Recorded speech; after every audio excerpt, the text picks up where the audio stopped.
NBA, the Spurs return to action, looking to snap their 2-game losing streak as they welcome in Giannis and the Bucks to the Frost Center. Tip-off is set for 7 o'clock. In the NFL, sources tell ESPN that the Giants are finalizing a deal to sign John Harbaugh off the unemployment line. Follow San Antonio Sports Star all day long for further details. The Cowboys look to add to the D.C. search, and they've requested an interview with 34-year-old Eagles defensive backs coach and pass game coordinator Christian Parker for their open defensive coordinator vacancy. The Patriots are bringing in pass rush help, signing former Texans defensive end Darrell Taylor to their practice squad with a strong possibility of elevating him for the playoffs. I'm Rob Thompson for 94.1 San Antonio Sports Star. From the studios of San Antonio Sports Star, reaching more sports fans than any station in South Texas. Welcome to the Morning Huddle with AJ Hoffman and Rob Thompson. This is 94.1 San Antonio Sports Star. Good morning, everybody. How we doing? It is a small Friday on the Morning Huddle.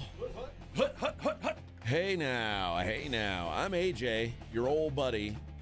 And look over there to my left, my old buddy. What? In a Dude, you exploded out of the starting gate. That was an explosion of activity. I wasn't ready for it. I was stunned. I do the same thing every day, Rob. I was stunned. No, this one came out of nowhere. There's normally a kind of a build-in, you're going to hit the post, but this one, bam, bam, bam, let's go, bam, bang. I felt like I needed to fire out and raise up and hold them.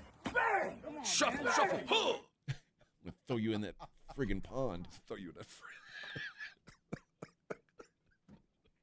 So how are you this fine Thursday? Oh, I'm quite fine, Mr. Rob Thompson. How are you? I'm good, bro. I'm good. That was an interesting night of sporting activities last night, and I woke up a little battered, a little bruised. Okay. A lot of basketball upsets last night. This is an interesting shirt. I've never seen you wear this shirt. You actually have, because I've only worn it one other time. Okay. And I thought about when I put it on when I wore it. When did you wear it? I wore it. You and I were in Vegas, and we were interviewing Lamps. Okay. Okay. And he complimented me on this shirt. Oh. But what I remember of that day isn't so much Lamps, and I love him. He's been part of my radio career from the get-go. A lot of people's lives, from most of it, sporting lives. So it's always a pleasure to interview. His wife has lobster claw hands. So when I saw that shirt, the shirt that I have on, I thought of lobster claw hands. Yeah. When I pulled it out of the closet, I thought, Jim Lampley's wife had lobster claw hands. Yeah. That's the first thing that came to my mind. Yeah. So now this is the lobster claw shirt. Yeah. That's crazy, right? I hate saying it that way. I don't know. I forget what the medical condition is called, but it's and God bless her, wonderful lady, I'm sure. Yeah. But really? She had what? Her hands are like her hands look like this. Well, she got like 3 fingers? They're but they're like fingers. It's something else. What? Yeah. Google it.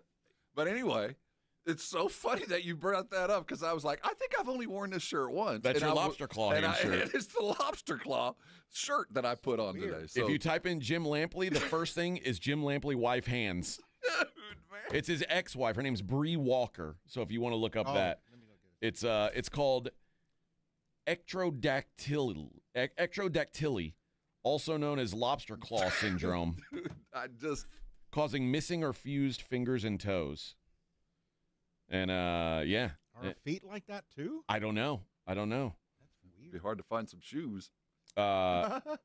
Aaron, their son, apparently it is it's a genetic thing. It's genetic, but he doesn't have his hands are fine.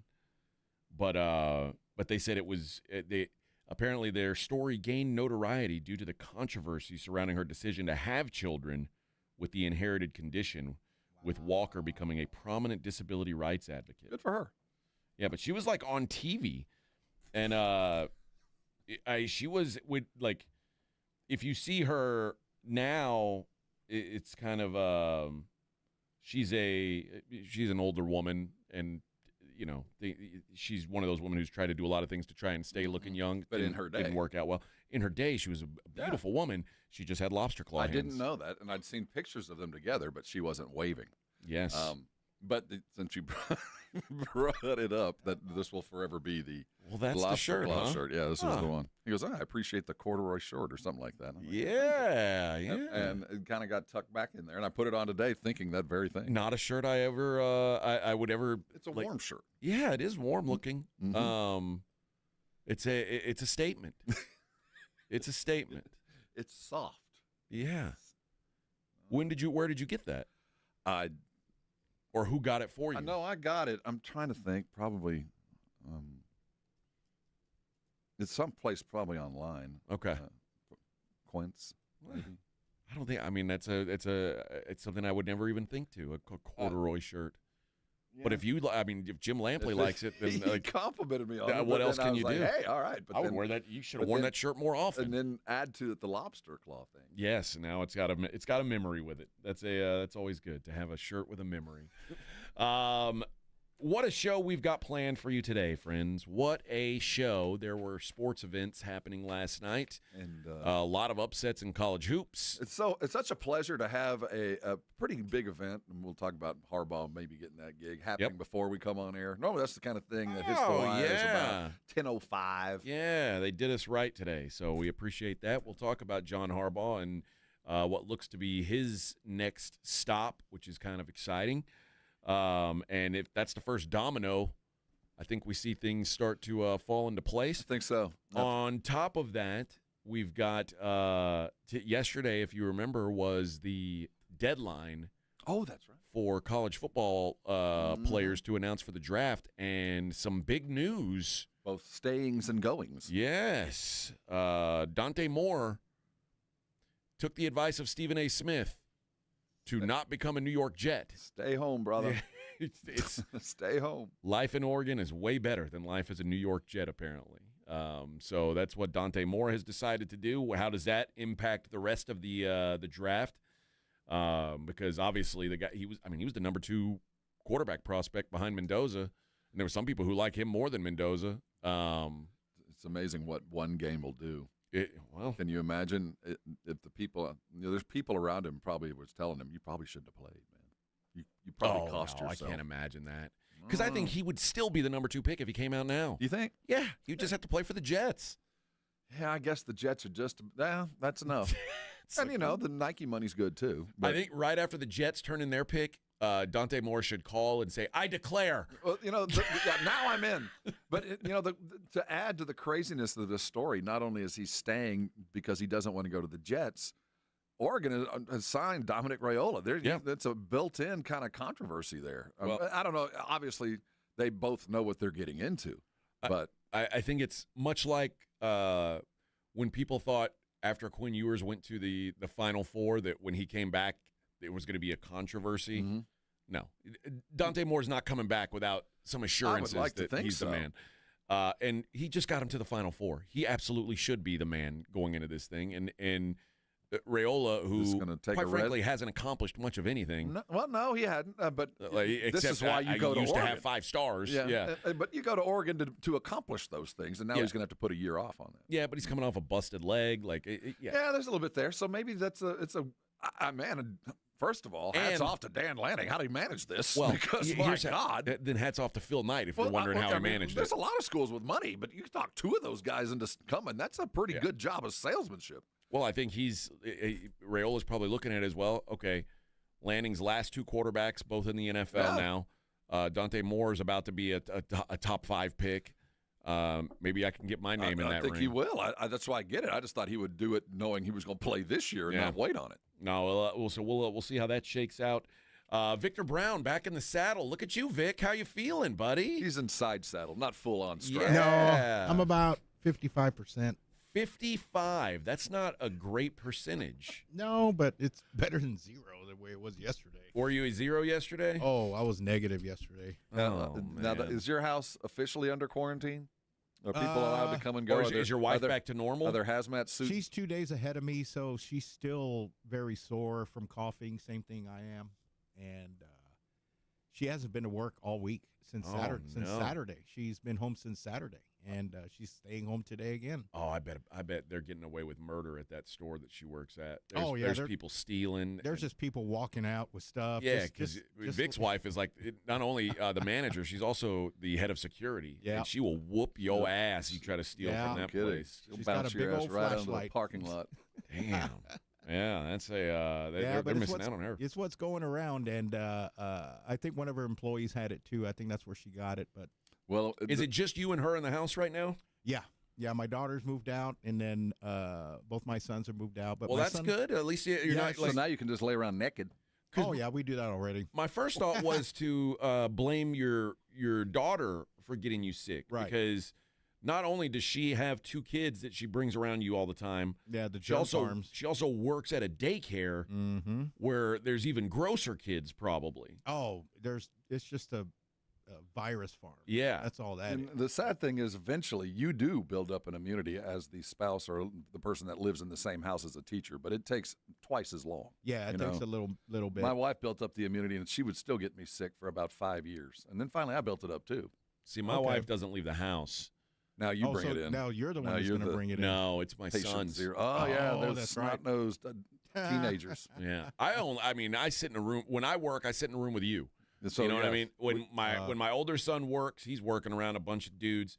You know, outside. My younger son's going to school, and you know what school is like. Right. Which, by the way, now I picked him up. He had to pick him up from school 2 days ago, and now he's missing another day today. Still down, huh? Yeah, still down. Is rough. Really? So yeah, man, it's going everywhere, dude. It is everywhere. bad. So yeah, it just affects everyone different. Not on me, thank God. No. Prayers up. Yeah, baby, guys are good. Baby Jesus in the sky. Keep it away from me. You Keep don't those want this demons one. away. You do not want this one. I had to go in for a tetanus shot back in October. Oh, just because I like to keep up. You know, Yeah. just, you know, if I'm bored, I go get an inoculation. In case you cut yourself I putting actually together had a chicken house. Something, and actually, so I did, and they can talk me into getting a flu shot at the same time. I was sick for 2 days, but now I'm kind of glad I did. I didn't get a flu shot, but I'm kind of glad I didn't, because what I hear is the flu shot didn't even help against this thing. I've read that we got the wrong strain, but it does help in the longevity of the virus. I mean, there's still a little bit there, but no, I think it'll help a little bit. Yeah, and that's what I never really get flu shots, but and I just get sick. But and as one who has been sick for 3 days, would you recommend to the general population? Oh yes, on this strain, yeah. See, my problem is like you said, Al, you were sick for 2 days. When you get a flu shot, you're like guaranteeing you're going to be sick. Yeah, and you feel pretty lousy, but at least you know I'm going to be sick for 24 hours, and you take the Tylenol and you bite the bullet, and then you just kind of get over it. But then it's hard to inflict yourself. I would have never done it. But then you think like, oh, I'm less likely to get sick later. But then typically you do anyway.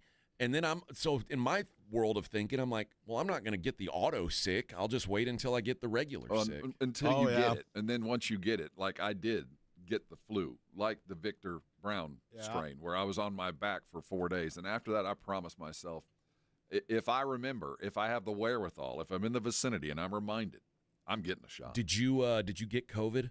Did you ever get COVID? Never got it. I believe, honest to God, I got COVID in Miami before the world hit it. Okay. I was in Miami for the Super Bowl, and I came back so sick. Now, I didn't have the symptoms. I didn't lose taste. Remember that first bat? Oh, yeah. I didn't lose taste, but I had a super high fever and all kinds of issues, and they tested me for everything, and nothing came back. So I do think I got it in Miami and never got it again. But I've never been diagnosed, and once it was full on, quarantines and everything else, no, never. What about you, Vic? You ever get the Rona? 3 times. He got it 3 times. But I experienced 0 symptoms. Oh, really? Yeah, I was one of those where I had just had it, and I just had to. I mean, I wasn't sick, no fever. I had my taste, everything. But when I went to test, remember they were testing at the Freeman? Oh, yeah. Yeah, I drove up there, and they swabbed me, and, I was positive 3 different times. AJ, when that hit, they were testing at the Freeman. People were falling out of their cars, man. It was terrifying. Oh, yeah. People laying on the concrete. It looked like that movie. It looked like that movie Outbreak with really Dustin Hoffman. Everyone's in those suits, and then suits, and they're giving CPR with people in the parking lot. a monkey in a cage. It was weird. They look like beekeepers. Yeah, exactly. So no, I never got it. So I think I'd just turn out of the line. I'm like, I'm not going to be around that. That's scarier than the sickness. Oh, it was, man. No, I had it. I had it twice. And I mean, it just felt like I was sick, and I got really tired. Yeah, you're one of the lucky ones. I didn't lose taste. I lost some friends over that. It's Well, there weird. I did. I lost friends. Yeah. But anyway, that first round, everybody, you knew you had it when you lost your smell and taste, right? Yeah, I never had that. That was your first sign. Now, that kind of went away after that first batch, but that's when I would have had it, and I didn't have that symptom. So I can never say I did have it, but I think I did. Somehow, and my wife got it like 4 times, and like I said, she doesn't leave the house. So I mean, it's all brought in from school, is my guess. But I got every vax, and it wasn't. I mean, I probably would have anyway, but in my line of work, I had to get vaxxed to go to the games. They Do you wouldn't let me still inside when you get offered a COVID vax now? Do you take it? I didn't get one this year. No. Do you still take it, Vic? Nah. I got it the Pfizer one about 3 years ago. But in the heat of things, I got one every year. Yeah, I got. No. But yeah, again, we had to for me to cover the Cowboys to go to the games. Oh, yeah, I had to get be. into those rings of security. I had to continually get tested and have my vax card. That was for me too. Yeah. And so I got it the first time. I got like the 2-part shot is. Yeah. And then I got 1 booster, and then I was like. Well, the last time I did it because I had to have the card. That's what I did. To go someplace. And I was like, well, and after that, it wasn't a thing. So if I die, I die. But you got it even though you'd gotten vaxxed. See, I never got it with the vax, so I don't know if I got it and built the immunity or the vaccine. Oh yeah, I got it still with the vax because my wife came home with it. My wife did get it, and a lot of people I knew got it. Yeah. And your kids ever get it? Yeah. My oldest did a couple times. My oldest is like immune to it. He never got it, or at least. I don't know. Knew of. Yeah, right? that we knew of. But so, my younger one got it a couple times. So it's funny how it worked. But yeah, I don't want whatever Vic's got is all I know. No, that's what I'm saying. Once you get the flu, go get the vax. You like, I don't want to ever go through this again. Yeah, I'm out on this stuff because I hear Vic and listen, you can't hear him now. Oh, it's so gross. Ugh, disgusting, Vic. You know, you can. My chest hurts. I need you. You should gargle like some hand sanitizer or something. See how that fixes you. I don't know. I need to gargle like just alcohol. Yeah, I don't know what like rubbing alcohol. Yeah. All right. When we come back, we'll start talking about John Harbaugh and the New York Giants, which looks to be a match. That's a bingo. We'll do that next. It's the Morning Huddle 94.1 San Antonio Sports Star. 94.1 San Antonio Sports Star traffic from News Talk 550 KTSA. Good morning. For the most part, in good shape, but we do have this road work on 35 southbound that is causing delays. Olympia Parkway on over to 1604, so it's going to take you about 25 minutes to get through. On I-10 eastbound, Loop 410 to 1604, 5-6-minute ride. 281 southbound, 1604 to Wurzbach Parkway. That's also about 5 minutes. No major delays going on. I-10 eastbound, Loop 410 over to 35. On 1604 westbound from I-10 to 281, about a 18-minute commute. I'm Debbie Alcacer, KTSA, Time Saver Traffic. This report is sponsored by Mothers Against Drunk Driving. For victims of drunk and drug driving, our grief is unique. But you are not alone. You always have a place at MAD. Call our 24-hour victim helpline at 877-MAD-HELP or visit mad.org. The John Clay Wolf Show. Here's what's going on in the Wolf Pack. Sean, 93 Toyota 4Runner, 130,000 miles, new engines and transmission. What'd you spend on the engine and training? $6,500. Yeah. So at some point, you need to throw the towel in and let her go on to the graveyard. When you blew the tranny, I mean, I didn't mean it like that, like your transmission failed. I didn't mean like you blew a tranny. I got the tranny. I'm trying to say it right. Transmission! The John Clay Wolf Show. Listen to the John Clay Wolf Show, Saturday morning at 8 on 94.1 San Antonio Sports Star. Flight by Yingling is the next generation of light beer. For those who don't follow trends, but craft them. Flight by Yingling is 12 ounces of uncompromised refreshment from America's oldest brewery. With only 2.6 grams of carbs and 95 calories, this is premium refreshment 6 generations in the making. Don't just raise a glass, raise the bar. Flight by Yingling. Available wherever beer is sold. DG Yingling and Son Incorporated, Pottsville, Pennsylvania. Please enjoy responsibly. As a mom, comforting my family is what I do best. Vicks Vapor Stick provides soothing, non-medicated Vicks Vapors in an easy-to-apply stick, and it dries fast, so there's no mess. I use it to comfort myself and my family. Thanks, Mom. Vicks Vapo Stick, soothing comfort for the whole family. And try Vicks Vapo Shower Max for steamy Vicks Vapors when you need more comfort for yourself. Use as directed.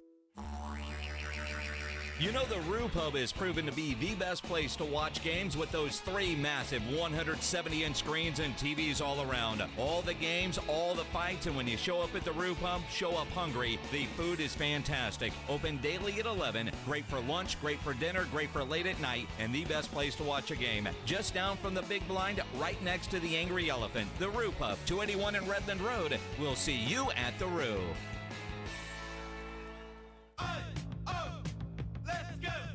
You still got it, but your immune system weakens as you age, making it harder to fight flu, pneumococcal pneumonia, RSV, and COVID-19. Ask your doctor or pharmacist which vaccines you need. Sponsored by Pfizer. It's the Morning Huddle with AJ Hoffman and Rob Thompson.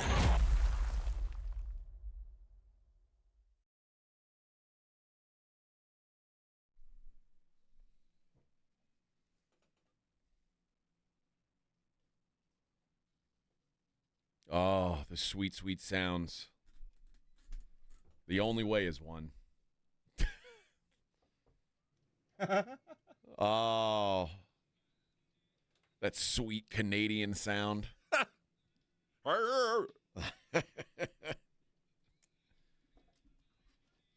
Actually, I don't think they sound Canadian. I don't think they are Canadian. I don't think they are. Creed, where's Creed from?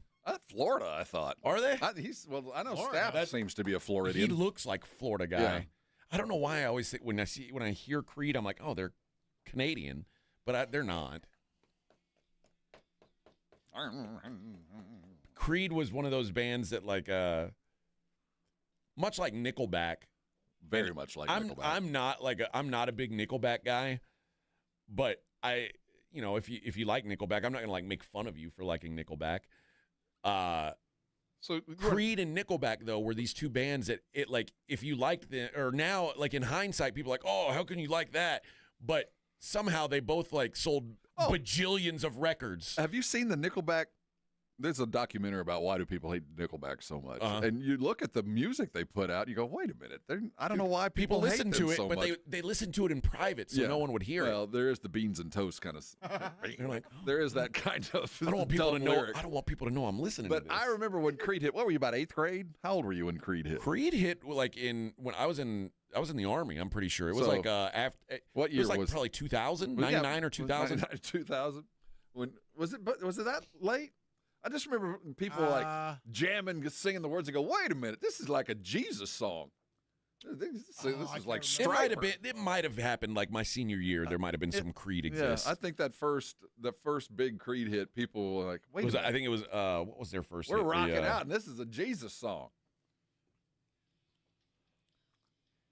Then he barricaded himself into a hotel room and said Jesus was talking to him when Stapp spun out. That's Florida man was for you. talking to Jesus outside his hotel room. All it does is all them drugs. All it does is prove to I know his I think he's bipolar. Actually. His stepdad's like a preacher. Or something. he had a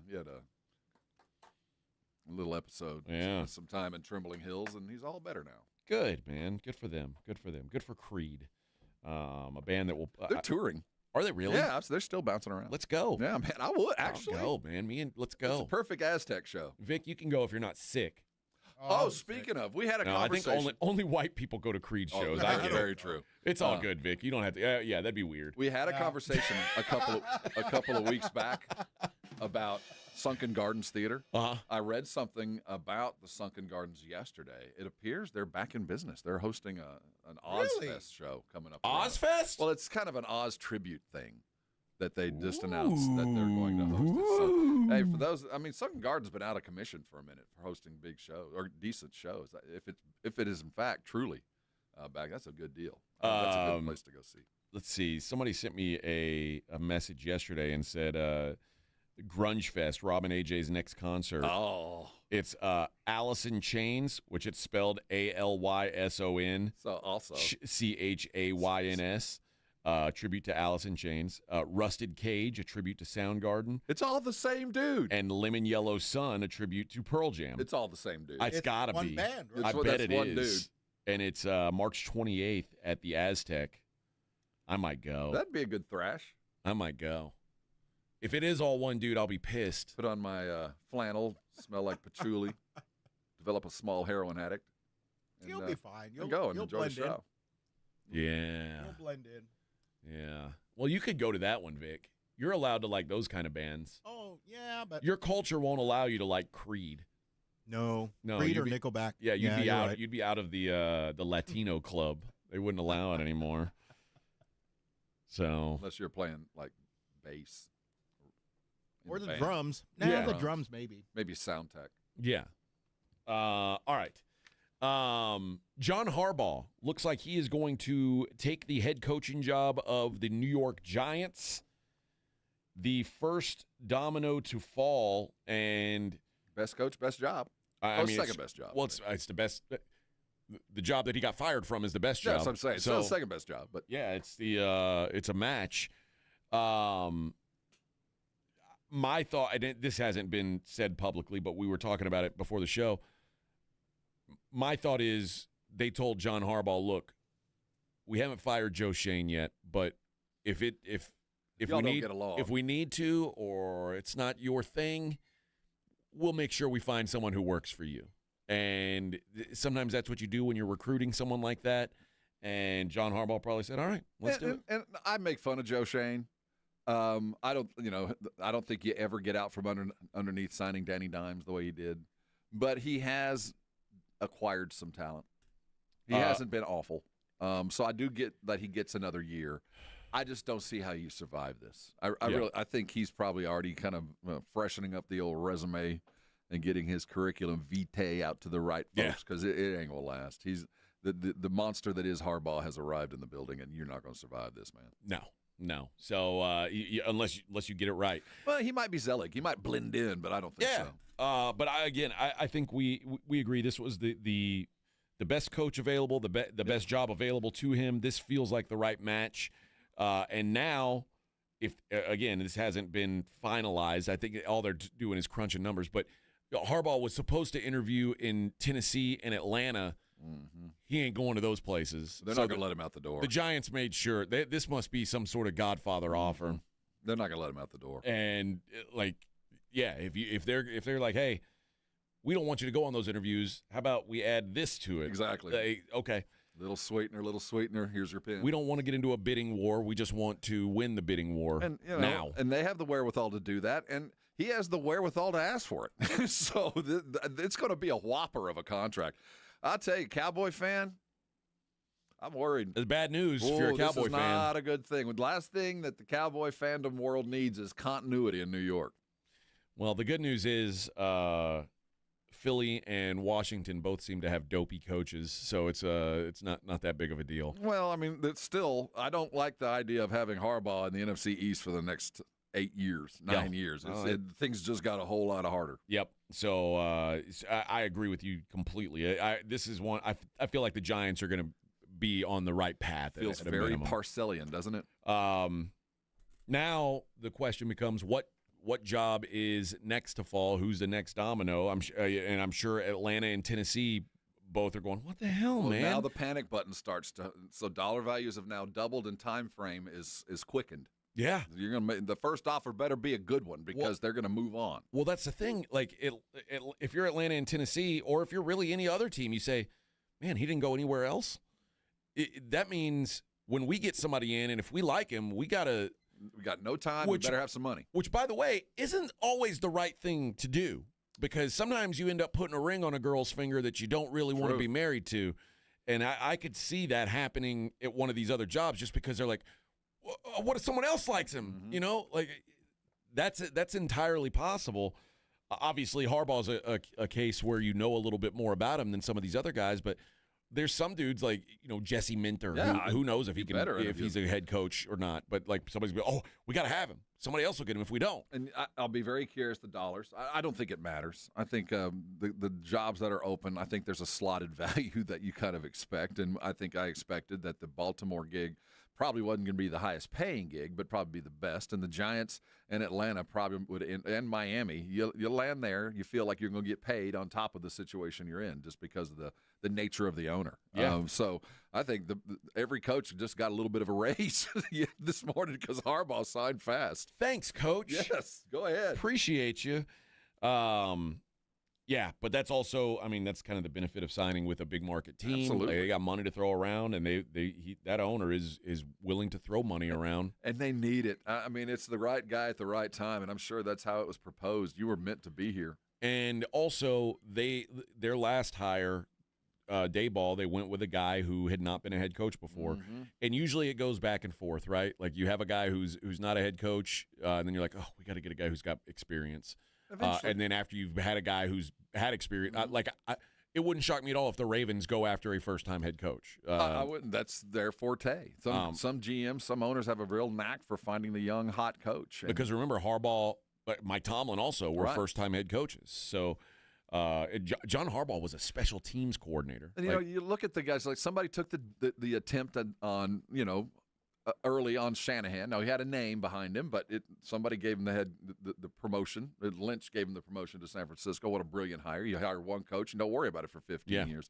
The other, the McVay hire. I mean, you think about everybody swinging for the fences with all these different coordinators, and every now and then you finally get the guy. It's about 1 in 8, 1 in 9. There's a lot of Brandon Staley's that we realize, he's just a really good coordinator.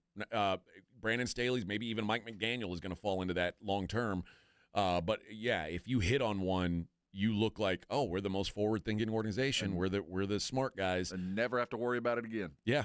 It looks like, although Sean McVay gave the Rams a scare when he was like, I think I'm going to retire. It's like, dude, you've been here 5 years. You're like 30. What do you mean you're retiring?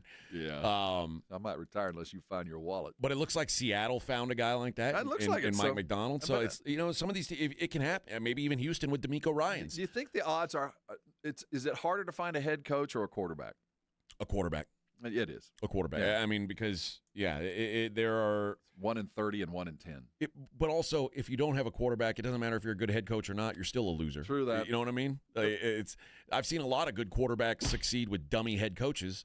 You don't see dummy coaches succeed without a quarterback. I would say there's only 1, maybe 2 coaches that I trust with an average to bad quarterback. That's it's it. very Sean rare. Payton is the one guy I go, give him a quarterback. I don't care. He'll figure something out. But other than that, no, you're right. Yeah, you almost have to have it to have any kind of success.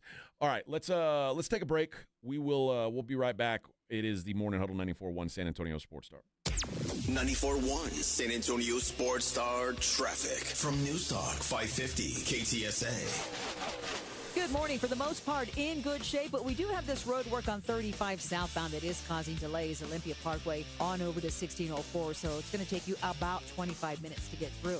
On I-10 eastbound, Loop 410 to 1604, 5-6-minute ride. 281 southbound, 1604 to Wurzbach Parkway. That's also about 5 minutes. No major delays going on. I-10 eastbound, Loop 410 over to 35. On 1604 westbound from I-10 to 281, about a 18-minute commute. I'm Debbie Alcacer, KTSA, Time Saver Traffic. This report is sponsored by the Crohn's and Colitis Foundation. The Crohn's and Colitis Foundation has been at the forefront of inflammatory bowel disease research and care for over 50 years. Learn more about research, education, and support at Crohn'sColitisFoundation.org. The College Football National Championship game is Monday, and the best place to watch is at the Roo Pub at 281 and Redland Road. Get there early. The Blitz will be broadcasting live from 2 to 6. Come hungry. The food is fantastic, and for many, you are going to be off, so make a day out of it. Miami is taking on Indiana, and the best place to watch any big game is at the Roo Pub. Just down from the Big Blind, right next to the Angry Elephant, 281 and Redland Road. We'll see you at the Roo. For a limited time, get a free K5 reverse osmosis drinking water station when you purchase a Connecticut water softener. Clean, great tasting water at your kitchen sink. Hurry before they're gone. ConnecticutSA.com. Do you owe $10,000 or more in credit card debt or personal loans? With credit card debt at all-time highs, Debt Relief Advocates is urgently notifying consumers of debt relief now being made available, designed to aid consumers with out-of-control credit card debt. The Those who qualify and enroll for this relief program will only have to pay back a fraction of what they owe. This is not bankruptcy or a debt consolidation loan. This is a relief program that credit card companies would rather you not know about, as it ends your debt nightmare and saves you lots of money. Consumers owing at least $10,000 in credit card debt or personal loans can now take advantage of this debt relief as the cost of living skyrockets. Debt Relief Advocates has established a relief hotline for you to call to learn what debt reduction you may qualify for, so don't wait. For this free information, call the Relief Hotline at 800-888-5226. 800-888-5226. 800-888-5226. How do you stay humble when you're America's #1 wiper blade? That's what we're currently dealing with at Rain-X. Is it even possible to humble brag when you bully Mother Nature like we do? Do we sound too conceited if we keep repeating how Rain-X is the #1 brand of wiper blades in America? No, we'll take a lesson from our wipers and just keep doing our job with humility. As America's #1 wiper blade. Rain-X. Outsmart the elements.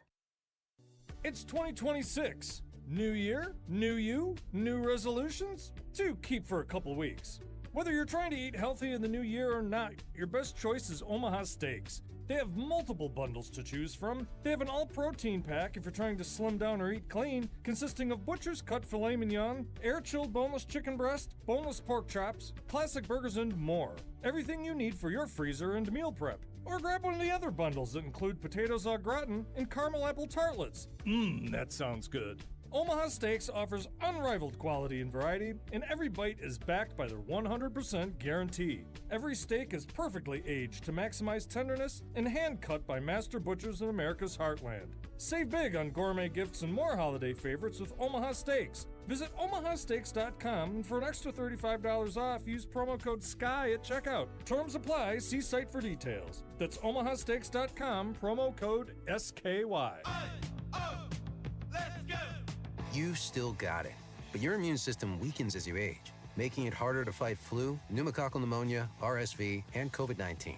Ask your doctor or pharmacist which vaccines you need. Sponsored by Pfizer.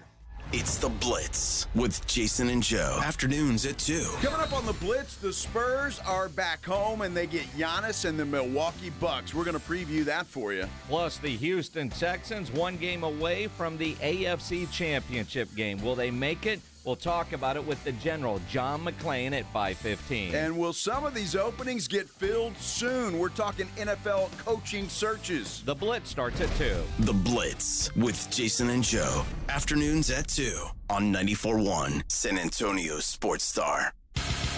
This is Jason Minix, and you're listening to the home of the Texas Rangers, 94.1 San Antonio Sports Star.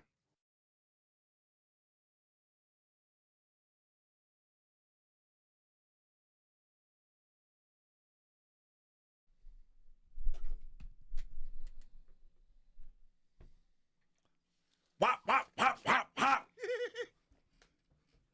He's the first rapper I could actually dance like.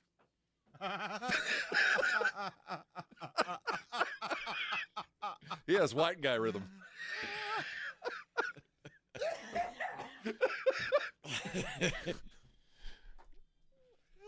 Hey, Drake. See a black woman, huh? Sue him. Oh, no. Yeah, I like Kendrick Lamar. I don't like most hip hop that's happened in like the last 15 years, but because I like him because I think this was it. Well, no, other stuff of his. Kendrick's he raps with a wink and a smile, and he's remarkably intelligent, which I appreciate his lyrics. That is a solid line right there. Trying to strike a chord, and it's probably A minor. See, dude, that's a wink and a smile right there. God. I mean, it pissed Drake off enough to go sue his record label. Sue you. Yep. Oh, man. And then the other one, the other song they play all the time is the, what is that other, what's it called? TV Off? No, it's, TV Off. That's the one that they play all the time in the arenas now. They play it at the Spurs games all the time now. The one where he yells mustard in the middle of the song. I didn't know the name of the song. Yeah, it's called Turn the TV Off, or it's just called TV Off. Yeah, my son used to like, or I don't know if he still likes Drake, but I'd hear him playing Drake. I'd be like, why do you like this? I don't understand. And it made me feel like an old man. Like, oh, why do you like Elvis? I'm now the age where I'm asking my son, like, what's appealing about this to you? Which I'm sure my dad did to me about the Beastie Boys and Pantera and bands like that. No, my mom was all like, what is this 2 Live Crew? Yeah. You know, because I was bumping He's so there. horny. Yeah. And in hindsight, I'm like, I've become that, but I really do. I think Drake is not very good. And as someone who grew up in a golden age of hip hop, you're truly the golden age in your young years. Yeah, I just don't understand like why. But then again, he's like, well, who's good? And then I'll name off all these dudes who were rapping in the 90s and 2000s, and he's like, the rhythm's too slow. So old. Yeah, man. You can understand all their words. Yeah, I don't like that. It's too slow. Yeah, I blame Busta. Things up. I don't know what it is, but I try to tell my son, like, listen to Wu-Tang Clan, and then tell me that Drake is a lyricist. Like, it's impossible. It's impossible. But you can't tell these young whippersnappers nothing.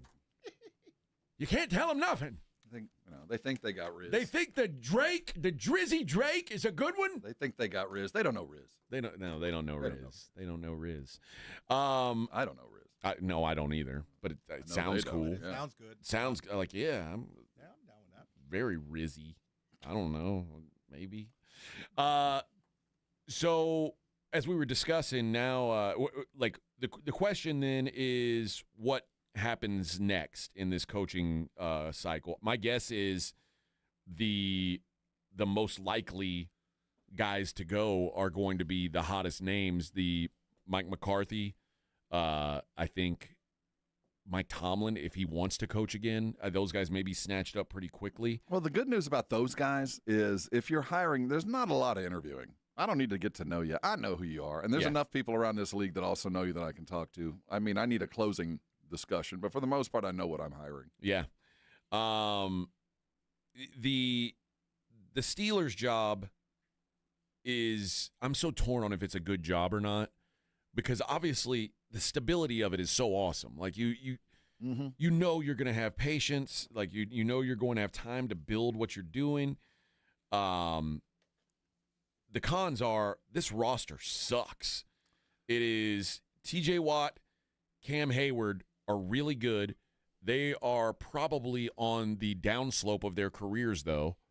And there's not really anybody else like that you really want to build around. Yeah, but the thing, the continuity is the thing there. How many other jobs are available that are playoff caliber? I mean, it's on paper. There's not a lot of mountain peaks. I mean, there's not a lot of highlights, but there's not a lot of lowlights either. That's a solid built team that just needs a little oomph. Just a little bit more offense and just kind of maintain and refill on defense. I don't think they're that far away, and I think that's what makes it so appealing. You don't have to do a lot of work. Now, the work you need to do is the most difficult part of being the head coach is finding an offense and a quarterback and then, backfilling the defense. But of the gigs out there, man, you can do a lot worse. I mean, I think the comparison between Pittsburgh and Atlanta, they both have merit, but if I'm just looking for the best job, I think Pittsburgh's a better job, even though Atlanta probably pay you more and there'd probably be a little bit more of an opportunity to be a kind of a star in a market that's starved for it. But shoot, as far as long-term stability and pay and quality of life, Pittsburgh would be hard to turn down. Well, outside of the Baltimore job, but I quantify them differently. Yeah, the Baltimore's above all the other gigs. Every other job either has no quarterback in place or has a huge question mark at quarterback. And the teams that have the huge question mark, Atlanta's got a huge question mark. The worst kind of question. Their young quarterback is coming back from a torn ACL. I don't know if anybody's certain that he's going to be the guy anyway. Arizona has a huge question mark because and that one you've got to pull the trigger on that one. I mean, this decision, that's yours. Now the one in Atlanta, the decision might be made for you. Penix might not ever physically be able to do it again, so it might happen just because the Flowers sorted themselves. And as Arizona, you got to make a deal that could end your job. But Arizona also might be a job where you look at, if there could be the right coach to look at Kyler Murray and go, I can get something out of this. And we've seen people get something out of Kyler Murray's outperformed any of these other available quarterbacks. Well, that's true, but when you look at jobs like the Cleveland Browns job or the Pittsburgh job or the Raiders job, I guess I should also put Tennessee in that question mark category where if the right set of eyes likes Cam Ward, maybe. I'm not that set of eyes. It seems like I'm in the minority, though. But the Raiders, the Browns, those jobs, there's nothing in place that gives you any hope. That's for what your future quarterback Those are the rosters that need to interview. They need to get to know. They got to figure out long-term goals. Can you develop? Can you work with your seniors? Because it's probably a young coach. Can you work with a DC that's 15 years your senior? Can you do all that? They also need to hire someone who they're okay with struggling for a year or two. Absolutely. So it's easy to snap up these big name dudes. I mean, that's an easy hire. But to interview for the next guy to take the helm of the Raiders, who the hell am I? I mean, somebody's got to say something to separate themselves from the pack. And then I mean, I'm not sure if Tua is still the quarterback for the Dolphins or not. I know this. I know he wasn't Mike McDaniel's quarterback. Even if he's still part of the plans, this guy's a sneeze away from a concussion that puts him out forever. So whoever comes in better have a quarterback plan. But they do have, they've got a good running game. They've got a improving offensive line. But you also, and the other upside of that is you're going to get to be paired up with a GM that's on your timeline, that you guys are starting at the same time, which means you got the same amount of time to build it. You got an owner who's willing to invest. Well, they don't have a GM right now, do they? No. So how can they hire a coach? Remember Mike McDaniel was like, I'm going to be part of the process of hiring the new GM, and then the next day he got fired. Yeah, he fired himself. Yeah. That's the one issue I would have with Miami is I'd rather be hired by the guy that's going to be here. I don't want to be the head coach and then you hire the GM unless I'm actually interviewing the GM. You wouldn't want to be paired with the guy? I want the general manager to hire me. Okay. I want the guy that I'm going to be working for and with to hire me. I don't want to be there and then help to interview the GM and then he gets there, we don't get along. I'm the one that loses on that one as the coach. See, I think I'd prefer to if I was getting brought in to be the head coach, I'd love to sit in on the GM interviews and say like, yeah, I can work with what this guy's doing. Yeah. I at least want a philosophy in front of me of I get that part, but I want the guy that's going to be in the position to fire me to hire me. I don't want to be there and then they hire some guy and I don't care what he said. Once you get fired together, probably. He sits down. I want him to stake his career on my success. You know what I mean? He suffers if he has to fire me because he hired me. I don't want to be the dude that comes in with a guy who I didn't hire you, man. You're not my guy. Yeah, and that's a real possibility. Now that we know that Harbaugh is likely to be what's the biggest con of the New York job? How does this not work? Like, what has to happen for this not to work? Well, I do think that there is a very specific Harbaugh type player that you got to make sure that you get those guys as fast as possible, and those aren't the easiest dudes to find. There's a lot more of Harbaugh type players than there are other types, but I think that's the thing about Baltimore is there's a style and a system and a plan that Harbaugh looks for, and not everybody fits that mold. That's the one downside I would see, that they're never going to be exciting again, but they are going to be very efficient and win. And there's some dudes that go to New York to be exciting, and I don't think those guys are going to be part of the long-term plan of what the Giants are going to become, because they're going to take that standard that Baltimore's had for 20 years and apply it to New York and expect that. I feel like a problem for the Giants is they've got kind of a stars and scrub roster, but the stars are becoming stars. They're not even stars yet. So they're hopeful stars and scrubs, which means there's still a lot of holes in the roster. Oh, yeah, there's still a pretty big talent deficit. Like, if you're naming the best players on your team and by the fifth one you're saying Jackson Dart or Cam Scattaboo, that's not ideal for an NFL roster. Like, it was a good story this year, Cam Scattaboo was, and he ran hard, but he's got a 2-year lifespan. I don't think there's that bad a thing with Jackson Dart. I think for the preponderance of the evidence tells me like 53% says they got their quarterback. You know, I think probably 60%. Yeah, they've so got him. I don't think that's a bad thing. But having your quarterback and having the kind of quarterback that can win a Super Bowl are very different things. And I don't know. But I do think Harbaugh doesn't need to have Dart be anything more than efficient. You know, Yeah. I don't think he's going to put him in a situation where he let Lamar be a certain kind of quarterback. I don't think that's going to happen. That's why he's available. You know, So I do think that he'll limit some of the issues that Dart had. It's the best gig. He's the best job guy for it. It is going to be a meshing of different types of personalities. And I think that's the best thing that could happen in New York. They got to get out with the old, in with the good. Do you think Mike Tomlin is going to coach this year? No, I don't. Okay. I just can't imagine.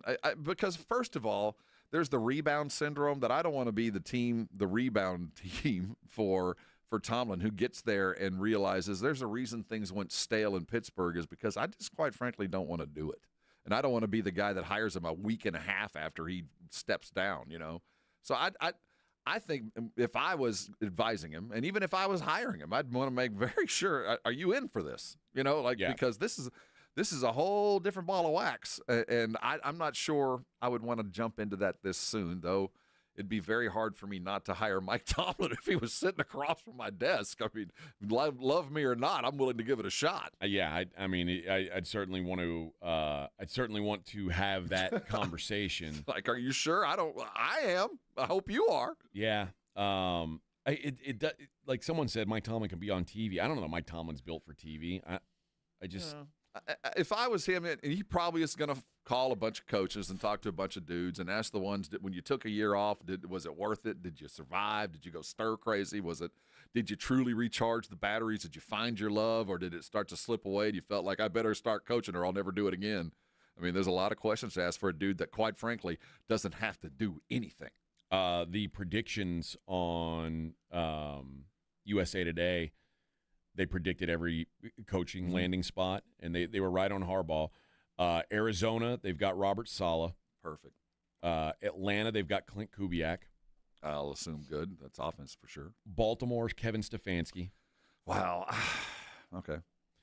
Cleveland, Mike McDaniel. Oh, Mike, what are you doing to yourself, man?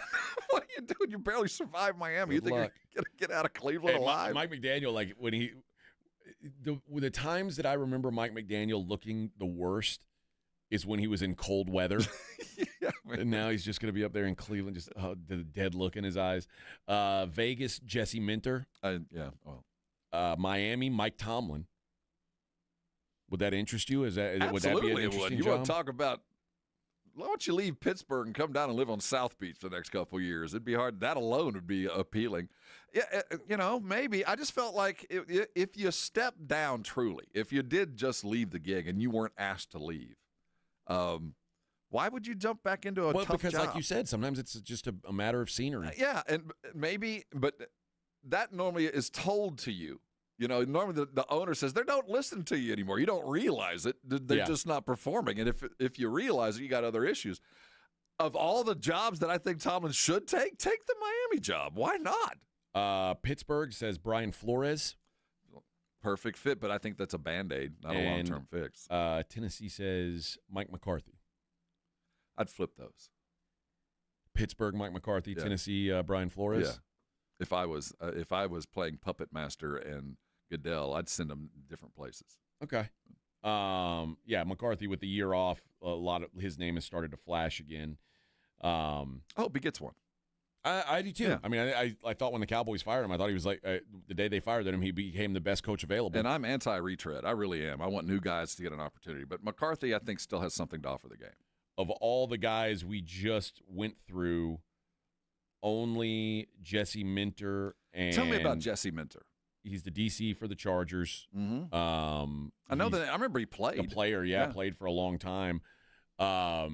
He was kind of in charge of things when like he was coaching with Jim at Michigan, and then I think they came at the same time. If not, Harbaugh brought him in after a year, but I think he came at the same time as him. I like his style. The defense is certainly the teams that he is coached for. The team is built on his defense. But he coached the Ravens before, like in the late 2010s to 2020 time frame. So still some of the legends were still there. Yeah. Suggs and those guys. Yeah. So why didn't he get a job then? Well, he was just an assistant then. Oh, okay. He wasn't like I don't know anything about him. So yet. when we get to those kind of guys, somebody's going to have to tell me why he's a candidate. Yep. All right, let's we're already 1 hour in the books. We got more. We're going to be talking a lot of football today, friends. A lot of football. Although there are there's a Spurs game tonight as well. We'll talk that too. It's the Morning Huddle 94.1 San Antonio Sports Star.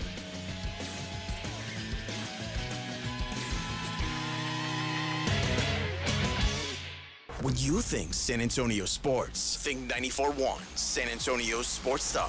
Your home for the Cowboys. KTFM Floresville and SASportsStar.com. This report is sponsored by the Crohn's and Colitis Foundation. The Crohn's and Colitis Foundation has been at the forefront of inflammatory bowel disease research and care for over 50 years. Learn more about research, education, and support at Crohn'sColitisFoundation.org.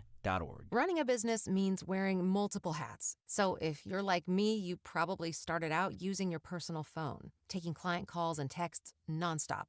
As my business grew, I needed something smarter. That's when I switched to Quo, the #1 business phone system. Quo works right on your phone or computer. No carrying 2 phones, no clunky landline, just one easy app you can try for free. Your team can share one number and handle calls and texts together like a shared inbox. Any teammate can jump into the conversation, so customers get faster responses. And Quo's AI assistant summarizes your calls and responds to customers 24/7, so you never miss a lead or opportunity. All this starts at just $15 a month. That's basically 2 coffees. You can even keep your current business phone number. Find out why 90,000 businesses trust Quo. No missed calls, no missed customers. Try Quo for free at quo.com/sports. That's quo.com/sports to try Quo free. QUO.com/SPORTS. What is a buy bid? It is a bid to buy. For 25 years, I've been giving dealers buy bids on the phone for your trade-ins. You go to trade it in, they call me, they get a buy bid. Now I'm giving you a direct buy bid at GiveMeTheVin.com. We're going in front of the dealer, getting a buy bid straight from me, the man, John Clay Wolf at GiveMeTheVin.com. If I don't beat your CarMax offer, I'll send you a check for $100. Sell us your car. GiveMeTheVin.com. So easy you can do it in your underwear. With Progressive's Name Your Price tool, you can choose the best coverage option for you. Because you know you. Like, you know that hiking isn't for you. Sure, it sounds nice to be in nature while exercising, but that's what a gym and houseplants are for. I mean, you don't even like walking upstairs. So why would you walk up a hill for miles? To what, end up high in the air? Come on, you know you're scared of heights. Only you know you. So get coverage options within your budget with Progressive's Name Your Price tool. Progressive Casualty Insurance Company and affiliates. Pricing coverage match limited by state law. I know that hiring can be challenging. You sort through tons of resumes and you get too many so-so applicants. You're just waiting for someone to match your role perfectly. Well, now there's a place where you can meet them fast. ZipRecruiter. Need to hire right away. Start your search for strong candidates. The right fit awaits. Build your team, build it sooner. Meet your match on ZipRecruiter. Just head to ZipRecruiter.com/radio right now to try it for free, and you're on your way to meeting your match. 4 out of 5 employers who post on ZipRecruiter get a quality candidate within the first day. So try it now. Go to ZipRecruiter.com/radio. Once again, that's ZipRecruiter.com/radio. Meet your match on ZipRecruiter. Try it free. Buyers Barricades is proud to provide traffic control, rental, and sales for work zones and events in the San Antonio area and beyond. Buyers Barricades, the Texas authority in barricade rental. Learn more online at buyersbarricades.com. That's buyersbarricades.com. Empower. Ellie here is getting the sleeve she's always dreamed of. She worked with Empower and planned for her next move, So she got good at money. Now she can be a little bad. Oh, by the way, you spelled journey wrong. No worries. She can afford the cover-up, too. Ooh, check out my tat. It says, invest well, live a little. Start today at empower.com. Meet Matthew Preston. Inside his apartment, everything he holds dear is protected by Progressive's renter's insurance, like his laptop and a surprisingly valuable collection of baseball bobbleheads. Outside his apartment, his laptop is still protected, as are his bobbleheads, which he carries around with him for reasons no one knows. Renters, the limits of protection aren't just the four walls of your home. When you're in Progressive's Protection Zone, get a quote at Progressive.com. Progressive Casualty Insurance Company, affiliates, and third-party insurers. Febreze. New Febreze Air Mist has 50% more odor fighters and up to 30% more fragrance than the old formula. So now you can take on 100% more stinky odors, like sweaty gym bags, greasy cooking smells, and the after effects of the dog rolling around in something. Just spray, and new Febreze Air instantly restores just clean freshness. Smell you later, odor. Breathe happy, Febreze, la la la la. 94.1 San Antonio Sports Star traffic from News Talk 550 KTSA. Good morning. We just cleared one of our trouble spots. That wreck at 281 northbound at Josephine is cleared. 410 eastbound Presa, that's an accident off to the right shoulder now, so a little bit of a delay from Southton. Now, our heaviest delay continues to be through the Selma area, northeast side of town. On 35 southbound, we've got this ongoing road work, Olympia Parkway on down to 1604. Right now, just that left lane is getting by. The backup starts at Schwab Road, so this is an hour delay. Just might want to avoid it, or Nacogdoches, still a good alternate route. I'm Debbie Alcacer, KTSA, Time Saver Traffic. San Antonio Sports Center. In the NBA, the Spurs return to action, looking to snap their two-game losing streak as they welcome in Giannis and the Bucks to the Frost Center. Tip-off is set for 7 o'clock. In the NFL, sources tell ESPN that the Giants are finalizing a deal to sign John Harbaugh off the unemployment line. Follow San Antonio Sports Star all day long for further details. The Cowboys look to add to the D.C. search, and they've requested an interview with 34-year-old Eagles defensive backs coach and pass game coordinator Christian Parker for their open defensive coordinator vacancy. The Patriots are bringing in pass rush help, signing former Texans defensive end Darrell Taylor to their practice squad with a strong possibility of elevating him for the playoffs. I'm Rob Thompson for 94.1 San Antonio Sports Star. From the studios of San Antonio Sports Star, reaching more sports fans than any station in South Texas. Welcome to the Morning Huddle with AJ Hoffman and Rob Thompson. This is 94.1 San Antonio Sports Star.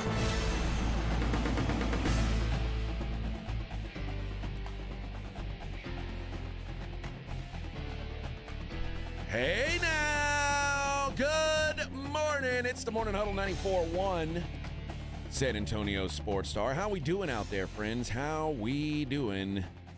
Rob and AJ getting you through a small Friday. Happy Thursday. No Thursday night football tonight. This is very disappointing. No, it's not a bad thing. It's like the amuse-bouche, the precursor, the palate cleanser. We just get a little bit of a clear your palate, get ready for what's going to be the best weekend of football of the year as far as quality. My wife, when there's no football on, it's like, and there's not a game that I need to watch, like a Spurs game or something. She's like all over the remote. Oh, yeah. I watched. I caught up on Landman last night. I need to do that. Right now, we are catching up on Stranger Things, which my wife is a big fan of. Okay. And she started us on. She tried to start a movie, and I gotta see what this movie's called. I said, "Are you sure you want to watch this?" Because I was looking at the description of it. Okay. Lady Chatterley's Lover. What are we talking about here? It's called Begonia. Oh yeah, I've seen it. Okay. She's an alien. Said like basically it's these two losers who are like. And it stars your favorite actor, Jesse from Friday Night Lights. I'm not sure if he's an alien or not. He doesn't look quite human. Jesse Plemons, he does look like an alien, and it's ironic because he's accusing someone else of being an alien. Emma Stone, who's hot. Not in this one. So it's I saw the description of it. It's like two guys think that It is gonzo, man. A woman is a CEO of a company is an alien, and I was like, you're sure you want to watch this? What's the name of it again? It's called Bugonia, Bugonia. Yeah, it's a fever dream of a movie. And she's like, yeah, it's got Emma Stone. She loves Emma Stone. Who doesn't? She's delightful. Oh, okay. And I said, okay, you want to watch it? Let's watch it. We got about 20 minutes in, and she said, I can't watch this right now. This is too much for me. I can't watch this right now. Why not? It's a lot. It's a fever dream, man. It is like, it feels like you're on drugs. Yeah. What if you're on drugs and watching it? I mean, it might be even more confusing. Depends on the drugs, though. Oh. So we switched course and started watching this movie called Amsterdam. It's also a crazy movie. It's got worth staying with, though. It's got Christian Bale and what's her name, Margot Robbie. There's a bunch of famous people. Yeah, in it. Like in the first couple scenes, Taylor Swift is in it. Mike Myers is in it. Is it a Coen Brothers movie? I don't think so. Like it does feel like it, but it's not. I don't think. But it's pretty good. I haven't finished it yet, but it is pretty good. But yeah, that Begonia we started watching, and she was like, "Yeah, I'm out on this." You can judge the quality of that kind of film by the length it took to go from the screen to Netflix. And the shorter the stretch, the worse the movie, apart from you're right. the super movie. I hadn't even heard of it until last night. Well, it hit the theaters, and it was there for about a week. Yeah, so I should have known. I had no idea what this movie was about. I just saw the description and said, "You're not going to like this." And sure enough, I was right. Of course I was right. But she is so is so protective of the remote on non-football nights that she's got to be the decider. Like she's like, because if you pick something, I'm not going to like it. And I'm like, you like stuff that I like way more than I like stuff that you like. That's always been my point. Like I'm way better at picking mutual things here. I take you into consideration when I choose these things. Yes. Honestly, I don't care about this series, but I'll watch it because you want to watch it. Yeah. I watched, and then she was so mad at me for so long because I don't really like to watch comedies. Like it's like on television, like comedy series. It's like sitcoms. Yeah, yeah. Like it's just not for me. Like there's some shows that I've watched. There's not a good one out right now. How much did you see of Schitt's Creek? All of it. Okay.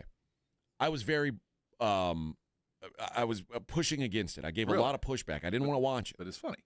It's funny, and I enjoyed it. But I wouldn't go pick it. I watched it with my wife, and I learned to appreciate it. Yes. Yeah. Now there's this gay hockey show on Netflix. Have you seen any of this? No. What? I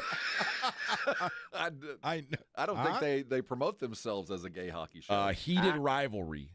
That has there's a gay plot to it? I didn't know that.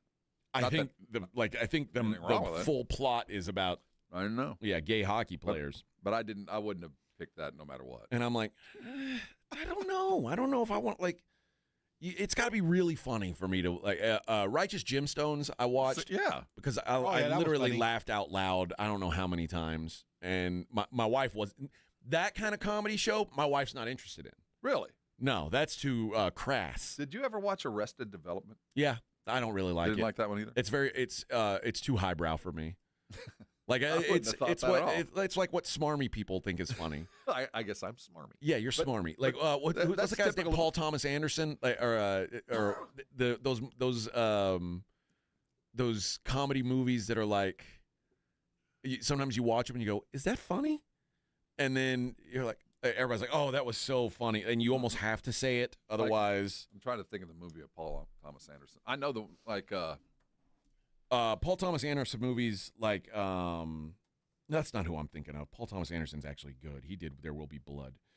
God, what is the name of a movie that's pretentiously funny? I got to look it up because I can't remember the name of the movie, the main one. Let's see. All you got to do is type in smart comedy movies. Highbrow comedy. If you type in smart comedy movies, you're pretty much assured these are the things that I am not going to like. Although the first one it lists here is Office Space, which is a funny movie. I don't know. I can't remember the guy's name. I'll think of it. But there's some of these comedies that are, it's like You remember Little Miss Sunshine? Yeah. No, that's not my type of movie. I don't like that. No. What's the Grand Budapest Hotel? What's that guy's name? Wes Anderson. Yeah, Wes Anderson. Wes Anderson occupies a very unique cinematic space. I don't like Wes Anderson movies. I don't dislike them. And when I watch them, I wonder, what the hell is this dude thinking? But there have been some, when they were over, I thought, I'm glad I spent the time doing it. But it is a commitment, I'll agree. Because he did the Royal... the Royal Tenenbaums, okay. which is a classic. I don't like movie. it. Really? No. You know, the only movie that he's done that I like, Fantastic Mr. Fox. Which was also a great movie. It was. That's a great movie. But he applied that brilliance to cartoon. I like Wes Anderson, but he is very highbrow. Yes. It's an effort. I don't like to think that hard when I'm trying to laugh. I like Borat. Oh, yeah. Different. That's different. But that's what's funny to me. But yeah, Grand Budapest was good. I'm looking at his IMDb. Asteroid City was a painful watch. Moonrise Kingdom, same way. So yeah, there's some of them that you're like, yeah, that was a failed effort. Did you like what's the movie about wine that got all the Oscars? I'm not drinking Merlot. Sideways. I like him. I like Giamatti, so I appreciated the movie more because of Giamatti than the movie. I hated that movie, but I like Giamatti. I don't care. I don't care. I like him fine. I don't dislike him. I don't dislike that guy that was, what was that show called? Wings? Yeah, the I don't mechanic. I don't dislike him. No, but the movie wasn't terrible, but I liked Giamatti enough to where I appreciated the movie. Yeah, I only want funny movies that are easy to be funny. And same goes with shows. Righteous Gemstones, that's easy to laugh like at. The slapstick in your face. Yes. Yeah, I don't Fart want in it to your be like. face. What about Pink Panther? Do you find Pink Panther physical humor? Nope. Oh, I love Pink Panther. I also, in its heyday, I'd be on the ground rolling. I don't like comedy that I have to think like, or I have to come up with a reason what was funny about it. Like I don't want that. I want it to be very simple, very in your face. If it's going to be funny to me. Monty Python. It's funny. Okay. It's no outdated to me. No, very much. No, I agree. History of the world. I love Animal House. Like I think that's one of my favorite movies of all time is Animal House. In general, do you appreciate Bill Murray movies? Yes. Okay. But you know what? There are some that I'm like some flops. Some that are too I guess existential for me. Very much. And I don't like that. I get it. No, I like Bill Murray in Stripes. And Caddyshack. Yes. Stripes was good. Yeah, that's funny. It's a top 10 movie of all time. Or a comedy movie, anyway. I like the Groundhog Day. Yeah. I like that. You like that Bill Murray, not the I don't taking like an elephant across country Not Bill Murray. Ghostbusters Bill Murray? No, that was a good. That's not the one I'm thinking of. Like there's the one where he had that elephant that he was trying to get across country. There was the one where he was in Japan with the that one I hate. God, no. And everybody loved that. What about Blazing Saddles? But he's in the Grand Budapest movie. Yeah, he is. I don't like that. That sensibility, he can go that way very easily. He's kind of a sad figure, Bill Murray. Have you heard stories about him like in Austin just roaming around looking for people to hang out with? No. I've heard from more than one person that they don't know each other, that live in Austin, that tell me a Bill Murray story, that they're out at a bar and Bill's just like sitting at a bar, like alone, just hanging out with just regular people. I always hear like he's what Broken Flowers. I don't like that I've movie. not seen that. I don't like that. I would never see The Life Aquatic. That's the one I'm like Steve Zissou and no, I don't like that. No. Nah. Lost in Translation. No. I don't like that. That works on a plane that I don't live on. Right. That's not for me. I like Zombieland. Yeah. Which, jeez, it has its place. I'm a simple man. I'm a simple man. I like simple things. See, on the chat, they're like, "Oh, is there any Eagles fan? Is there anything AJ doesn't complain about?" Oh, I put the Bills. There's some things. Well, I mean, he loves a beautiful sunrise and yeah, sure, crisp morning breeze. I like Borat. That makes me laugh. Righteous Gemstones made me laugh. I don't have to like pretend to laugh. I laugh. You generally laugh. You know what? Honestly, the hardest I've ever laughed in a movie theater, and I laughed so hard that I literally almost peed my pants. I had to get up and go. Was it Borat? No, it was Jackass 2. That explains everything you need to know. It is the simplest form of comedy. I like to watch people get hurt. What? Okay. I like to watch people be humiliated. Yep. That is funny to me. So you like things just broken and shaken and exploding. Yes. I get it. the funniest movie I ever saw in a theater that I will never forget how hard I laughed was Something About Mary. That's very similar. Yeah. I was crying. Yeah. Yes. You think anybody's watched the Grand Budapest Hotel and was no, this is your impression of Grand Budapest. Almost had to pee in their popcorn bucket? Go, huh? Oh, yeah. Huh? Oh, I get it. No, what it is, it's you look at the guy you went to the movie with or the girl you went to the movie with, and you guys exchange a glance of like, are we supposed to laugh here? Did you enjoy that? Yeah. Was that corny? And then if the girl you go with is very smart, you have to go, oh, that was hilarious. Yeah. That was a rather biting critique of the modern existential thought process. I found it rather two-dimensional. Yeah, I like it when you leave the theater and you have a little bit of pee on your pants. They were that's how you know it was fun. That joke loses all its humor after the bucket of Coke and you can't leave.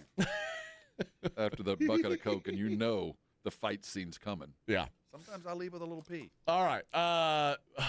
Boy, that was I don't know how we got there, but that's where we got. That's fun though.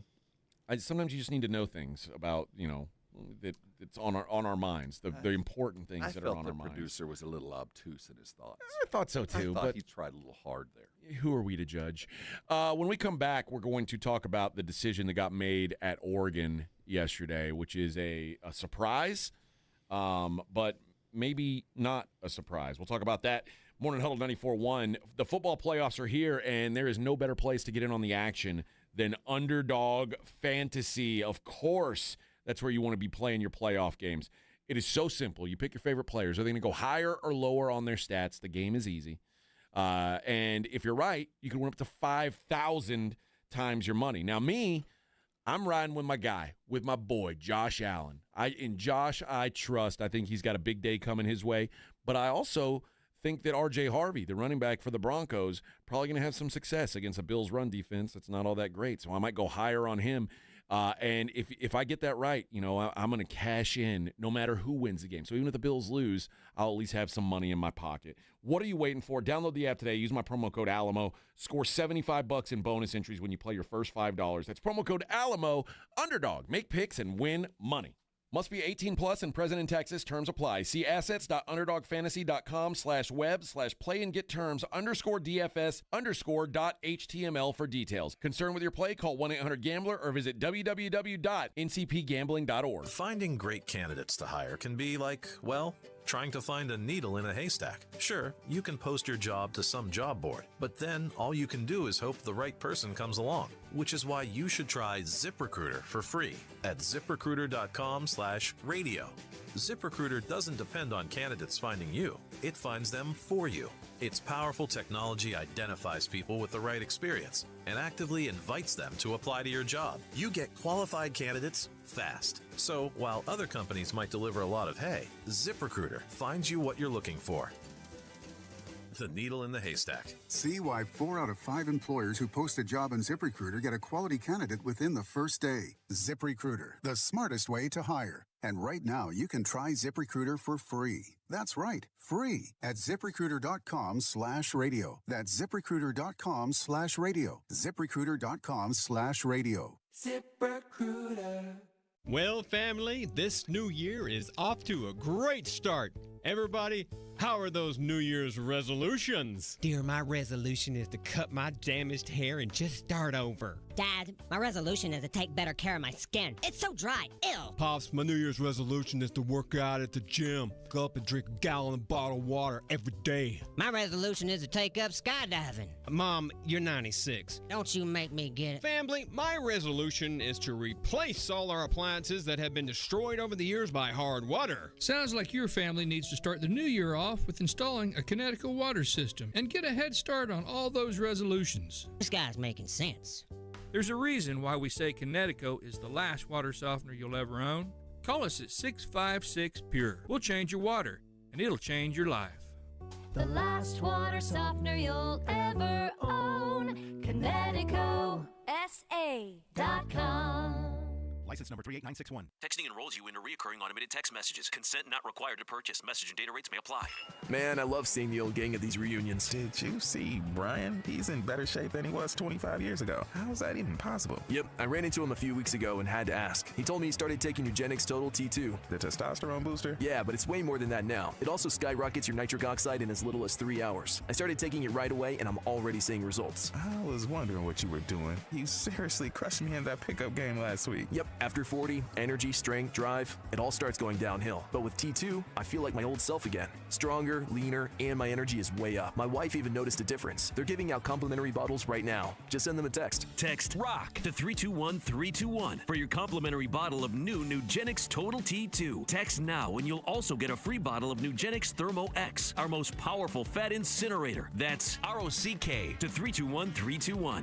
These statements have not been evaluated by the FDA. Product not intended to diagnose, treat, cure, or prevent any disease. You're listening to the Morning Huddle with AJ Hoffman and Rob Thompson.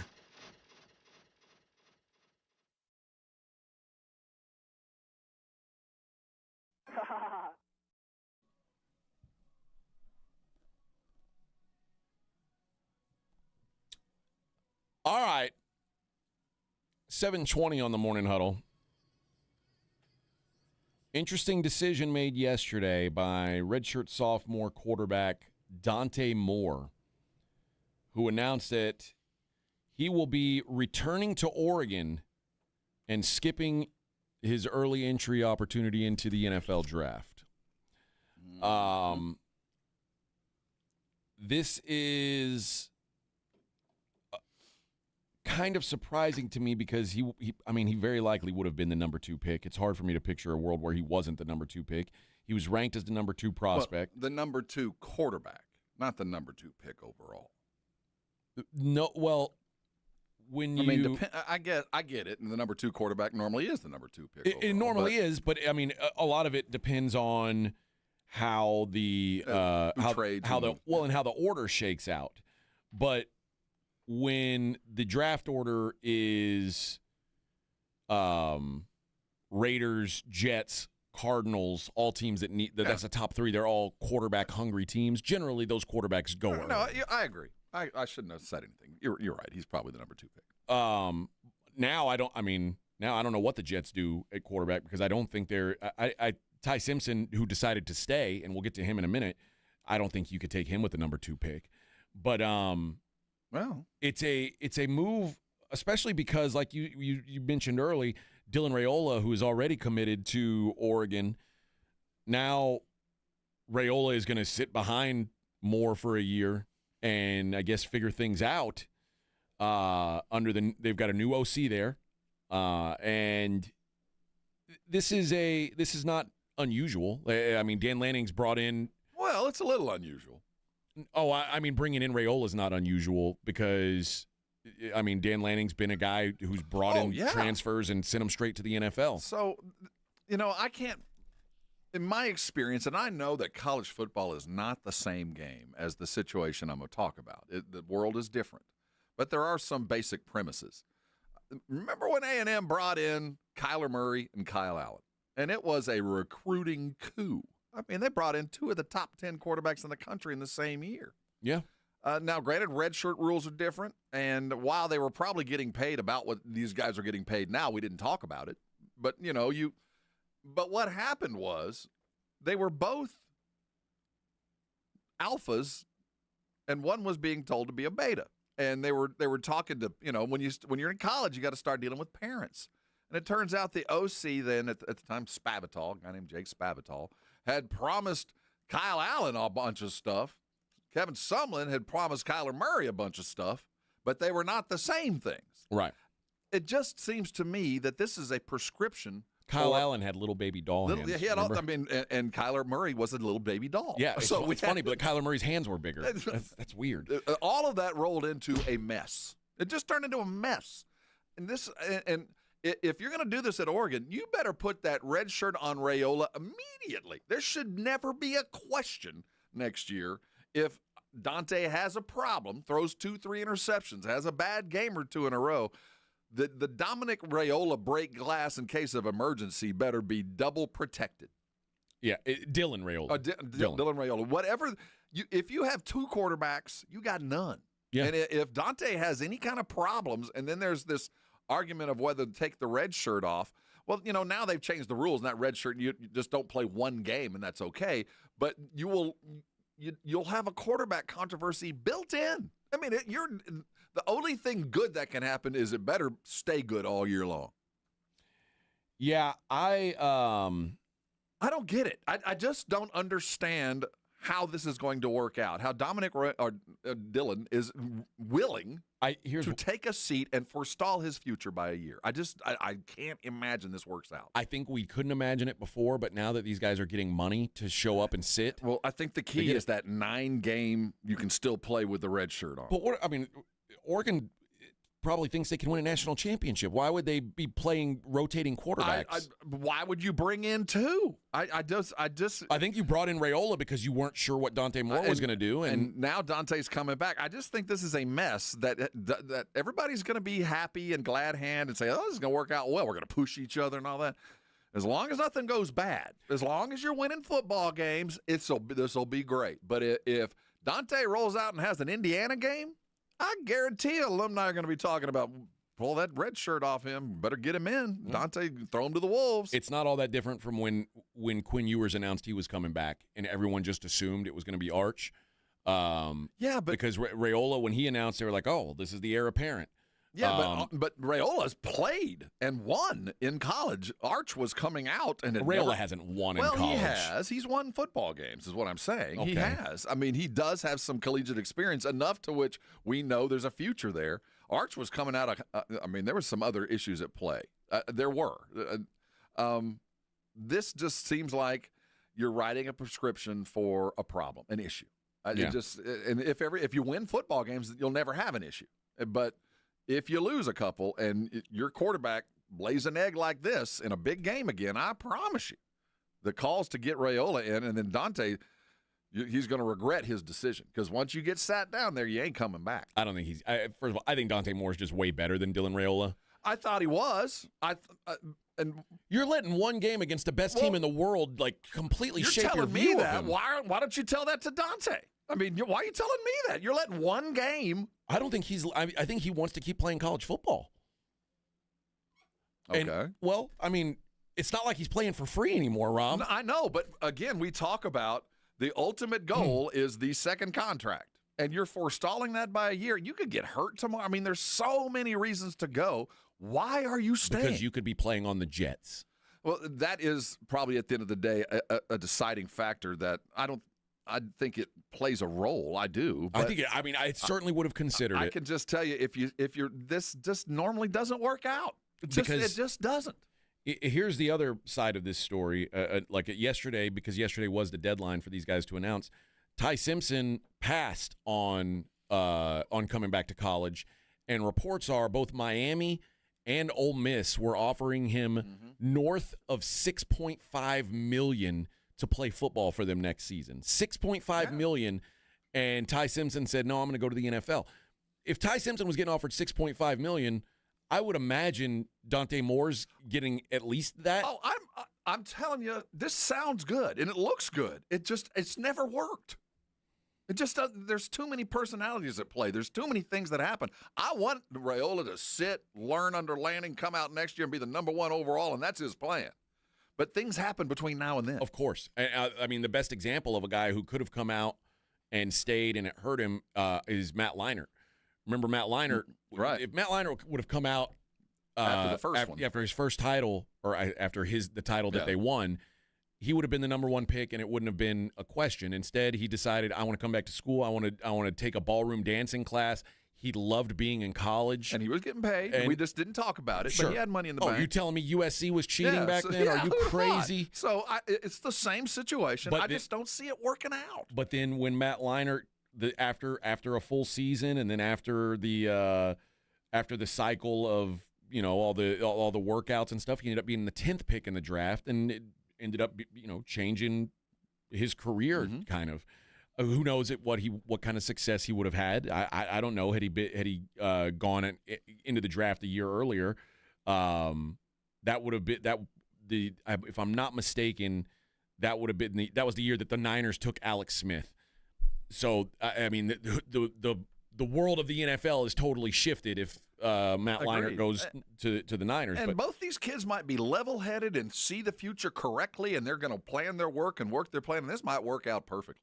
But it just hasn't in the past, so I have no reason to expect that it will finally now. But I do really believe that there is something to I could sit around here in college, make $6 million, and come out next year, or I could go into the draft this year and pretty much be assured that I'm going to play for the Jets.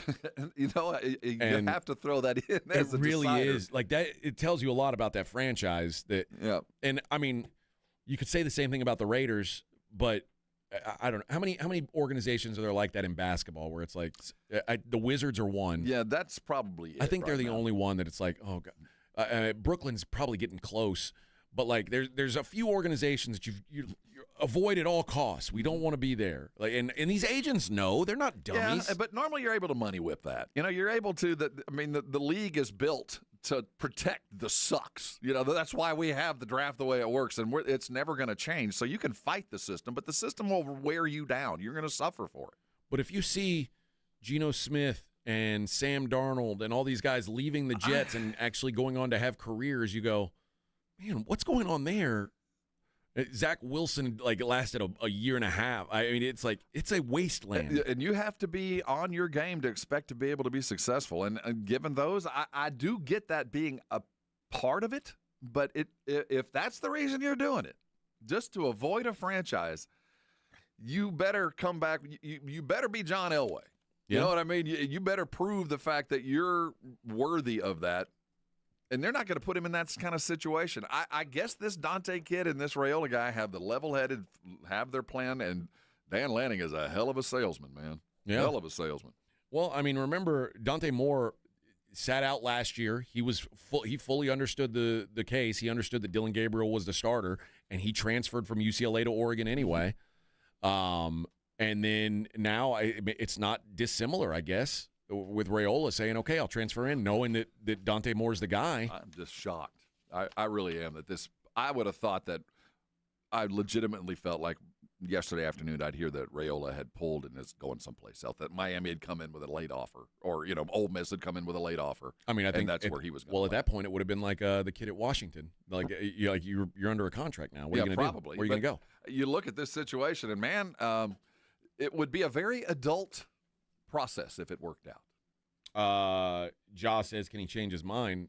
Not today. No. He's I mean, committed. yesterday was the deadline, so Dante Moore, now it's too late to enter the NFL draft if you decide today that you want to enter.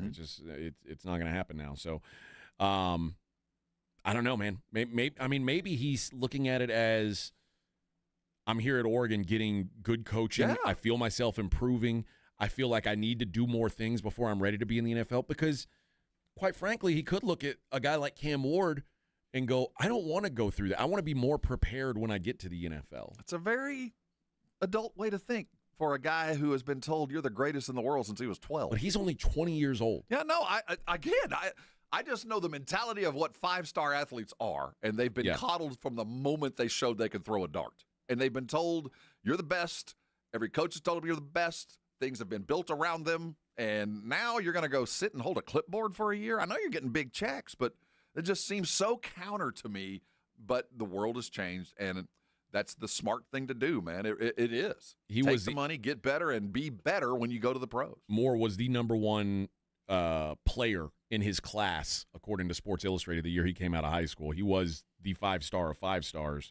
But, yeah, I'm not sure what his mindset is. But I don't think, and he said, for what it's worth, yesterday, he said, I'm looking forward to working with Dylan. I think we're going to push ourselves. I think we're going to push each other. I think it's going to be good to have that healthy competition there. Healthy competition. And I don't think that's the worst thing for dudes. If it works, it's the best thing for you. But there's so many things in play, man. If it's just two 20-year-old kids trying to make good and they can live together and work together, yeah, that's great. But then you got parents and girlfriends and alumni and checks, and if I get to play, there's a little bit more money from this car deal. I mean, there's all those things that suddenly come in after you've built this perfect situation that you just can't control. And then you throw in the variable, the huge delta that is a 20-year-old superstar male with $6 million in the bank. And what will this kid do? And how will he react to this? I would be way more worried if I'm Dylan Raiola than if I'm Dante Moore. Yes, Because Dante Moore, it's his job. To put it, I guess I'll put it in a poker term. Dante Moore he got to make his decision after all 5 cards were on the table. Raiola had to make his decision with still a card to be flipped. And that flip turned out to be the guy that's going to keep the job. And Dante Moore not only basically he flipped the card and knew what it was and still made this decision. That tells me a lot. You're coming into it fully aware. And you know what? Dante Moore is a lot better than Dylan Raiola. A lot he is better. Today. That's why Raiola showed up, to get to where Dante was. So I understand.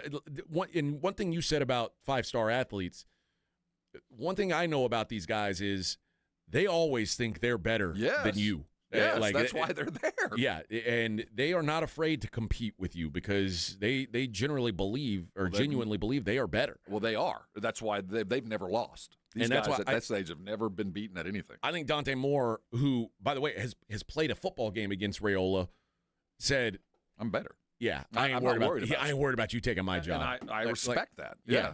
But I think Raiola coming in saying the same thing. I mean, he has the proof that he got beat, but you don't get there without knowing, given the right circumstances, I'll beat you. Yeah. So I love this opportunity. I do, and I think this might be part of this new college football world that I'm having to adjust to, that maybe there's dudes that are willing to put the time in to actually get themselves prepared and also have the money in the bank to tell a moribund franchise like the Jets, no. Yeah. Get better before this, or you're going to have this happen to you next year, too. Get better. Yeah, Mario says if Dante balls out next year, he'll probably still be on the Jets. Yeah, True. At some point you can't avoid it.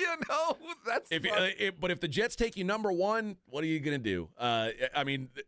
You think Mendoza thinks the Raiders are going to be suddenly a model franchise? He knows, but they've got the first pick. What are you going to do? I'm going to go save you. I'm here to save. If you can conceivably find a way and make an excuse, I'm only a sophomore.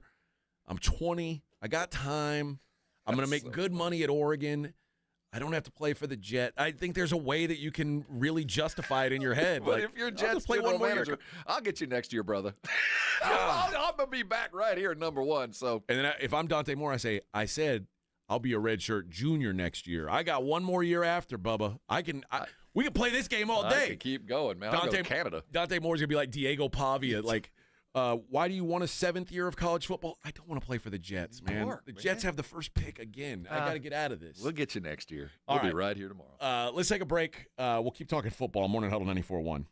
Bluebonnet Bunk and Biscuit will be here next year. They're going to be here tomorrow. They're here today. You know, when you think about what you're going to do with your pets, it's those big events that you really take into consideration.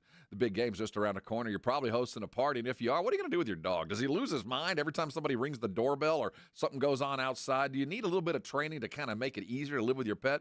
Bluebonnet Bunk and Biscuit has that in spades. Above and beyond that, we're talking about a place that you can feel very comfortable leaving your dogs, whether it's on a daily as you head into and out from work. They're easy to get to right there off 35. They're right next to the airport, easy to get to on your way in and out of town.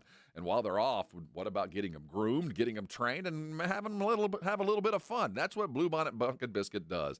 Takes away the issues. No more worries. The peace of mind, you've got it. Their dogs are being taken care of by people who love them as much as you. So when you have that big event coming around the corner, make sure you get a hold of them. Go to bunkandbiscuit.com is your first stop for all your booking and all your other stuff. But give them a call right now. The number is 210-750-1298. Big game, every game, it doesn't matter. Bluebonnet and Bunk and Biscuit's there for you. Call them today, and I know you're going to thank me later. 94.1 San Antonio Sports Star Traffic from News Talk 550 KTSA. Good morning. Our heaviest delay continues to be northeast side of town through Selma on 35 southbound Olympia Parkway on down to 1604.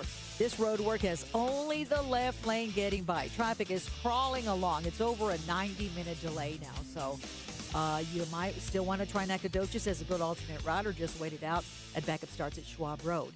On Loop 410 eastbound Presa, accident now off to the shoulder. A little bit of a delay from Southton. I'm Debbie Alcacer, KTSA. Time Saver Traffic.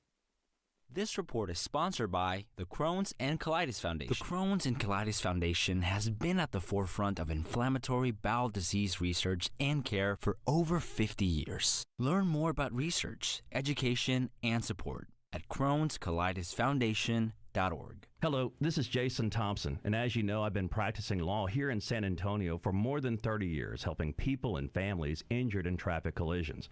So I'm often asked, what is the worst thing you can do after a traffic collision? And the answer is easy. That's trying to handle it on your own without an attorney. Insurance companies have spent billions perfecting their strategy of paying nothing or as little as they can get away with. It wouldn't be David versus Goliath. It would be David versus a million Goliaths. You have no chance. Using AI for help is even worse because AI routinely gives dangerously inaccurate legal advice. It is laughably bad on the law. So bad that a lawyer filing a document drafted by AI will likely be disbarred in Texas. Keep it simple. Just call me. My name is Jason Thompson. I'll give you a free review of your case with no obligation to hire me. My number is 210-900-0400. That's 210-900-0400, or my website, alawyerforus.com. That's alawyerforus.com. Do you owe $10,000 or more in credit card debt or personal loans? With credit card debt at all-time highs, Debt Relief Advocates is urgently notifying consumers of debt relief now being made available, designed to aid consumers with out-of-control credit card debt. Those who qualify and enroll for this relief program will only have to pay back a fraction of what they owe. This is not bankruptcy or a debt consolidation loan. This is a relief program that credit card companies would rather you not know about, as it ends your debt nightmare and saves you lots of money. Consumers owing at least $10,000 in credit card debt or personal loans can now take advantage of this debt relief as the cost of living skyrockets. Debt Relief Advocates has established a relief hotline for you to call to learn what debt reduction you may qualify for, so don't wait. For this free information, call the Relief Hotline at 800-888-5226. 800-888-5226. 800-888-5226. Appliance savings are happening now at the Home Depot with up to $1,000 off, plus up to an extra $500 off select appliances. Looking to upgrade your fridge? Check out LG's newest models serving up ice in all kinds of styles: cubed, crushed, craft ice, and now new mini craft ice straight from the dispenser. Shop savings and get up to $1,000 off, plus free delivery on select appliances like LG at the Home Depot. How doers get more done. Free delivery on appliance purchases of $999 or more. Offer valid January 8th through the 28th. U.S. only. See store online for details. Did you hear? Allstate car insurance now costs even less. So when you bundle with home, you can save even more. Check Allstate first to bundle and save with a new lower auto rate. You're in good hands with Allstate. Not available in every state. Only applicable for new auto insurance business. Rates will vary by several factors, including how you purchase the policy. Potential savings may vary. Allstate North American Insurance Company and Affiliates, Northbrook, Illinois. Chumba Casino brings non-stop fun straight to your screen. Anytime, anywhere. Explore hundreds of games like slots, blackjack, and instant scratch-style cards. Sign up to unlock your free welcome bonus and daily login bonuses. And enjoy your chance at exciting prizes without spending a thing. Just click, play, and enjoy the ride. Sponsored by VGW Group. No purchase necessary. See terms at ChumbaCasino.com. Must be over 21 and present in a state where it's legal to play. This is Jason Minix. You're listening to 94.1 San Antonio Sports Star.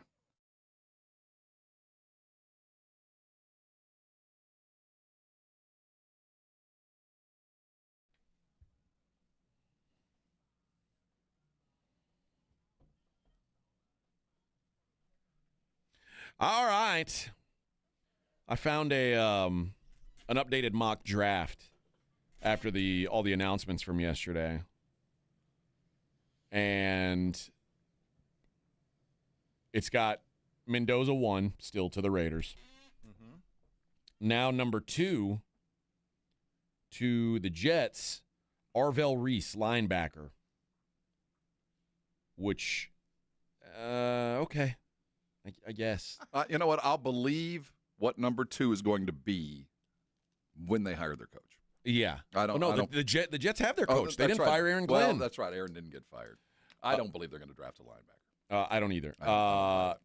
Third, Peter Woods, the D tackle from Clemson to the Cardinals. Fourth, Titans, Ruben Bain, the edge rusher from Miami, who I think is more likely to go second. Yeah, that guy's made some money. Fifth, Carnell Tate, wide receiver to the Giants from Ohio State. Francis Maigoa, the Miami offensive tackle to the Browns. Keldrick Falk, the Auburn edge rusher to the Commanders. Your guy, Jeremiah Love, Notre Dame, goes to the Saints. It's too high. I love him. You don't draft the running back that high. I don't care how good they are. I'm sorry. Anyway. One of my favorite players in this draft, even though he played at Ohio State, and I generally hate that, Caleb Downs, the safety from Ohio State, who I'm fascinated by. I am too, because I think he could be a linebacker for the right team. They've got him to the Chiefs. He is so fast. Yeah, and he's big enough to bring the wood. I like him. David Bailey, the Texas Tech edge rusher, number 10 to the Bengals. He's going to go higher than Jacob? He might, yeah. Well, he's an edge rusher. Like that goes somewhere. Caden Proctor, offensive lineman to the Dolphins. That's the Alabama guy. Yep. Yeah. Spencer Fano, the Utah offensive lineman, interior offensive lineman to Dallas at pick 12. All right. They call him a right tackle, so I think he's very like one of these versatile. The Cowboys appreciate Utah. They like the way Whittingham has developed guys. He's not the first guy to come out of there for the Cowboys. Mansour Delane, the cornerback from LSU, to the Rams, which it's crazy. The Rams have the 13th pick, but they do. Caden McDonald, defensive lineman from Ohio State, to the Ravens. Very Ravens pick. Brandon Cisse, the corner from South Carolina, to Tampa. And then number 16, trading with the Indianapolis Colts, the New York Jets take Ty Simpson, quarterback, Alabama. You can run, but you can't hide. Yeah, we're going to get you, buddy. We're going to get you. We're going. But if you're Dante Moore and you see them take Ty Simpson, you go, yeah. Yeah. He has to stay for at least a year. Yeah, he'll be around. I don't like that it's got the Bills picking 26th because that means they're out this week. They'd be losing this week. But it's got them taking Mekhi Lemon, the wide receiver from USC, who I love. Wish we'd have gotten a chance to see him. Yeah. 29th, it's got the Rams taking KC Concepcion. Really? Yeah. Concepcion played himself in the first round. Good I guess this is by seeding order is the way they did this, so that's why they're not making a prediction. So you're telling me the Rams go draft another wide receiver? Yeah. I don't buy that. Okay. I mean, why not? Well, you got Devontae and Puka. What's the big need for the Rams? I don't think it's wide receiver, is it? I mean, that's talk about a gluttony. Well, what you don't, I mean, Concepcion's certainly a way different kind of receiver than those guys. He's like, he's the next Adams. He's taking his place. Well, I don't know that he's even that. He's a tiny guy. He's a burner. But do you draft that in the first round? You know, I like his talent. I think his skill set's outstanding. But the Rams, of all places, you'd sit there. The Rams are a team I could see drafting bells and whistles because the Rams are pretty stacked. And also, the Rams have another first-round pick. Maybe that's why they can get away with Concepcion because he's a kick returner, slot guy that'll help, but a first-round pick, maybe. Yeah. Somebody's going to take him probably in the first round, I think. I think he's going to get that money. I get that, but the Rams, who already have Nakua and Adams and somebody else, I mean, it's already a pretty good room. We'll see what his 40 time is, but he's fast. Yeah. He's fast. Yeah. All right. But, yeah, it just goes to show that like, even if you think you're escaping these bad teams, they'll find a way to get back to you. This system has been in place for too long to fight it. Too many teams, too many guys that are better than you have tried to change things, and only a few have been successful in maneuvering. Most of the time it fails. Cheese Louise says, what about the Cowboys at 20? Sonny Styles, linebacker from Ohio State. They've got him at 20. So the Cowboys with those two picks. Hard to argue. An offensive lineman and a linebacker. Front to back, inside out. And he's a pretty versatile guy. A guy could do a lot of things. I guess I kind of forgot it's a good thing that for a Cowboy fan that the Packers lost this weekend. It did help. So it saves you a couple slots in the draft. Mm-hmm. That's a good thing. But yeah, Sonny Styles played all over that Ohio State defense. It's good to have those kind of Swiss Army knife type players. He certainly fits that. I hope we have a coordinator in that has some input by that time. We don't know who that will be, though. That it still seems to be a long way away, or at least they. Man, how many people have they interviewed?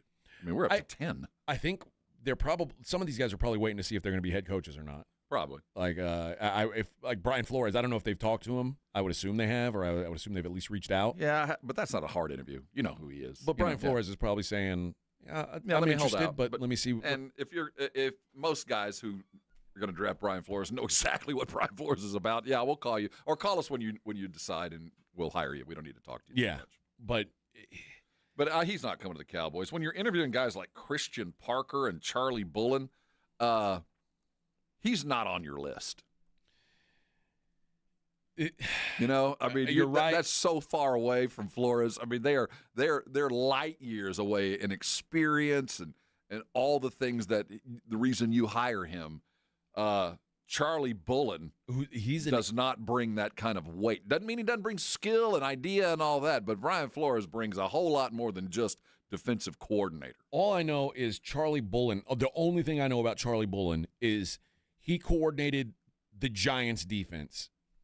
I know enough. So I'm out. If you're interviewing him and you're telling me that Flores was also on that list, why are you interviewing a guy like Bullen or Christian Parker? You should just offer the job to the dude that took the interview and say, what does it take for me to get you in the building? And if I don't got it, we part as friends. It is funny that Jerry is he is so willing to spend money, but he is cheap with coaches, isn't he? Because that comes right out of his pocket. I guess so. That's literally his payroll, not the Cowboys' payroll. That's his payroll. You know what I mean? It's not something that's accounted for and part of doing business. That's the variable that he has no control over. He has no salary cap on this. That is so I'm going to cut it as little as possible. He does. I mean, it's. Well, I also think the kind of guy that takes the job is willing to either take less because of the because they need the gig, or are in a position like at the end of their career. Well, any gig's good. I'll take it. But it doesn't have to be that way. You could say, hey, we want to be a serious job. We're going to pay you serious money if you come do this. He's tried it, and it didn't work. He tried it with Parcells at the overall when he brought in Phillips. I mean, that guy had lot of experience, and it just didn't work. Dan Quinn was a pretty serious hire. Well, things have changed over the last couple of years. No, and bringing Zimmer back in was more of a Band-Aid than a long-term. But he was an experienced dude who just, here's the keys. Go do what you do. Well, and I guess Matt Eberflus was same idea. Here's the keys. Go do what you do. You're right. And they just hired the wrong guys. Yeah. No, I get it. I just Charlie Bullen. Yeah, but I read that. I didn't even hear about that. That's what a crazy name for the Cowboys to even discuss. Well, Christian Parker, the pass game coordinator for the Eagles. That's that's no real. Are there any real guys they've interviewed?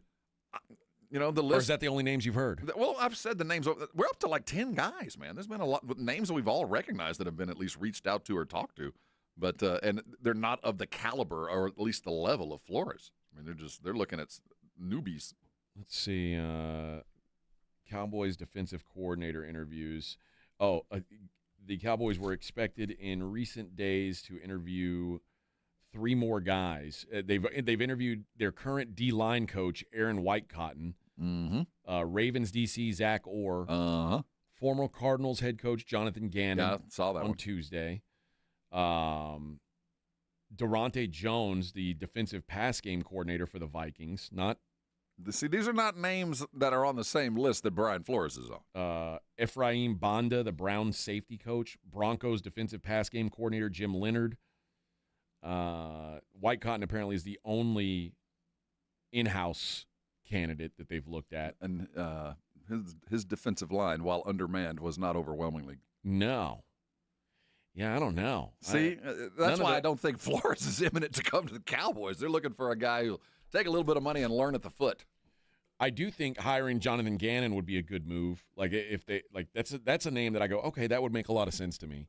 Jonathan Gannon's a Super Bowl champion defensive coordinator. Well, has head coach experience, although he not rolled great into experience. Dallas and kicked their ass. But what I do know, from everything I read about what was going on in Arizona this year, the players were fully bought into Jonathan Gannon. Now they couldn't do anything because their players aren't very good. We talked about Arizona more than once. Like, you might beat them, but you're going to remember you played them on Wednesday. They beat you up. Well, I think Arizona's first 7 or 8 losses all came by 3 points or less. Mm-hmm. Like, they were in every game. So that is the highest level they've interviewed, is a recently brand new coach who's on his way back to probably the position he probably should have stayed in for a minute.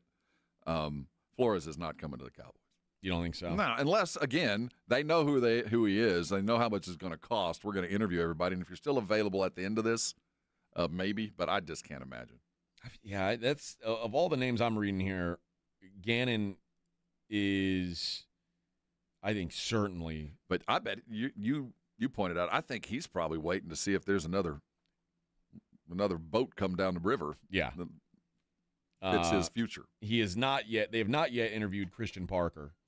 One team denied an interview to the Cowboys. The Cowboys asked to interview Jeff Ulbrich from Atlanta, and they said no thanks. Well, he might be our head coach. If everything falls through, we might end up keeping They got him. their own problems. Maybe the new head coach doesn't want him, and then suddenly he does become available. Who knows? But that's cold-blooded. You better give me a raise if you're going to tell me I can't interview. Yeah. But yeah, Christian Parker that requested, but it says that it can't be blocked by the Eagles because he's not a DC. Yeah, it would be a promotion. You have to let them go interview if it's going to be a DC. But all right, well, guess we'll see what the Cowboys do. It feels like they're a long way from finding anybody And yet. the worst-case scenario is you do something like bring in a guy like Zimmer, who you know is a short-term fix, whose style does not fit the guys you got. Yeah. Cheese Louise says Brian Flores is going to get a head coaching job. I hope We so. hope so. We're all voting. I We're think hoping. he's certainly deserving of that, but who knows? He's got his own, like as Rob says, we've all got our own El Guapos. He's got Shouldn't plenty. have sued the league. All right, halfway there on a small Friday. Morning Huddle 94.1, San Antonio Sports Star.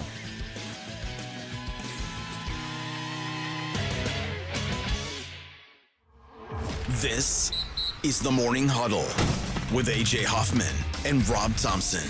KTFM Floresville. This report is sponsored by the Crohn's and Colitis Foundation. The Crohn's and Colitis Foundation has been at the forefront of inflammatory bowel disease research and care for over 50 years. Learn more about research, education, and support at Crohn'sColitisFoundation.org. The John Clay Wolf Show. Here's what's going on in the Wolf Pack. SpaceX launch went without a hitch. I watched it. Ignition. Liftoff. Godspeed, Spot and Die. Yeah, he's Bob McKenzie. Oh, hey. Thanks for the beer, Abe. Great. This is my brother, Doug. Good day. The John Clay Wolf Show. Listen to the John Clay Wolf Show, Saturday morning at 8 on 94.1 San Antonio Sports Star.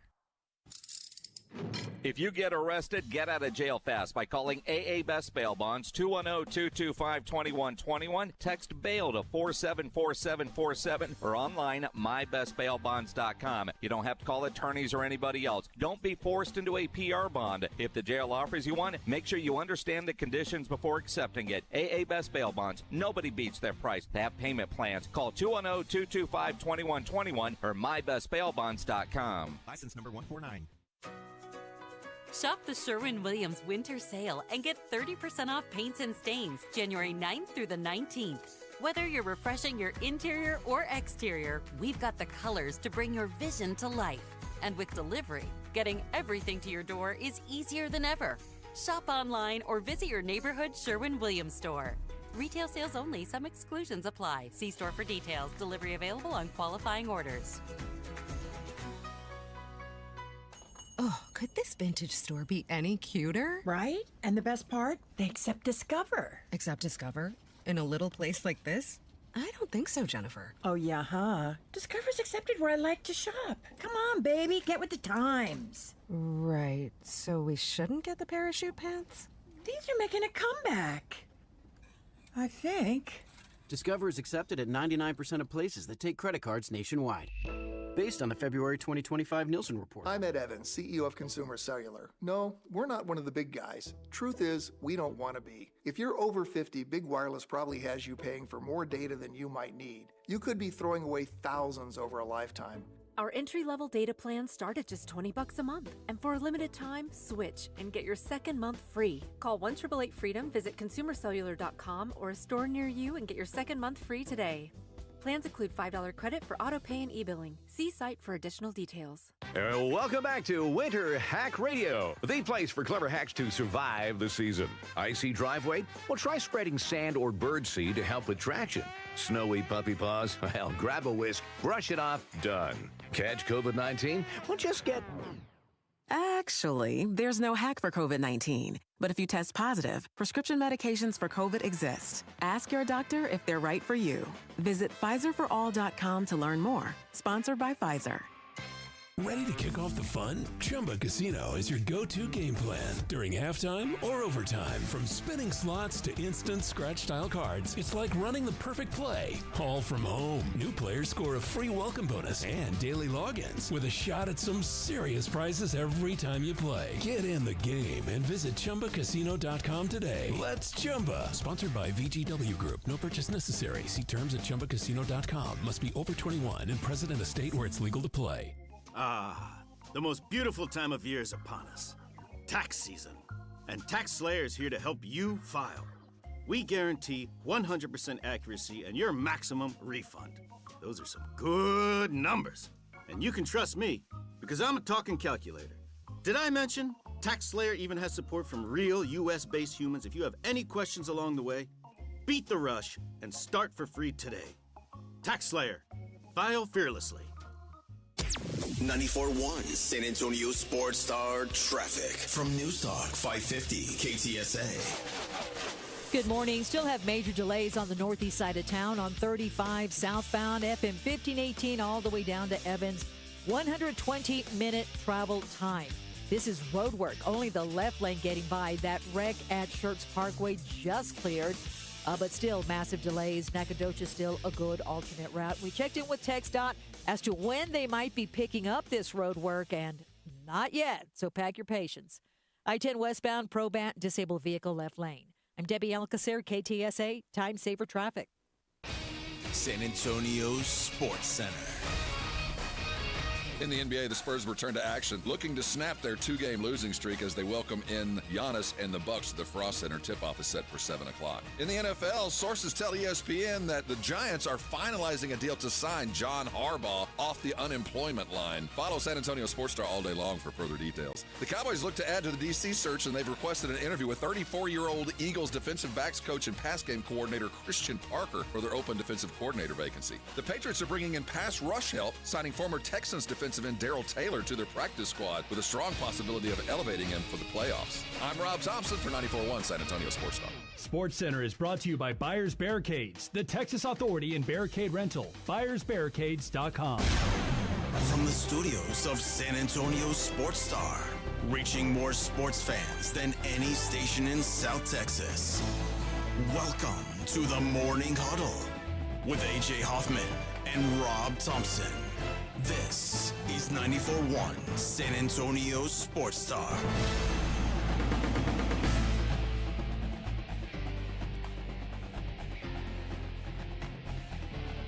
Vic's catfishing you. Vic sent Rob a picture on Christmas of somebody else's family. Somebody else's animal. Yeah. No, it's just one of those, what do you call them? I guess the pre-pics, the free ones that, the images on iPhone. All right.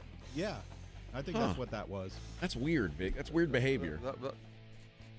It's like well, I was smoking. Posting, I was gonna say, yeah, like putting a random family on your Christmas card and sending it out to people. Merry Christmas. Yeah. We're almost as happy as these people. Yeah. Like, see, that's odd. Let me look here. That's weird. Yeah, well, you ain't lying. It's weird. We got some questions to answer around here, Bubba. Yeah. You don't know who that is, do you? You have no idea. Just sent me a random picture of a dog that's not yours. Actually, according to this, it's like I didn't send it. I think you sent it. No. Yeah, look, it's on the left side of my text. Well, that's... Oh, and your text the plot thickens. This is certainly not my dog. No, I thought that was yours. Might be mine. No, that's not yours. No. It's just one of those animated GIFs. It's just, yeah, but it wasn't me. No, if I would have sent it, it would have been on the right. That's weird. I didn't send that. What are your thoughts on Ty Simpson passing up $6.5 million to play college football for another year? Didn't Quinn tell us he was offered 8? Yeah. Again, it's the race to the second contract. And while it's short-term gain, but if you can get that second gig, you go from about $20 million in total earnings as a mid-round draft pick to $20 million a year minimum. Yeah. In that 3 years. So that's the race. So I don't understand it, but at least now there is a little bit of money to let you make that decision. But you're forestalling the payday is what you're doing. You're just pushing it down the road with the expectations this extra year now will benefit me while I become a pro, and I'll be readier to get that deal when it comes available. I hope. It seems that way. If I'm Ty Simpson, it's hard to pass up $6.5 million. Call Quinn Ewers. I mean, it worked out about as good as it could for him. He ended up starting at the end of the year. He got his opportunity. Was it worth coming back? Did you feel more ready when you got the opportunity? Finally, did it help you? And if you say yes, all right, I'm in. But I do know. I'll say this for sure. Earlier. Quinn Ewers staying in college another year did not help his draft stock. And I'm not sure it helped fact. him I'm sure more practice benefits everybody. But so I don't think he's worse off. But if you can say the financial end of it and the preparation, I was more ready and I'm happy I waited, then I get it. But I don't think, because that's the best case scenario for you. You land at a place that you're not thrown into the storm, and then by 12 games into it, you have an opportunity to literally win the job. That's the dream. Yeah. And it worked for him, but I still don't know if it paid off. Cam Ward last year got an $8 million signing bonus and a base salary of $840,000. So he made about $8.8 million as the number 1 overall pick. Ty Simpson could have made 6.5 with a lot less heartache. Playing college football, not getting, And I mean, it's a couple $1 million. We're talking about a third less, but it's still. It's just another one of those things. I'll say it again. We're in such a new world. I don't know what the right decision is anymore because the decisions that were made even 3-4 years ago no longer apply. Right. Yeah, it is certainly a different world, and it's a changing world all the time. So there's probably stuff going into these decisions that you and I are ignorant to at this point. I mean, I don't know contractual obligations and all those other kind of things, but I do know that the one thing that hasn't changed is the fact that that second contract matters, and you really do intend to change your life with that one because once you sign that deal, that's lifetime money. Yeah. In other college sporting news, the NCAA is stepping in on these, I don't know what to call these things, the prediction markets, the trade markets, the like Kalshis of the world that are. You can gamble on anything. They're basically sports betting, but they're not. You can betting bet if it's going to be sunny tomorrow or cloudy tomorrow. Yeah, and I guess the way they work around it is it's me versus you. Yeah. So there's no book. There's no rake per se. Yeah. I'm not sure how they make money off. I haven't even looked into this, and probably because I have illegal sources of betting. This doesn't seem as fun, but the NCAA is asking the Commodity Futures Trading Commission that's the agency that regulates these prediction markets, to suspend college sport prediction markets until there is a system with more safeguards in place. I think they're right, but they can't. Why not? You can't. The toothpaste is out of the tube. I think it should be pulled out. But given the trend and given the trend in the courts, I don't think it can be stopped. Yeah. Now Kalshi they've won a lot of ability to do these things, but there are like the NCAA does not like this Kalshi. And they shouldn't. I think it's a terrible idea. But you can bet on where somebody's going to go in the portal. So imagine. I'm going there. I'm gonna place $100,000 bet and call my cousin. Yeah. Like Vic says, okay, I'm gonna leave the morning huddle. I want to go work for a different show, and he tells us what show it is, but nobody else knows. We can bet on that. That's okay. I see. You know what I mean? And that's insider trading. I mean, this is nothing new because, and I find the irony of name the commission that's over the CFTC. It's the they're commodity also futures the trading commodity commission. futures. That's also, if you watch Trading Places, those Yeah, are commodities. it's a So stock they're market. also overseeing orange juice and soy futures and gold and silver and now college football futures. Yeah, that's the irony of this whole thing. That this isn't just gambling.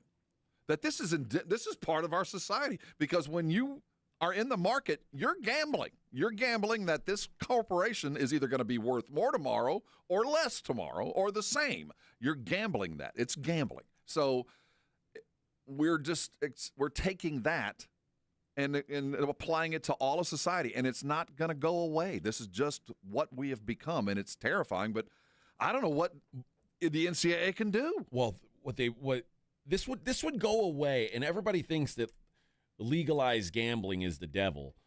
The truth about legalized gambling is it's at least federally regulated. Right. I trust that there is no manipulation to the market, which is why we put money and buy future silver bars, knowing the expectation is the market will move itself, not some extraneous mover that causes it to move in a false way. But these betting or prediction markets, they call them, what it really is it's unregulated betting. Yeah, and that it is the Wild West. Yeah, it's pitching pennies in the back. It's you're throwing quarters. The simple fix for it is just to get out of the Stone Age and legalize sports betting. It's not that hard to do.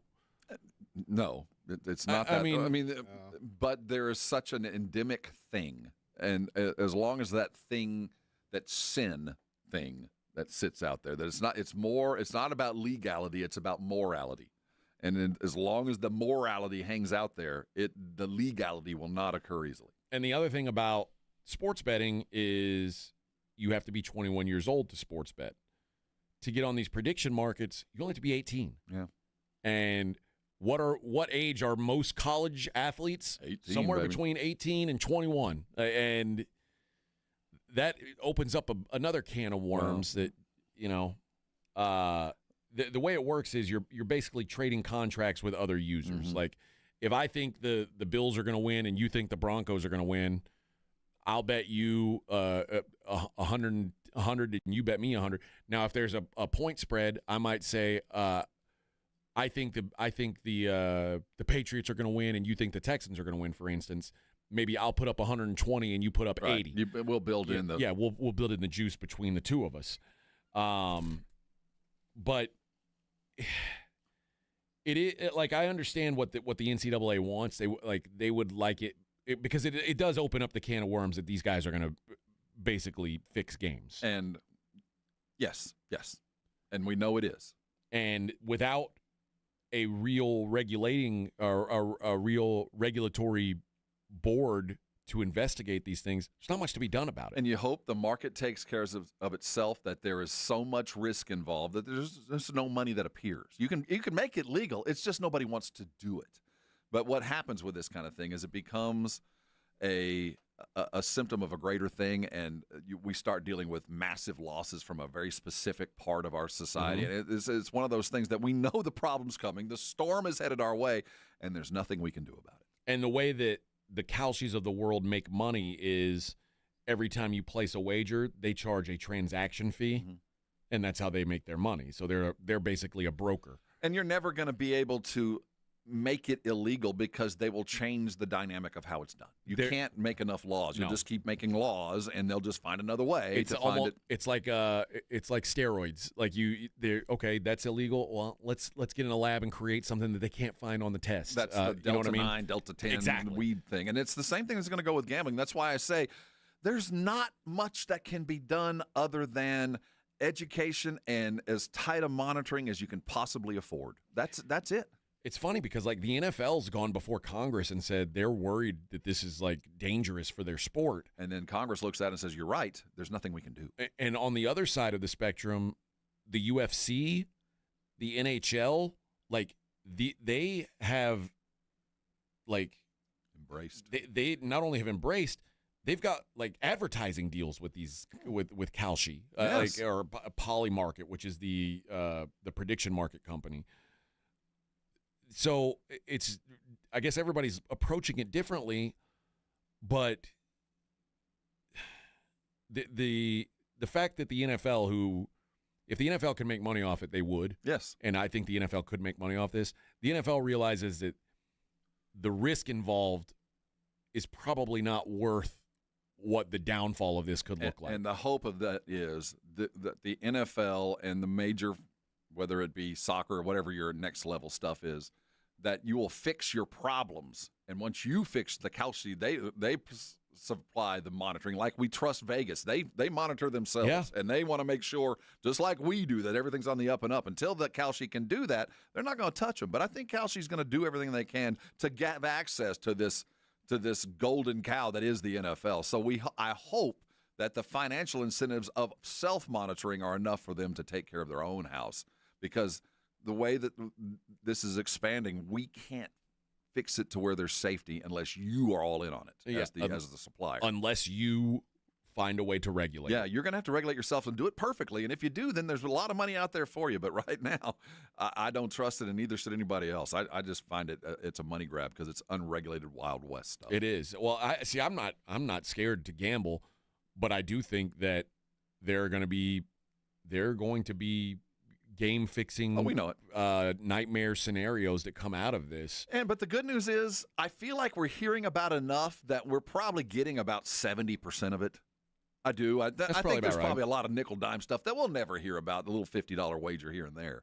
But for the big-time stuff that really affects outcomes, I think they've got enough stopgaps in there to where I feel comfortable. That I'm not worried that some kid that mom needs a mortgage payment is going to throw a game tomorrow. I don't think that's as likely as a dude in a DFS pool saying, "Hey, I know him. He's got a cold. He's my roommate. He ain't playing." I'm not too worried about that. All right, let's take a look at the NFL on the other side. There's some news about what might happen this offseason, including some discussion about the Steelers and the Ravens. As well as the Jags, some stuff that we may be looking forward to in the offseason. It's the Morning Huddle, 94.1 San Antonio Sports Star. Rosti providers are around San Antonio for a reason. They keep growing for a reason, because what a Rosti does works. And what they do is get you out of pain as quickly as possible, especially those that have been dealing with a specific issue for a long time that just accepted the fact that this is going to hurt. You don't have to live that way. A Rosti does miraculous things with those that did not think they had an out, because a Rosti does things a little bit differently. Their hands-on approach gets things fixed. They attack the problem, and sometimes the problem isn't where the symptom, the pain is. And when you fix the problem, the pain goes away. So don't let it keep you down. They accept most insurances. You don't need a referral. You can get in today. There are so many providers around San Antonio. And by the way, to be an Rosti provider is to achieve a certification above and beyond what you were trained for. So when you go see an Rosti provider, they're already physical therapists. They're already chiropractors. They're already general practitioners. That's what a Rosti is. It just works. Call them today, 1-800-404-6050. The website's Rosti.com. Don't let pain keep you from doing things that you love. Call a Rosti. They're going to fix you. And when they do, come on by. You can thank me later.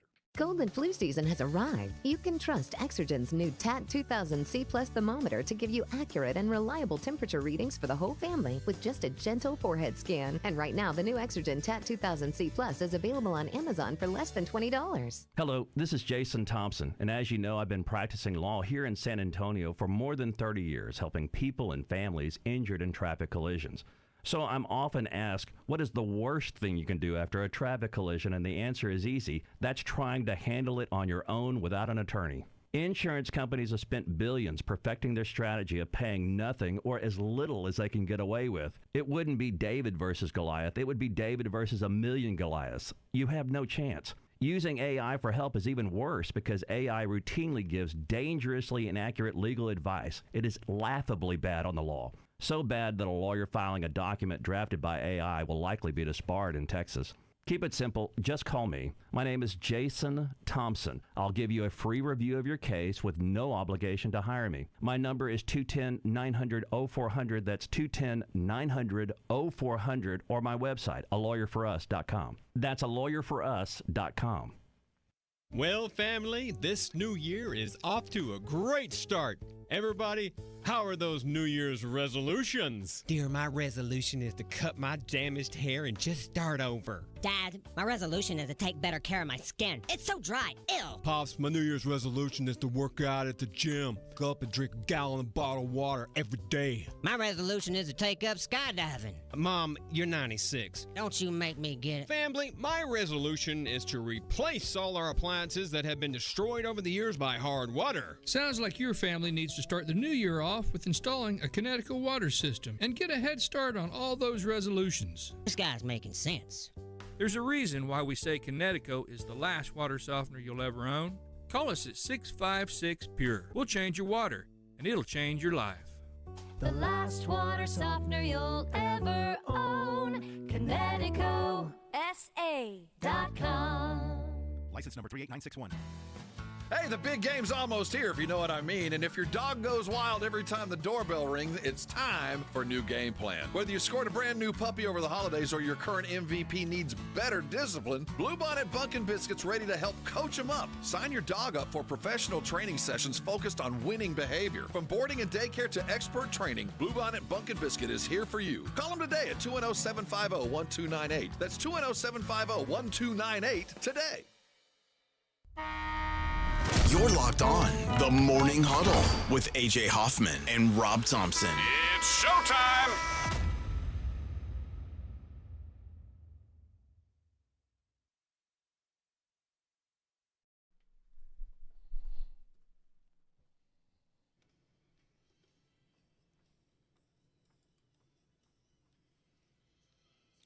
Oh, yeah. Vic used to work on the docks. Yeah. Oh, man. I remember those days.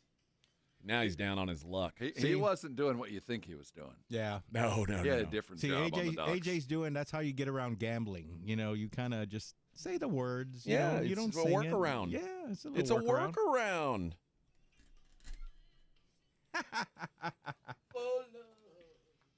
Or you turn off the mic and sing.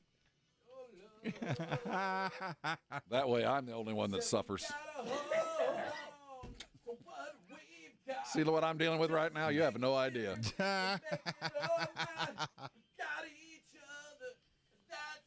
See, I take this for you. I'm the sin eater. I got to deal with this. Yeah. Like, I don't even know the word. It's like I don't even know the words to this song. How could I be singing it? You're in a bathroom, and the dude in the next stall is just singing. Just singing. Yes. We talked about the John Harbaugh decision to mutually part ways with the Ravens, however you want to take that. How many years was he? 18. God, it's a long time. Yeah, long time. Steve Bisciotti, the owner of the Ravens, said that he wants to get a deal done by the start of free agency in March with Lamar Jackson. Now, Lamar Jackson is headed into a season where his salary cap number is $74.5 million. I was thinking the deal that he wants to get done isn't necessarily a raise. Yeah. He wants a different deal, not a better deal. He said, and he's not tiptoeing around it. He says, the urgency of the matter to me is that we've got free agents, and I don't want to go into free agency with that hanging over our head. I made it clear to Lamar. I think he was very appreciative of my stance and hopefully willing to work with Eric. He's talking about Eric DeCosta, who's the Ravens GM, and not let this thing get dragged out into April like last time. It's very hard for him to build a roster when that thing is not settled. If you're Lamar, how do you take that? What do you do? Well, you look at it as, first of all, I mean, it's untenable for his cap number is going to go up $31 million. Doesn't affect me none. I'm Lamar Jackson. Why would I negotiate one penny away? Because otherwise I'm going to trade you to the Jets. There you go. Seriously, there is the threat. All right, brother, then it's time for you to go. I fired the coach, and he did. Yeah. I mean, Harbaugh didn't leave only on his accord. This is your world, brother. Right now there's 3 more years on the deal, but if $74.5 million on the cap this season, that would be 25% of the salary cap. You're done. You cannot have your quarterback can't take up 25% of your cap. But my retort is, you made the deal. You offered that to me. I didn't roll up and decide this is what you're going to pay me. This is what you told me you're going. This was the bed you made. Go fix this. Well, so here's the deal. I mean, part of the reason why the cap hit is so much greater later on is because Lamar, I'm guessing, wanted a bunch of bonuses up front. Yes. So, and this was the deal. They told him, you go make a deal, go make the best one, and come back to us. And that's what happened. Remember, they let him test free agency, and he went and talked, and never either he used them as leverage or he never got the deal he chased. So this was the deal that he leveraged them into getting. Now, I'm not saying he should do that. I don't think he will do that, but he has every right. If they can't reach a new deal, Bisciotti said the team would lower Jackson's cap figure by spreading out the hit in void years, but the Ravens don't want to do that because then you're getting punished down the road. Yes. He said, we want another window. Lamar knows that. I think he's amenable to doing something that mirrors the last deal he did, although the annual number will be a little higher. But I'm hoping that it's plug a new number in the same contract he signed last year and move on. It'll happen. If they asked if Jackson would have a stay in deciding who the next coach is, Bisciotti said, a lot of say, but it is no power. I have the power. I care about my players very much, but I can't give them that power. That's the correct answer. I think so, too. But Lamar should have a say. They fired the coach for you, dude. And they did that so you would amend yourself to a little bit less per year, but still make the same money. You just have to buy into this. And the great players understand that. I mean, you look down the list of guys that have won Super Bowls, the true stars, all of them at some point gave up just a little bit. Now, they got the big one, but then they started kicking some back. And I mean, Tom Brady's the most famous for this. Tim Duncan's still getting paid by the Spurs, I bet, from kicking money down the road. So he's also the one that was, take the money. I'll get it eventually.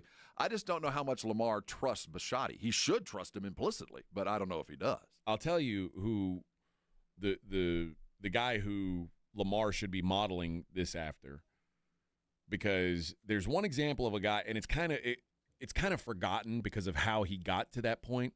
But there's one guy who was considered the best player in the world, who had a chance to keep making the most money in the world, and he left where he was at. He took less money to try and get a championship ring because that's what he didn't have yet. And that was LeBron James going to Miami. People forget about it because everybody is like, oh, the decision, blah, blah, blah. But at the end of the day, LeBron said, a ring is more important to me than money. Like he could have made more money had he stayed in Cleveland. Yeah, absolutely. He took less money to go play with D. Wade and Chris Bosh and try and get a ring.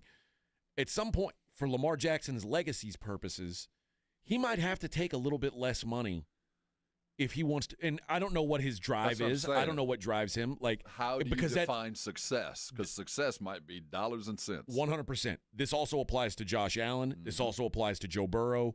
Like, any of these guys who are a ring away from being all-time legends, at some point, you got to get that ring.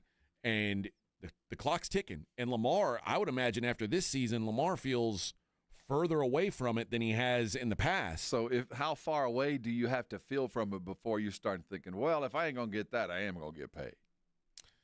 That's the question. And we know Lamar can get paid. And I don't think that's him. But I do know that this was a rather contentious relationship not that long ago where they were ready to say goodbye to Lamar. And if they were going to let him stay, it was going to be on their terms. And they said, go get the deal you think you're going to get.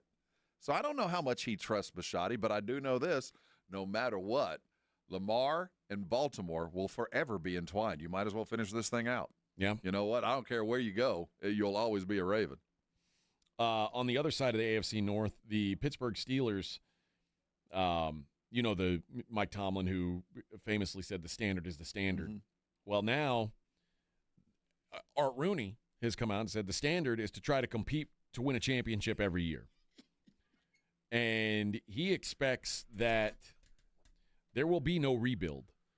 They asked, he's 73 years old. They asked if you would be up for a rebuild as they install their fourth coach. He said, I don't like that word rebuild. And I'm not sure why you waste a year of your life not trying to contend.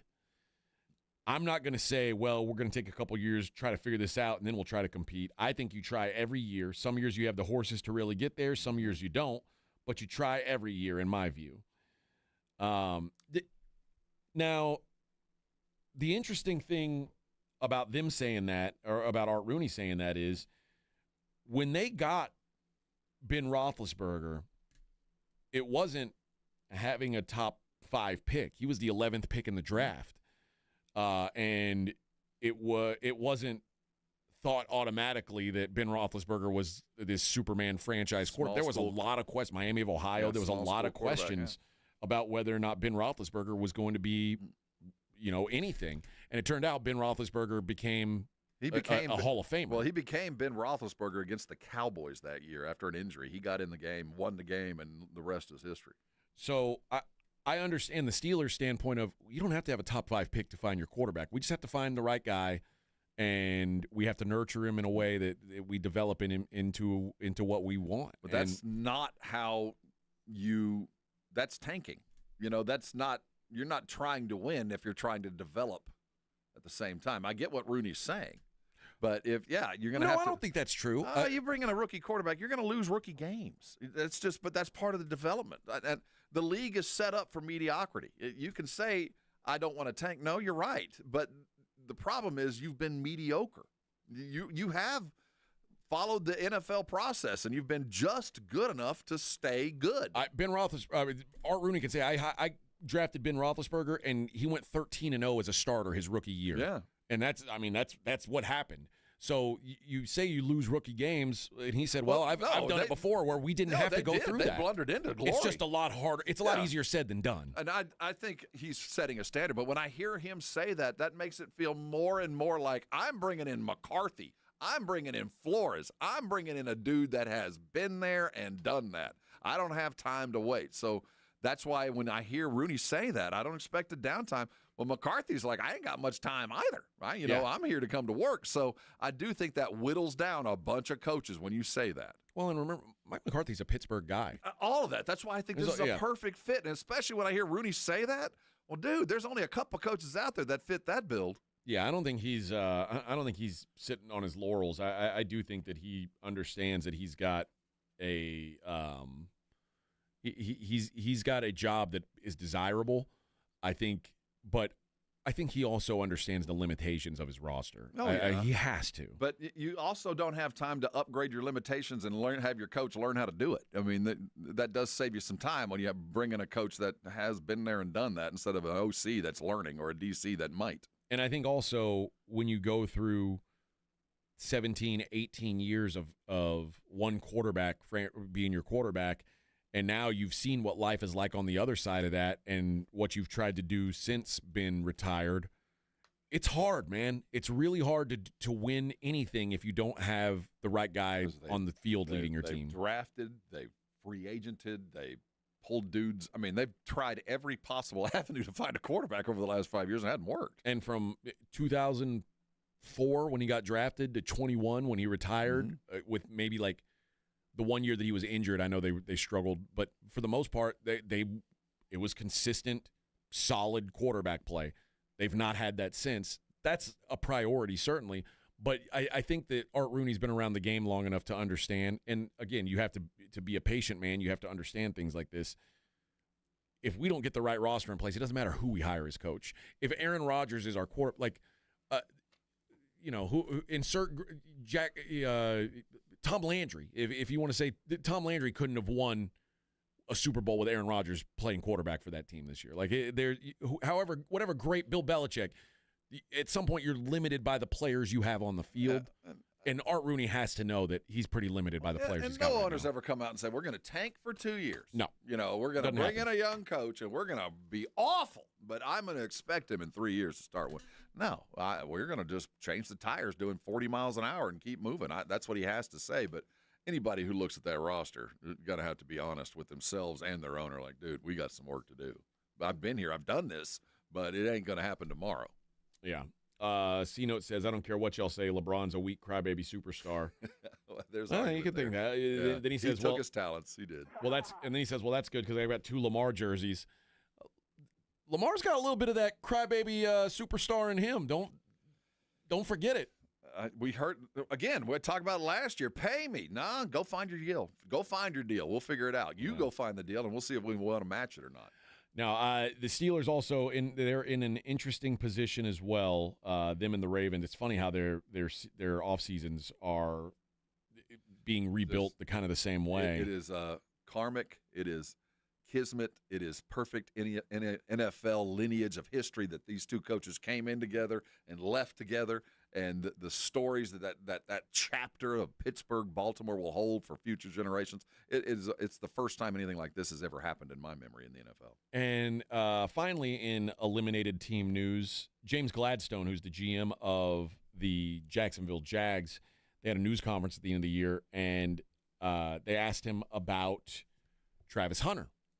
And he said, "We still expect Travis to play on both sides of the ball. The steps that he was taking by the midpoint of the season really made us feel good about what the back half of the year was going to be on both sides of the ball and what impact was going to look like being a feature point on offense and an impact player on defense. The injury was just disappointing timing, but nonetheless, we feel good about where we are heading into this offseason and what next year should hold." I have no reason not to believe him. I don't either, but I also consider they've got Brian Thomas Jr., they've got Jacoby Myers. We started to see Washington. Number 11, whoever that kid is. He started to come out of it at the end of the season, and it's like maybe you need that guy on the defensive side more because I think he'll be more defense than offense. Well, that's not what you say and what ends up happening are two entirely different things. I got to keep Travis Hunter motivated and working out and getting well. And then players know. I mean, he might want to see it, but once he gets out there and realizes, I have a finite career. I only have so much time to make a difference. And a jack of all trades is a master of none. I'm going to pick one, and I'm going to go do that. But I'll let him mature into that. I'm going to tell him, yeah, the whole world's your oyster. Get well. It's real easy to say I want to be Shohei Ohtani of football. It's a lot harder to actually be it. Yeah, but I appreciate that he wants to do it. And if you work your way to it, I will not stop you. But I know what your future is, and it's on one side of the ball with a little help on the other. Last year, Travis Hunter played 67 – well, this is before the injury – played 67% of the team's offensive snaps, 36% of their defensive snaps. I see that flipping. I see it going. I do too. And I think it's mostly because of the talent that's being brought in, yes. Like the talent that's been brought in. I think now they're looking at it as, well, now that we've got these other pieces here, we don't necessarily need you as much on that side of the ball. And part of me was, to do it is so impossible. And I say that's so impossible. 5 guys in history had been able to do, something, either a different sport or both sides of the ball. But he proved that, he was actually adequate. I didn't feel like it was a detriment to the team that he was doing both things. I think that they realized that he can do both things, and you'll be able to continue to do it. But I think as you mature, you start to realize that for this team to win, I need to do X and Y, but which one takes precedence? It's going to be defense. It will be. And I think when you're good at something and suddenly you start getting accolades for it, because he could start getting those that's NFL Pro Bowl kind of stuff. Yeah. And that leads to more money. I think he'll pick a side. I think he will. I tend to think so too. And I think right now the team needs him more on the defensive side. I think that's the way it's going to end up. And if he's the good kid that I think he is, and by all measure, he seemed to be a good teammate, he'll accept that. All right, let's take a break. We'll come back. We will wrap up another hour of programming. Let's get into some Spurs. They got a big game tonight. It's the Morning Huddle 94.1. Dr. Jacob Torres is my doctor. Now, he wasn't my initial doctor. I first met him when I was trying to lose some weight about 10 years ago. If you've resolved to make 2016 a year of health, and you don't really want to take a bunch of semaglutides, and take a bunch of shots, you want to lose the weight and keep it off the way that that you can trust, that once the shots stop, can you still keep the weight off? Well, Dr. Torres can make sure of that. He put together a program for me that just works, a program that I still live with. He taught me how to eat again. That's the best way I can put it. And no one wants to go into a weight loss program knowing that there's certain things that are going to be out of limits forever. That's not the case. But once you learn how to eat, when to eat, what to eat, and get yourself in the right process, the rest of that stuff is easy. So if you want to begin the right way, call Dr. Torres today. The number is 484-6551. It is an easy number to remember and one that you can live with. Go to his website, iffhealth.com. There are so many great questions he asks that'll kind of open your mind to this. If it's time to lose weight, if you're ready to do it, I want you to call Dr. Torres and the Institute for Functional Health today. And once you get on a program that you truly love, I want you to come on by and thank me later. 94.1 San Antonio Sports Star Traffic from Newstalk 550 KTSA. Good morning. Our heaviest delay continues to be on the northeast side through Selma. This ongoing road work on 35 southbound between FM 50 and 18 to Evans is causing massive delays, over 90 minutes. The left lane is getting by slowly at that. Traffic is heavy back to Schwab Road. Nacogdoches still a good alternate route. Checking in with TxDOT, still no time frame as to when they're going to pick that up. We do have a stall at 281 southbound 410 left lane. I'm Debbie Alcacer, KTSA. Time saver traffic. This report is sponsored by the Crohn's and Colitis Foundation. The Crohn's and Colitis Foundation has been at the forefront of inflammatory bowel disease research and care for over 50 years. Learn more about research, education, and support at Crohn'sColitisFoundation.org. Cold and flu season has arrived. You can trust Exergen's new TAT 2000C Plus thermometer to give you accurate and reliable temperature readings for the whole family with just a gentle forehead scan. And right now, the new Exergen TAT 2000C Plus is available on Amazon for less than $20. Hey, can you blow up some balloons for Jack's party? I can't. I'm so congested. You need Sinex Saline from Vicks. Sinex Saline Nasal Spray. Yeah, just Sinex. Breathe. Sinex Saline instantly clears everyday congestion associated with colds and year-round allergies with a gentle, ultra-fine mist that's no mess and easy to control. Daddy, we need more balloons. On it. Enjoy life's important moments without congestion. Try Sinex Saline from Vicks. Just Sinex. Breathe. Use as directed. Do you owe $10,000 or more in credit card debt or personal loans? With credit card debt at all-time highs, Debt Relief Advocates is urgently notifying consumers of debt relief now being made available, designed to aid consumers with out-of-control credit card debt. Those who qualify and enroll for this relief program will only have to pay back a fraction of what they owe. This is not bankruptcy or a debt consolidation loan. This is a relief program that credit card companies would rather you not know about, as it ends your debt nightmare and saves you lots of money. Consumers owing at least $10,000 in credit card debt or personal loans can now take advantage of this debt relief as the cost of living skyrockets. Debt Relief Advocates has established a relief hotline for you to call to learn what debt reduction you may qualify for, so don't wait. For this free information, call the Relief Hotline at 800-888-5226. 800-888-5226. 800-888-5226. It all comes down to this, folks. Yep, the entire season is on the line. But my throat has officially thrown in the towel. Sounds like you need Vicks VapoCool drops. They're max strength and vaporize sore throat pain. Whoa! These VapoCool drops hit fast. Speaking of fast, did you just see that play? Yeah, he vaporized that ball. That pun should have come with a penalty. Vaporize sore throat pain with Vicks VapoCool drops. Use as directed. George gets justice. After being hit by an 18-wheeler, the experienced attorneys of George Salinas Injury Lawyers are San Antonio's choice for getting you the maximum compensation you deserve. With over 110 years of combined experience, they've recovered millions for their clients. 18-wheelers may be bigger than you on the road, but you can be bigger than them in the courtroom. George guarantees that you don't pay unless they win your case. Call 210-225-0909 today for a free consultation. George gets justice. GetGeorge.com. It's The Blitz with Jason and Joe. Afternoons at 2. Coming up on The Blitz, the Spurs are back home and they get Giannis and the Milwaukee Bucks. We're going to preview that for you. Plus, the Houston Texans, one game away from the AFC Championship game. Will they make it? We'll talk about it with the General, John McClain, at 5:15. And will some of these openings get filled soon? We're talking NFL coaching searches. The Blitz starts at 2. The Blitz with Jason and Joe. Afternoons at 2 on 94.1 San Antonio Sports Star. It's the Morning Huddle with A.J. Hoffman and Rob Thompson on 94.1 San Antonio Sports Star.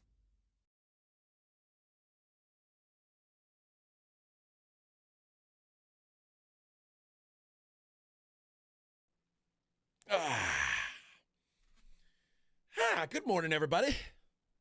8:41 8:42, in fact, here on the Morning Huddle, 94.1. Thanks for joining us on a Thursday. I like how earlier I said Drake sucks, and then you're now playing Drake. All right. I see what you're trying to do. We woke up with violence today. I know. Yeah. The virus changed me. I know, man. You're not a nice person sick. That's wild. Yeah. Wild behavior. Usually I say I hate something. You're like, okay, I'll cross out. I love something. Oh, I'm going to play that. He loves it. Now it's like you're Bizarro Vic. Jeez, man. All right. Hey, whatever you say. It's God's plan. It's God's plan, buddy. All right. The San Antonio Spurs are back in action tonight as they come home and take on the Milwaukee Bucks. Milwaukee. Couple teams who are coming off throttlings. Yeah, one at home, one on the road. Though. Yeah, so the Bucks are now traveling to a friendlier environment than their home court was last week, and the Spurs certainly glad to get out of that Oklahoma City or out of Oklahoma. Man, it's funny because we talked about the Celtics game that was a game where probably felt like the Spurs got a friendlier whistle than we could have hoped for. The Celtics got 4 free throws. But that kind of saved the Spurs from being swept on this road trip. Well, yeah, but it's not like they played terribly in Minnesota. They just collapsed in the last 5 minutes, but they were competitive for all. Yeah. All in all, if I'm the coach and I'm judging film, the first 2 games, apart from coin flip games. Yeah, that was hard fought, young guys on the road. Hey, congratulations, you did it. Oklahoma City, you were exhausted and you were mugged, and you don't want that to stick around. One, they were mugged, and the more you look at the film, they were just battered and beaten. And I'm pretty sure when we see them again here in February, that film's going to be in New York. The way that they just beat. And you got to take that kind of stuff. This is the kind of win that I think in the beginning, in the third quarter, that you kind of gathered your horses together and said, you guys are exhausted. Let's get ready for Milwaukee, because that's a winnable game against an average East team with a superstar that's going to be it's a game that you should go out and win and not have to worry too much, but you do have a measuring stick game for Victor. I mean, Giannis and the Freak are going to guard each other at points tonight. It's going to be worth the watch and worth the prep if you're a Spurs player. I'm also still, if I am the San Antonio Spurs, I'm watching this game with an eye and thinking, how would this guy fit into my team if we decided to go that route? It's hard not to look at it like this. I mean, they are going to be, until a decision is made, inextricably kind of linked, because the Spurs got the talent, they got the money, and they got the draft picks to go get Giannis. And I get the sense that the market is shrinking, that the asking value has gone down. So I'm not saying it's as likely as I thought it was maybe a year ago, but it's still a possibility, man. I think so too. This is the start of a 3-game homestand. Bucks, Timberwolves on Saturday, and then MLK Day, an early tip, 4:00 tip against Utah. So, it is winnable games. Minnesota's the toughest of the 3 games, certainly. Yeah, they just took us, and Minnesota won again. They're running pretty hot. Well, right? They took Cleveland down, didn't they? Down the road. Minnesota's the one who didn't they just bury Milwaukee? Was it Milwaukee? They embarrassed Milwaukee. Yeah, that's right. Cream City, baby. So the Cream City Miracle. These are the wins. I mean, we're at home. You win your home games, and you win half the roadies. That's the success plan. So you're back home. You're running about 500 ball right now. It's time to step that up. So I do expect a hard-fought win. I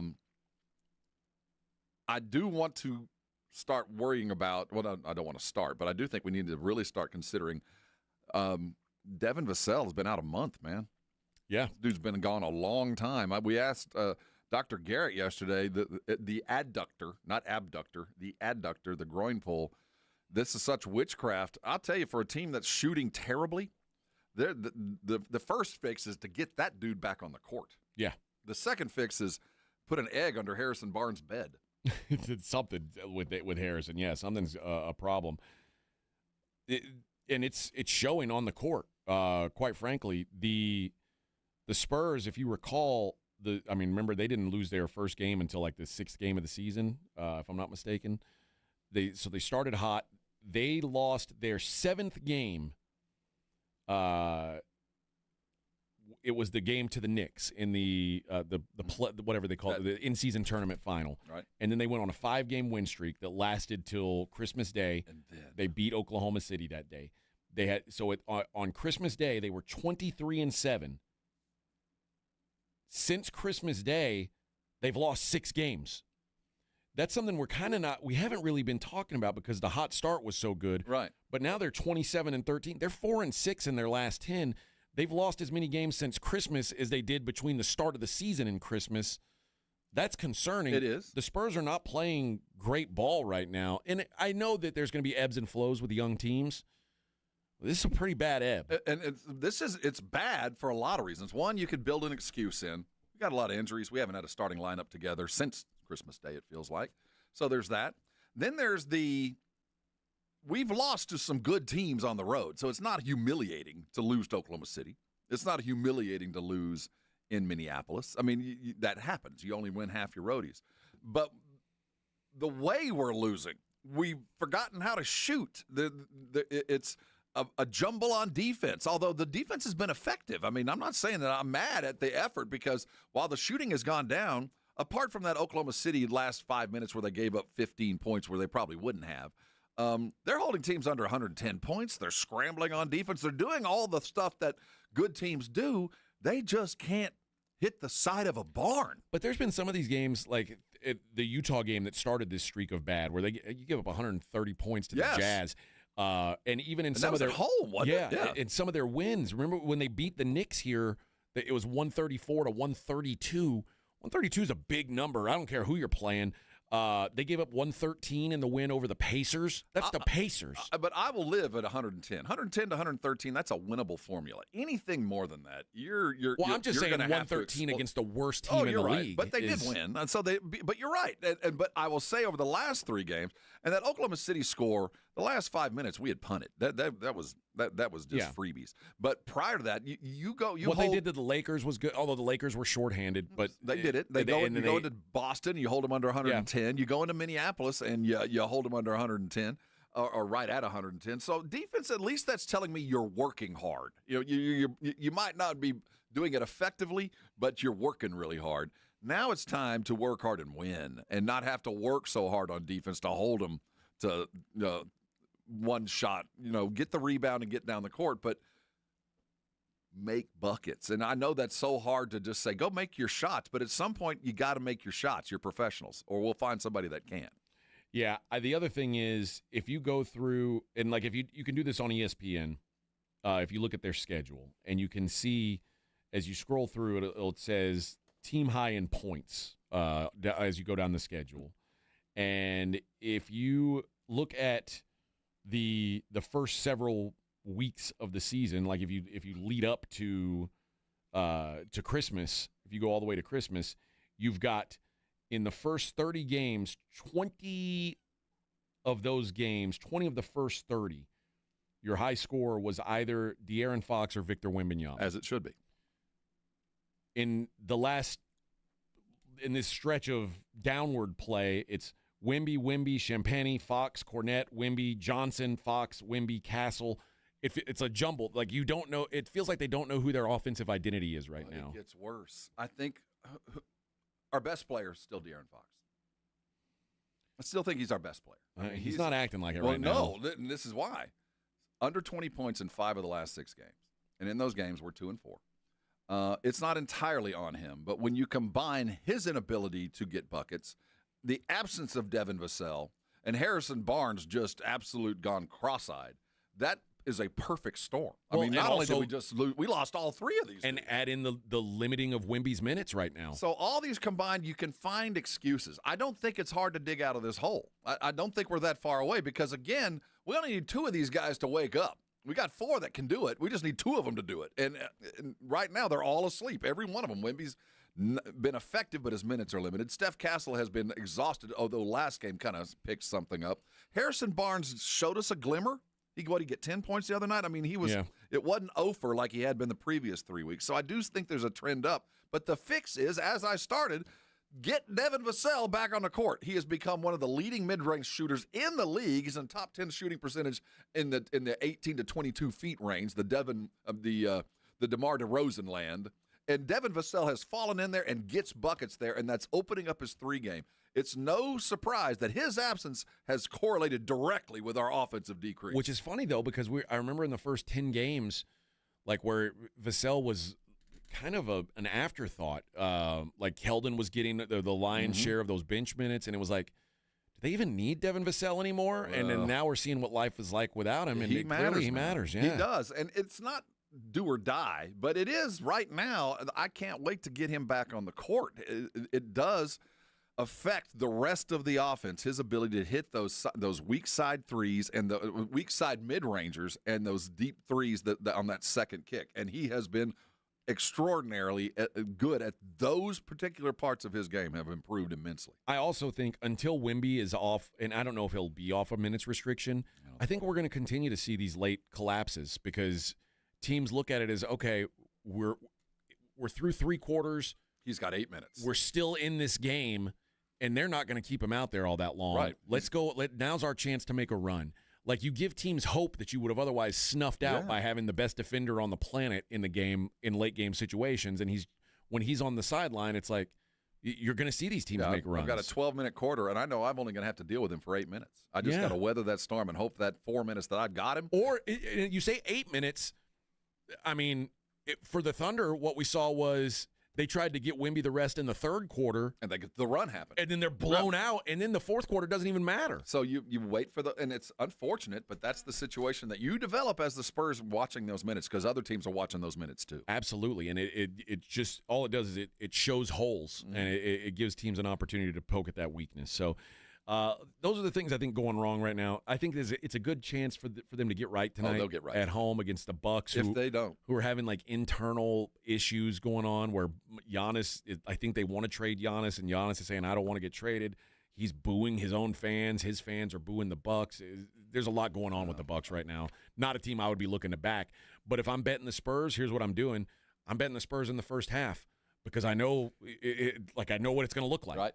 I don't know what it's going to look like after halftime, and I don't want to trust the Spurs to hold up on defense if Wemby's sitting over there with those leg things on, those leg sleeves that he puts on. Pants. Yeah, I don't want that. So, all right, 3 hours in the book. We got 1 hour to go. A couple of high school stories I think you might be interested in, Rob. I love high school. I know you do. 8 of my best years. Yeah, I remember those like they were 1959. We'll talk about that coming up next. Morning Huddle 94.1 San Antonio Sports Star.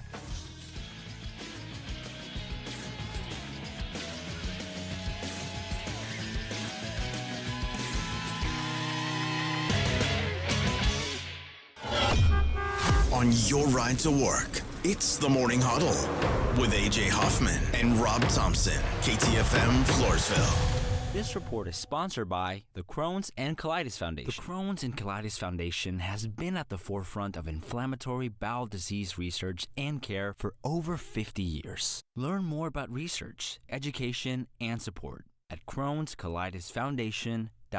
I know that hiring can be challenging. You sort through tons of resumes and you get too many so-so applicants. You're just waiting for someone to match your role perfectly.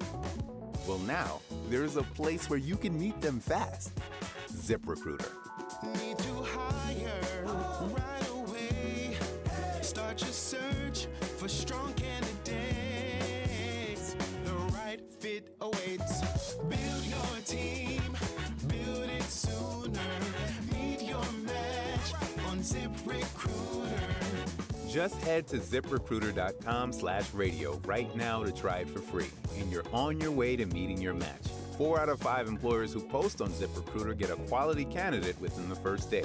So try it now. Go to ZipRecruiter.com/radio. Once again, that's ZipRecruiter.com/radio.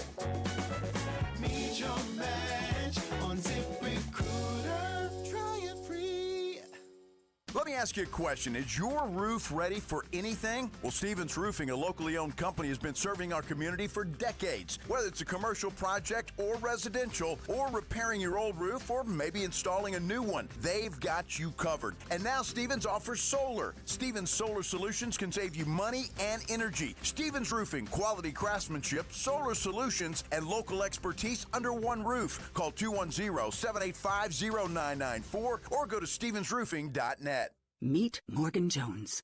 Morgan is about to step into a world unknown to most, thanks to Progressive's Renters Insurance, a place of fresh linens and turn-down service.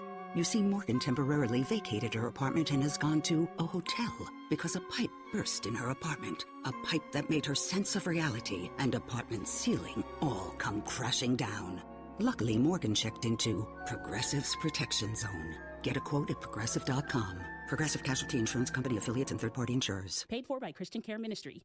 Maybe this is you too. There is enormous frustration right now with healthcare costs. It's amazing. Healthcare costs for families in the last 20 years have almost tripled, and it just keeps getting worse. All this to say, this is why MediShare is so in demand right now. People are looking for alternatives, and MediShare is proven. And yeah, you could save thousands of dollars a year and actually like it more. Here's the number. They're easy to talk to. 877-64-BIBLE. That's 877-64-BIBLE. Your holiday decor is down, and suddenly your house looks very January. Kohl's can help you bring the spark back. No twinkle lights needed. Save on bedding that feels like a snow day. Decor that'll boost the mood, and Shark vacuums because, yes, you're still finding pine needles. Get an extra 15% off some of your faves store-wide. And beat those winter blahs at Kohl's. Select styles. Offer ends January 25th. Some exclusions apply. Coupons do not apply to Shark. See store or Kohls.com for details. Hey, can you blow up some balloons for Jack's party? I can't. I'm so congested. You need Sinex Saline from Vicks. Sinex Saline Nasal Spray. Yeah, just Sinex. Breathe. Sinex Saline instantly clears everyday congestion associated with colds and year-round allergies with a gentle, ultra-fine mist that's no mess and easy to control. Daddy, we need more balloons. On it. Enjoy life's important moments without congestion. Try Sinex Saline from Vicks. Just Sinex. Breathe. Use as directed. 94.1 San Antonio Sports Star Traffic from News Talk 550 KTSA. Good morning. Our heaviest delay continues to be on the northeast side through Selma. This ongoing road work on 35 southbound between FM 1518 to Evans is causing massive delays, over 90 minutes. The left lane is getting by slowly at that. Traffic is heavy back to Schwab Road. Nacogdoches still a good alternate route. Checking in with TxDOT, still no time frame as to when they're going to pick that up. We do have a stall at 281 southbound 410 left lane. I'm Debbie Alcacer, KTSA. Time saver traffic. San Antonio Sports Center. In the NBA, the Spurs return to action, looking to snap their two-game losing streak as they welcome in Giannis and the Bucks to the Frost Center. Tip-off is set for 7 o'clock. In the NFL, sources tell ESPN that the Giants are finalizing a deal to sign John Harbaugh off the unemployment line. Follow San Antonio Sports Star all day long for further details. The Cowboys look to add to the D.C. search, and they've requested an interview with 34-year-old Eagles defensive backs coach and pass game coordinator Christian Parker for their open defensive coordinator vacancy. The Patriots are bringing in pass rush help, signing former Texans defensive end Darrell Taylor to their practice squad with a strong possibility of elevating him for the playoffs. I'm Rob Thompson for 94.1 San Antonio Sports Star. Sports Center is brought to you by Buyers Barricades, the Texas Authority in barricade rental. BuyersBarricades.com. From the studios of San Antonio Sports Star, reaching more sports fans than any station in South Texas. Welcome to the Morning Huddle with AJ Hoffman and Rob Thompson. This is 94.1 San Antonio Sports Star. 9:01 on the Morning Huddle, 94.1 San Antonio Sports Star. That was funny. Oh, we have good times here. Good times. Hezzy. I don't talk a lot of high school basketball on this show. It's unfortunate that you don't. I haven't talked a lot of high school basketball in my my illustrious radio career. You know, when you talk high school basketball, you're closer to the professional game than any other sport. They're only 2 years away. That's true. Yep.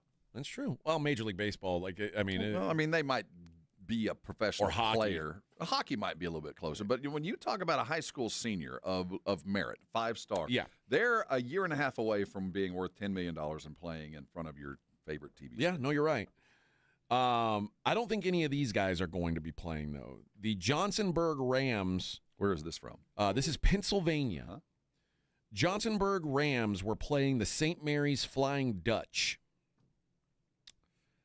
And I don't know. Well, the Rams, it's a pretty common name. The Flying Dutch. I know. I don't. Common, but I think the Flying Dutchman is it's a way to get your burger. It's a secret menu at In-N-Out. Oh, that's where I've heard that. What? Yeah. I hate secret. I didn't know The that. Flying Dutchman's like if you want the burger with no bun, like just served in a tray, just meat and cheese and stuff. The Flying Dutchman's a ghost ship. It's Oh. a haunted specter of a boat. Well, Johnsonburg got the win. The Rams defeated the Flying Dutch on the road. Big road win for the Rams. They won the game 9-5. Playing 9-5. The no shot clock in Pennsylvania, you tell me. There is no shot clock in Pennsylvania. So they went to 4 squares. The team each scored 1 basket in the first quarter. St. Mary's led 3-2 at halftime and 5-4 entering the fourth quarter. And then this kid, Jude Schreiber, who led the team with 6 points, he led the comeback with 4 points in the fourth quarter. They outscored them 4-0 in the fourth quarter. The game was streamed on YouTube. They played twice last month. One was 42-35. One was 37-30. Explosions offensively. But the St. Mary's, the Flying Dutch, Drew Schutz scored all 5 of the points for the Flying Dutch. Nobody else on the team scored. You know, I came up in the day where the 4 corners offense was a thing, that there was the delay where you would hold the ball. I never was on a team that did it. I've seen it happen. I'm old enough to have actually watched a team with that. That's the plan. We're going to shoot 5 times this game, and we're only going to shoot layups. And if you don't, we're going to hold the ball, we're going to pass appropriately, and hold the ball for 15 minutes at a time. Why in the hell would – and there are 19 U.S. states, including Pennsylvania, that do not have shot clocks. Mm-hmm. Why would you still not have a shot clock? There's been – well, the primary because like when we were in school, you didn't have shot clocks. We don't have a shot clock. Really? You know, why? For one, economics. It's expensive. And you're asking little schools in the middle of nowhere to sacrifice books for a shot clock. So the expense is one thing. And then there's always been the argument to teach the entirety of the game of basketball. Shot clocks do not warrant the merit. You need to dribble and pass, and that's old school thought processes. But that has held on for that length of time, and now it's just an economics thing. Yes, the states that don't have shot clocks are terribly behind. You're not prepared for the modern game. That's why the AAU game and all that other stuff has taken hold. So, yeah, it needs to be fixed. You know, Iowa used to play 3 or 6, well, I don't know how you call it, 6 girl basketball, half-court basketball up until the 80s. They were still playing basketball where the girls didn't cross half court. So basketball has held on to some old, outdated rules for a long, long, long time. Well, I'll tell you what. You know where that's not happening? Arizona. There's a completely different high school story out of Arizona where Maryvale, Arizona, there's a kid named Adrian Stubbs. He is now in the company of Wilt Chamberlain in the 100-point club. Dude. Adrian Stubbs became the first player in Arizona high school basketball history to score 100 points in his game. They won 109-25 over Yuma. He scored 70 points in the first half, added 30 more in the third quarter before taking a seat on the bench for the fourth quarter. My 3 quarters? 3 quarters, 100 points. That was the 6A record. It shattered the 6A record. It used to belong to Arizona Wildcats standout Nico Mannion. He scored 57 in a game.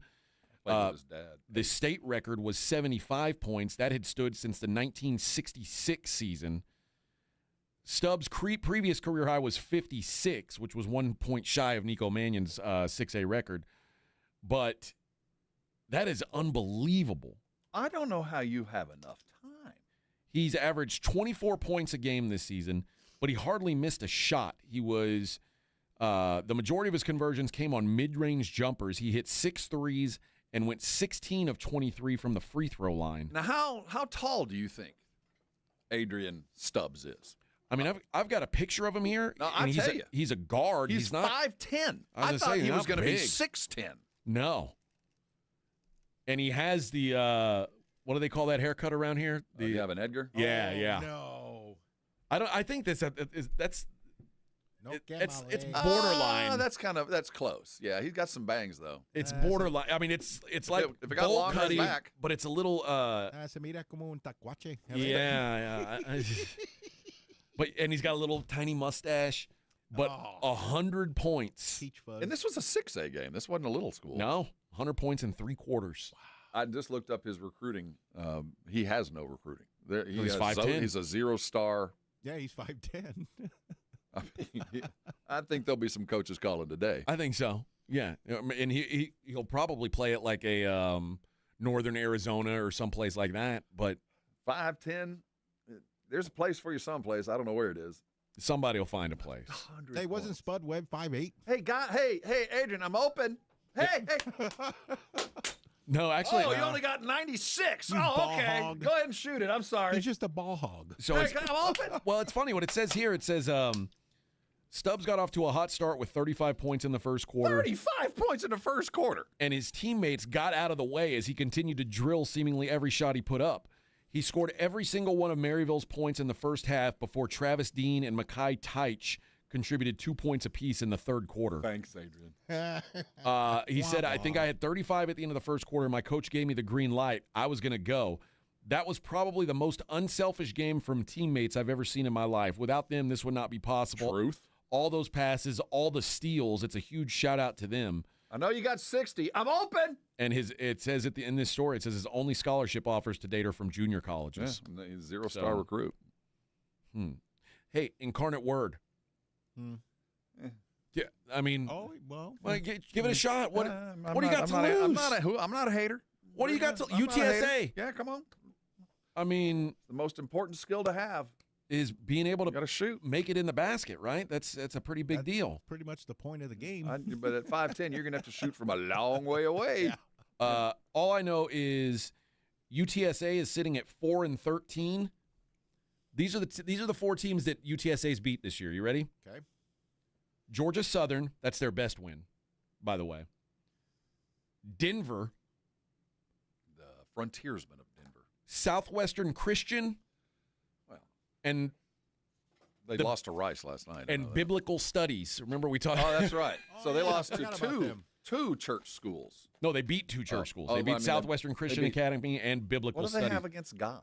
Well, it's just why are they beating the religious? It's easy to beat up on kids who are like weighing their final options on, do I want to be a preacher or a basketball player? I can tell you the Southwestern was made up of 5'10" jump shooters. I think that's probably. I think their center's probably accurate. about 6'1". That's is my guess. The tallest one. 100 points, man. Yeah, and right now I'm looking at. I mean, there's UTSA hasn't been competitive in a game in a month. What's it hurt to call a kid like that? There's a lot of kids. I don't think it hurts anything. There can't be some kid on this team who is so good and like it has so much potential that you can't look at that kid who scored 100 points in 3 quarters and go, yeah, I'll give him a shot. Yeah, sadly, you kind of can. I don't know. It's a 6A game. It's not like if he did that in a agree. 1A game, I'd say okay. And he's getting 24 a night. It's not like he's not getting buckets, but it's just so hard to compete at that size. It's just hard. And there's dudes that have, but you're 1 in a million. Yeah, it's if you can shoot though. I told you yesterday. There's a kid that came out of San Antonio named Guarnica.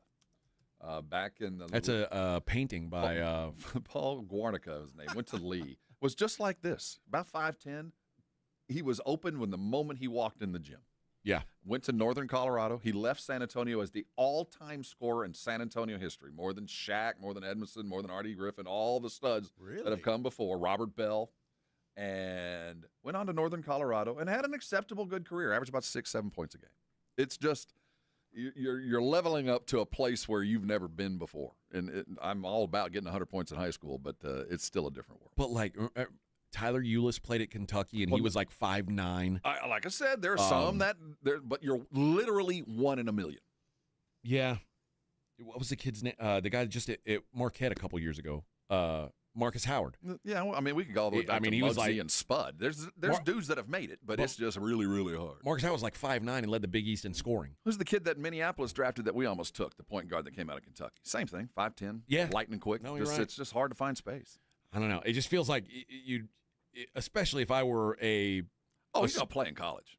I think so, too. Yeah, it's a shame that he hadn't been recruited. But that's what I'm saying. If I'm one of these schools like UTSA who – he won't be there. It'll be at a Wesleyan. It'll be a Division II, low D1. Well, he's gotten junior college offers. Yeah. But, yeah, like even Incarnate Word. Like, why – you're a Southland team. Like, why not? I've just been – it's just so hard. You can do a lot of stuff against another dude that's 6 feet, but when the guy is also your position and he's 6'6", and just about as quick as you know where this guy can play? At one of these HBCUs. That's what I'm saying. Yeah, it'll be a low D1, Wesleyan, high D2, but because I'll tell if you, and this is like kind of getting into the woods on like how good these conferences are, but like in the SWAC, which is like Jackson State and like Alcorn, Prairie View A&M, those types of schools, there's almost never any good 3-point shooting. Almost never. And if you can shoot, like that's what I said. The most important skill is, but this kid's he's not even guys there. The difference between those guys and the guys that are playing at Michigan and Duke is about a half an inch and about 6 inches of elevation or speed. That's the difference. I mean, they're so close from being that guy to the guy at Duke that if you just saw them on the street and when they're wearing street clothes, sometimes you couldn't tell the guy that going to Duke and the guy that's playing at Jackson State. They're all that good. Well, listen, I've seen Arizona play Northern Arizona. Oh, there's a difference there. There's a gap. Yeah, there's a gap, but that's totality. I'm talking about individual dudes. You go to a gym and you go, that guy's going where, and that guy's going where. Yeah, and it you're right. Doesn't seem to match. But like I said, one of the best guys I've ever played basketball with was like I played pickup with him pretty consistently. And he was a walk-on at Texas. Mm-hmm. And, like... the best player you ever seen. Yeah, and I'm like, how is this guy, A, not on scholarship, B, not, like, getting big-time minutes? Like, he is so much better than everyone. Mm-hmm. And he couldn't... And he couldn't like, walk on the court. Could not get on the court. He's a walk-on. Yeah. At Texas. Legitimately, you're a tackling dummy. And that's when we talk about leveling up. I mean, when you talk about and put it in football terms, you're a great high school football left tackle, and you weigh 225 pounds. You didn't get beat all year. You go into any kind of camp and you get demolished because you just don't have the body for it. My brother was an all-state. He was an all-state pulling guard, and you were the best in the world. Yeah. But suddenly you get to step out there, and a guy doing what you do weighs 100 pounds more. Yeah. It's just sometimes you're just not physically built. It's ridiculous until you see it. No, you're right. All right, let's take a break. When we come back, we'll take a look at what's going on in the world outside of sports. It is the Morning Huddle on 94.1 San Antonio Sports Star. How's your water? Did you wake up this morning, pour a big old glass of water out of your faucet and hold it up to the light and just revel in the glory of the aquifer water? Because we got some good stuff coming out of the ground, but the problem is there's a bunch of silt. There's a bunch of stuff that floats around in that water. Adds flavor to your sweet tea and makes a fine light beer, but you don't want that stuff in your dishes. You don't want it in your dog's water bowl. You certainly don't want to be drinking. And then let's get to where it starts costing you money. Because that stuff does tend to collate in your pipes, gets into your appliances, ruins refrigerators, ice makers. I've never had to deal with that because I've always had a Connecticut. The first house I bought, I put a Connecticut in some 30 years ago, and every house since then I've had one, and I have never had a problem. Not one. I have warranties with it. Never once have I used my Connecticut warranty. So many people think Connecticut is too expensive. I know there's a lot of water treatment services out there. Some are pretty good. Some are really good. Connecticut is the best. I have never had a single issue. And if you've ever worried about cost, don't. Connecticut is entirely affordable, always has been, and now it's even easier. With your great credit, you can finance this thing with 0% down. If there's an old water treatment system in your house, there's some money in it for you, depending on the parts. And more importantly, there's a gift. You take advantage of the best water treatment system out there, you'll also end up with a reverse osmosis drinking station that you're going to put in your sink. Call them today at 656-PURE. Go to ConnecticutSA.com, but go get the very best Connecticut, and I know you're going to thank me later. 94.1 San Antonio Sports Star traffic from News Talk 550 KTSA. Good morning on I-10 eastbound as you approach 1604. Got an accident, left lane, almost a 30-minute delay. That backup's going to start at Bernie Stage Road. On 1604 southbound Culebra, far west side of town, that wreck is in the left lane. About a 10-minute delay has you slow from New Gilbo. I-10 westbound Wurzbach, northwest side, that stalls in the right lane, a bit slow from Medical. And still rolling a little slowly on 35 southbound Schwab Road to Evans, where we had some road work all morning long that just got cleared, so still a little bit of a delay. I'm Debbie Alcacer, KTSA Time Saver Traffic. This report is sponsored by Mothers Against Drunk Driving. For victims of drunk and drug driving, our grief is unique, but you are not alone. You always have a place at MAD.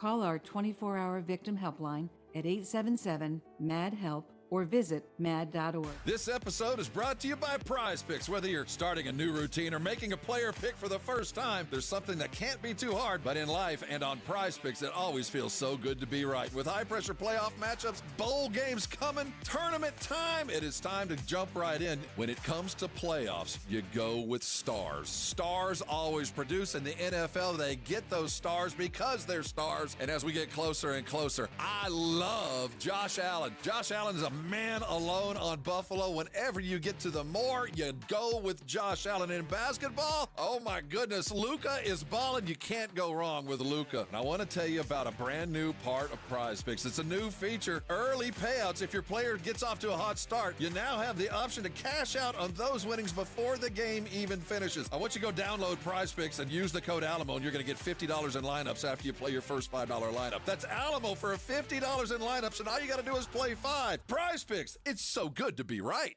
Empower. Pete's back on the links with all new golf clubs and hopefully less swearing. Dang, sliced it. He worked with Empower to help him get good at money so he can be a little bad. Heads up! Oof. Talent sold separately. Guy said these were slice proof. At least he has money for lessons. Invest well, live a little. Start today at empower.com. Progressive knows sports brings people together, but you gotta feel bad for people who don't even get it. Some people will never know what it's like to see their favorite team's hopes decided by a ping pong ball to draft the next superstar. Or not. I mean, sure, it's silly for your happiness to hinge on the success of a 20-year-old entry-level employee, but you just can't help yourself. The stress is exhilarating. Progressive can't bring people together like the draft, but we can bring your home and auto insurance together with a bundle. So switch and see if you could save hundreds. Progressive Casualty Insurance Company affiliates and other insurers not available in all states or situations. Texting enrolls you in a recurring automated marketing text messages. Consent not required to purchase. Message and data rates may apply. The team's looking good this season. I think so. Man, I miss playing football. Ever since I turned 40, I just can't find that fire I used to have. Think it could be lower testosterone? What do you mean? I was feeling the same way. After 40, the body has less testosterone, and men lose their edge. That's why I take Nugenix Total T2. That's the testosterone booster, right? Yes, but Total T2 is their brand new formula that skyrockets nitric oxide levels in as little as 3 hours. Since I started taking it, I've been lifting like when we played for Coach Carter. My energy is way up, and it even spiced up things between me and the missus. Are they still giving out complimentary bottles? Yep, just send a text. Text METER to 321321 for your complimentary bottle of Nugenix Total T2, the next generation testosterone booster. Text now and we'll include a bottle of Nugenix Thermo X, our newest, most powerful fat burner ever, absolutely free. Text METER to 321321. That's METER to 321321. These statements have not been evaluated by the FDA. This product is not intended to diagnose, treat, cure, or prevent any disease. This message comes from Viking, committed to exploring the world in comfort. Journey through the heart of Europe on an elegant Viking longship with thoughtful service, destination-focused dining, and cultural enrichment on board and on shore. With small ships that bring travelers closer to the destination, there's more time to explore. And every Viking voyage is all-inclusive, with no children and no casinos. Discover more at Viking.com. When I wake up The best mornings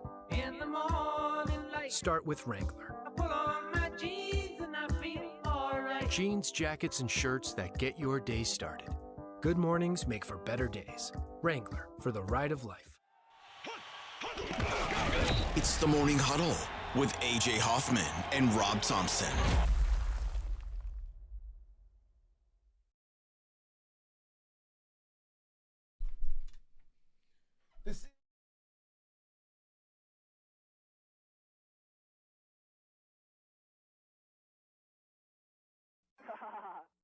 Hey, good morning.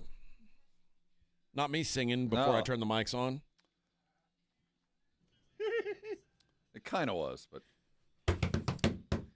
if a tree falls in the forest and no one can hear it. Didn't make a sound.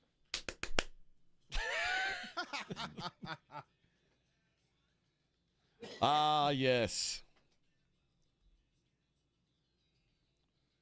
Bobby Sue took the money and ran. She took the money and run, son.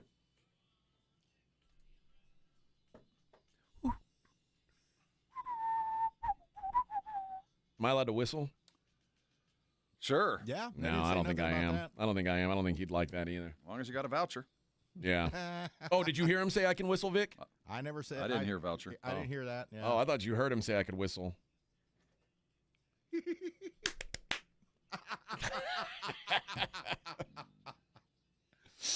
All right.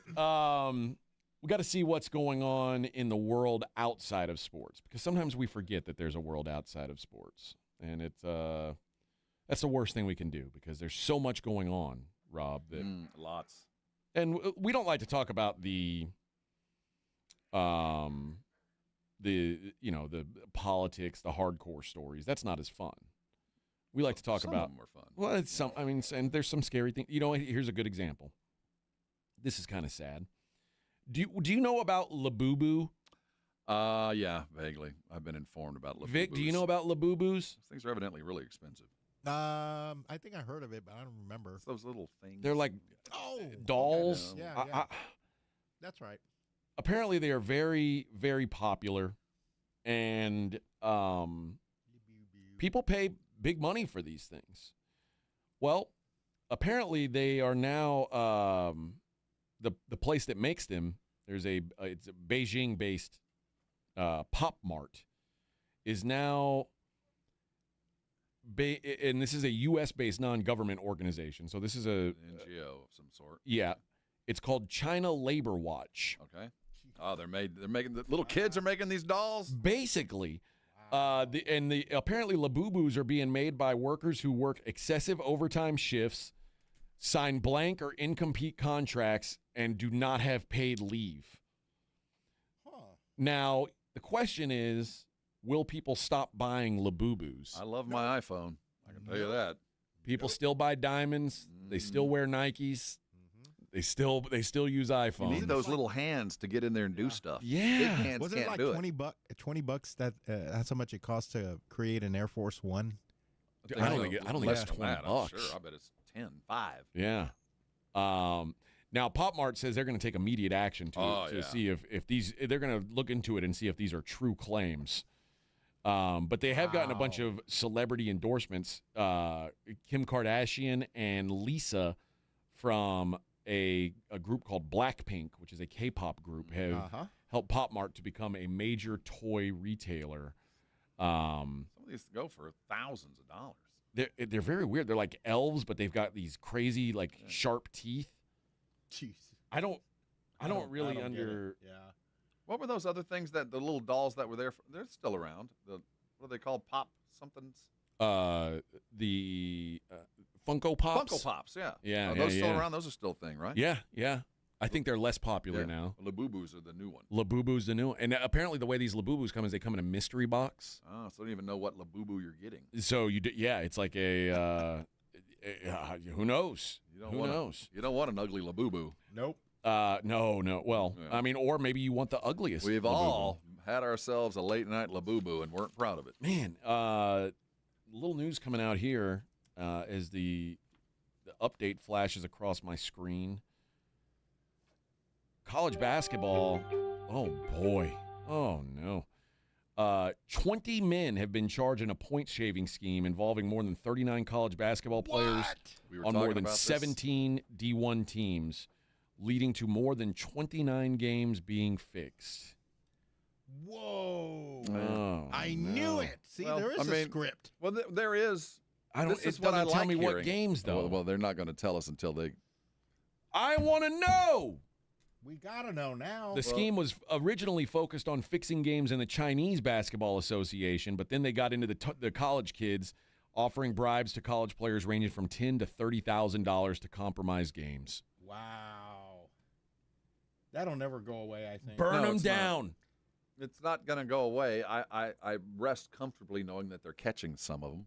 I want all these guys who get caught fixing games, I want them burnt at the stake. Was there a whistleblower? Or If how I did they get lost, caught? if I Yeah, lost if one you of those lost. games, I want to know about it. I think we.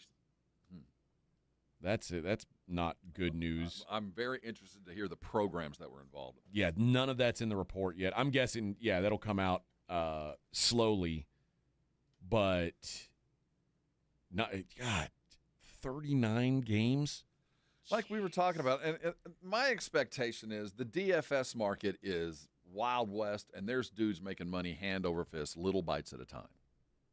$50 here, because you live down the hall in college, and you see a guy limping down the hall. Yeah, he's going to play, but you've seen him for the last 2 days.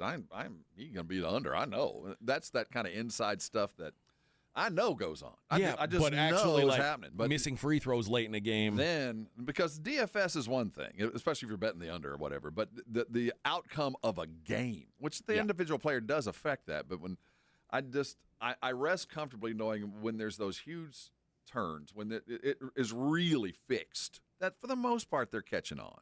Yeah. I do feel like we've had a lot of indictments, so it's kind of like drug seizures. There's a percentage we know is happening. We just wonder what that percentage is. And I figure we're running about 60 to 70% that we're getting them, and about 25 to 30 that we're not. Yeah. Well, hopefully we got more details on this story tomorrow. Oh, it's going to be ugly.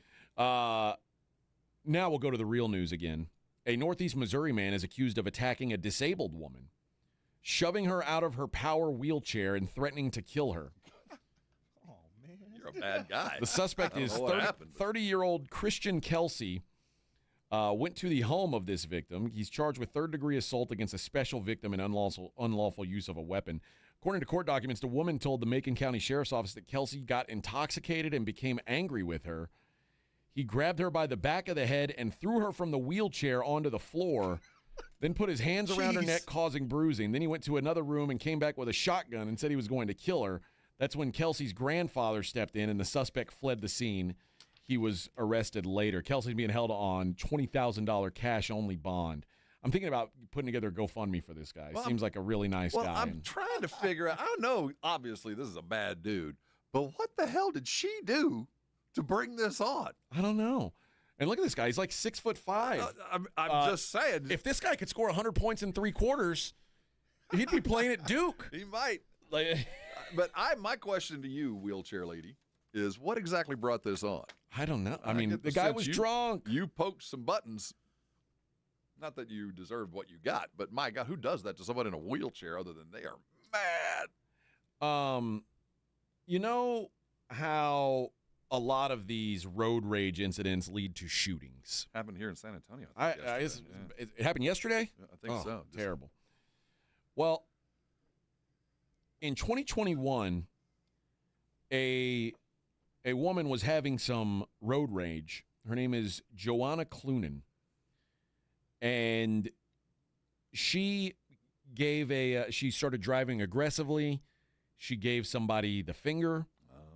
And the guy she gave the finger to, this fella named Marcus Anthony Aries, who is serving 40 years to life. Good Lord, okay. Along with his girlfriend and the driver. This didn't end well. And this is, they shot into the car, and a 6-year-old kid got killed. Oh, no. Well, you get to live underneath the jail. Well, not only are those people in jail, now there's a civil lawsuit being filed against this woman, Joanna Clunan, the mother, by her baby's daddy, the father. Because she got into the Because she got them into this incident. Wow. You can sue anybody for anything. That'll be very difficult to prove. The lawsuit claims that Clunan's driving was aggressive and that her decision to engage with the other's vehicle provoked the deadly shooting. And his legal team argues that while Aries pulled the trigger, Clunan shared liability for the environment that led to the violence. Clunan's mother is also named in the lawsuit. Lee, who was the driver of the car carrying Aries, recently pleaded to being an accessory after the fact and has been released after serving her sentence. That's the shooter's girlfriend. This is a money grab. But we don't know, We don't know why the mom is in the lawsuit. That's not disclosed. I bet she is well insured. I bet everybody involved in this is well insured. And this might not even be an antagonistic lawsuit. This might be like, let's all get together. You sue me. You can't get blood from a rock. I have no money, but I am insured. You sue me too. And if we lose, we all get the money. Yeah. Because, I mean, I bet she can't cover any of the losses of the suit, but she's heavily insured. So sue me. So her insurance company's Yeah, not paying sue me. off? The insurance company pays off, and we all get a little bit of cash. Sounds like a money grab to me. It might be. But, yeah, how about that? A dad suing the mom for her bad driving. For blundering into getting shot? Yeah. For blundering into a situation where a child was shot? It just sounds like I've got an idea. Now, I'm a little nervous that you can now sue someone for bad driving, and it can be your spouse. Because my wife is sue me. She might sue me. We'll go on vacation, and I'll go bankrupt, but you, on the other hand, will have all the money. Man, this is sports related because this guy is a former athlete, but I still want to talk about it here. BJ Penn, are you familiar with BJ Penn? No.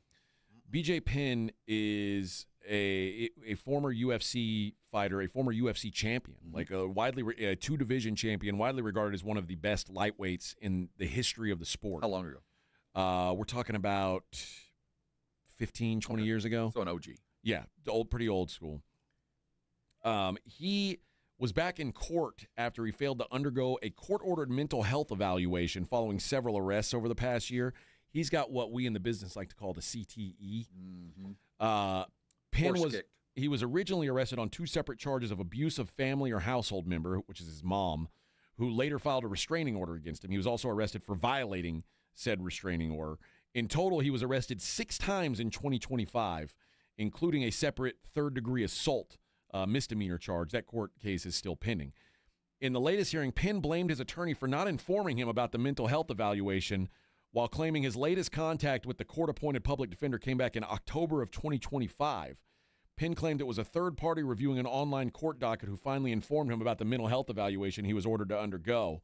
So did he have one and didn't know it, or didn't get one that he thought he had to get? He didn't get one because he didn't know he had to get one, is what he's arguing. All right. He asked the judge to dismiss the current attorney so he could retain private counsel because he's saying his attorney's no good. Said, Your Honor, I hear what you're saying.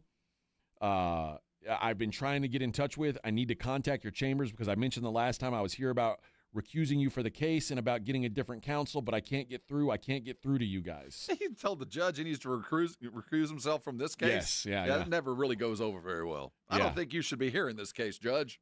I think somebody else should. Yep. So that didn't work, did it? No, it did not. It did not go well. The mom, for what it's worth, says, I believe my son is suffering from Capgras delusional syndrome, a psychiatric disorder in which a person holds a delusion that a friend, spouse, parent, other close family member has been replaced by an identical imposter. He believes I'm an imposter who has killed his family to gain control of the family assets. I have that same problem at home. Well, that's like that movie we were talking about, that Begonia. That's what they think in that movie. She's an alien. Yeah. I don't know if that's real or not. I think my wife might not be human. There's a good chance that mine isn't. Yeah, she can see right through me. But I've accepted it, and it's kind of hot, actually. It's kind of hot. All right. I'm going to tell you about Underdog Fantasy, friends. Underdog Fantasy, the place to play, whether you're doing the playoff football this weekend, which would always be a fun time. And if that's not your bag, NBA going on every night, college basketball, college football, they've got it all at Underdog. And you can make your picks right now and win money. Playing Underdog is easy. You pick whether your favorite player is going to go higher or lower on their stats. Points, rebounds, assists, steals, whatever it is. If you get them right, you can win up to 5,000 times your money. The game tonight, I think it's pretty easy. Let's go lower on Harrison Barnes' three-pointers made. The last time it's been set at 1.5. I've hit lower the last couple times. If Harrison Barnes somehow turns it on, hey, good news, right? If not, well, at least you got some money out of it. Download the app today. Use promo code Alamo to score $75 in bonus entries when you play just your first $5. That's promo code Alamo, Underdog. Make picks, win money. Must be 18 plus and present in Texas. Terms apply. See assets.underdogfantasy.com/web/play and get terms _DFS_.html for details. Concerned with your play? Call 1-800-GAMBLER or visit www.ncpgambling.org. Okay, so your trophy's in the cabinet. Business is great. The growing pains are all in the past and you're feeling optimistic. Now you're in big trouble. Because truth is, no matter how well you slayed your last quarter, the next one could slay you right back. And without a cohesive strategy and a scalable idea you can rely on, nothing is certain except uncertainty. Which is why for your next rodeo, you need The Next Rodeo. The Next Rodeo is a true creative partner that brings next-level creative thinking and production quality to companies who didn't believe they could afford it. So you can keep your company growing without outgrowing the dream that started it. The Next Rodeo. The difference between the business you have and the business you want is one great scalable idea. Get the full story at thenextrodeo.com. Hi there, I'm John O'Hurley. You know, our pets are beloved family members. But sadly, though, there are so many dogs that get euthanized every day due to the lack of funding. To give them a chance at adoption, I invite you to support Puppy Food Bank. Thanks to generous donors like you, all of the food sent to pet shelters from Puppy Food Bank never comes with a bill. So please go to puppyfoodbank.org and make a generous, caring $15 donation every month. Your donation will absolutely save pet lives. My name is Whitney Allen. I am a widow. My husband Ryan died. We never thought in a million years we'd have to use life insurance. The unexpected happened. With Ethos, it is so fast and easy. It's 100% online. You can get a quote in seconds, apply in minutes, and get same-day coverage. No medical exams, and you can get up to $3 million worth of coverage through Ethos. Get your free quote at ethos.com/game. That's ETHOS.com/game. Time spent on application may vary. Online health questions required. Hey fans! Welcome back to Fansville's Cheers and Tears. Oh. Okay, so like everybody deals with losing, right? To a rival on a last-second field goal. Whatever, it's fine. I'm totally fine. But I cope with losing with an ice-cold Dr. Pepper. Those 23 flavors are like so delicious. They totally wash away the pain of your college football team taking a big fat L. College football, it's a pepper thing. Hi, I'm Dr. Jason Garrett with Arasti. If you're tired of pain slowing you down from a recent injury or something that's been nagging you for years, we can help. At Arasti, we've earned the trust of over 8,000 physicians by delivering fast, lasting pain relief without painkillers or surgery. Our hands-on approach targets the root cause of pain, and most patients see results in just one visit. No referral needed, and it's covered by most insurance plans. So don't wait. Visit Arasti.com. That's AIRROSTI.com. Arasti. We fix pain fast. Finding great candidates to hire can be like, well, trying to find a needle in a haystack. Sure, you can post your job to some job board, but then all you can do is hope the right person comes along, which is why you should try ZipRecruiter for free at ZipRecruiter.com/radio. ZipRecruiter doesn't depend on candidates finding you. It finds them for you. Its powerful technology identifies people with the right experience and actively invites them to apply to your job. You get qualified candidates fast. So while other companies might deliver a lot of hay, ZipRecruiter finds you what you're looking for. The needle in the haystack. See why 4 out of 5 employers who post a job on ZipRecruiter get a quality candidate within the first day. ZipRecruiter, the smartest way to hire. And right now, you can try ZipRecruiter for free. That's right, free at ZipRecruiter.com/radio. That's ZipRecruiter.com/radio. ZipRecruiter.com/radio. ZipRecruiter. Let's go! Hi, it's Jason Minix. You're listening to the home of the Cowboys, 94.1 San Antonio Sports Star.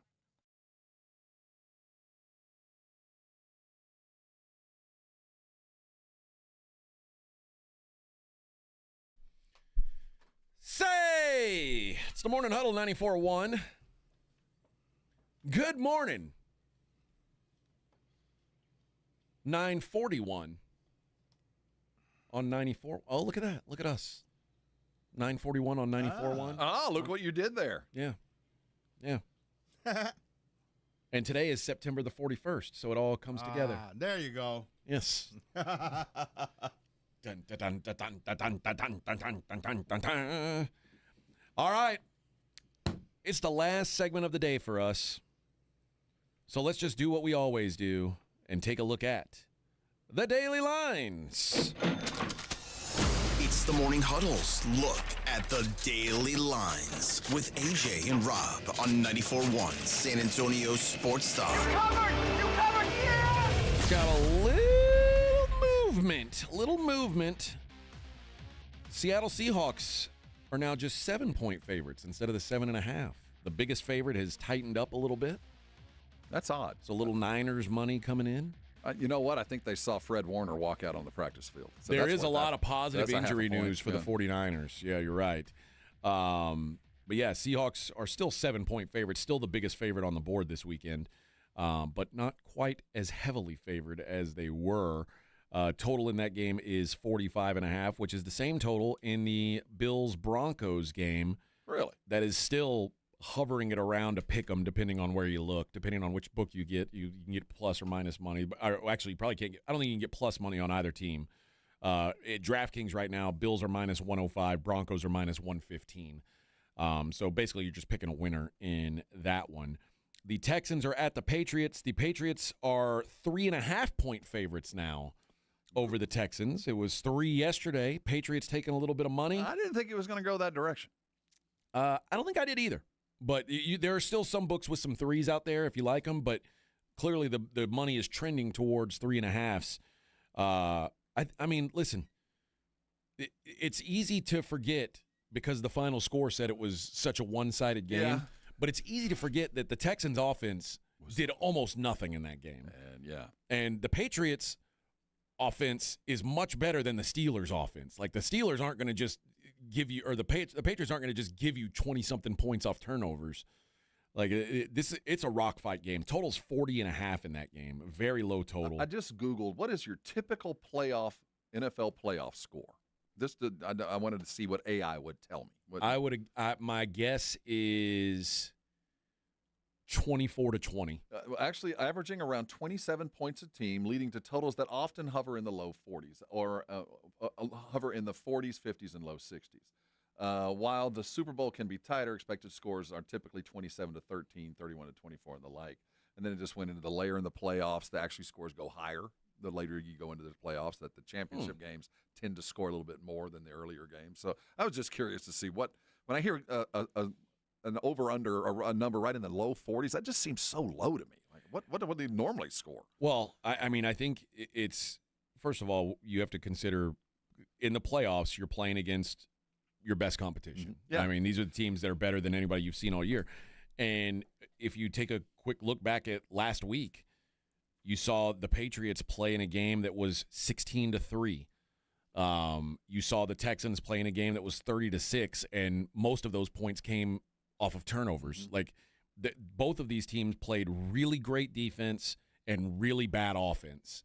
And that's a recipe for a low-scoring game. And I guess the better offenses, when you get into the best teams, they already have a good defense, but they got a better offense too. And you get in those championship games, and offense seems to be the predictor to come out of the championship game, but not so much in the earlier rounds. And like you could say, well, the Texans are playing a better offensive team this week, but I could also argue that the Patriots are playing a better defensive team. Like, these games should be rock fights. It's the best weekend of football all year. It's not that it's better. The games are going to be better than last week, but the intensity is better. We've got the best teams going head-to-head doing their best things. And then you throw in our championship game on Monday night. It is the best football weekend of the year. And then the L.A. Rams are at the Chicago Bears. You're starting to see fours pop on the Rams. Rams -4 now.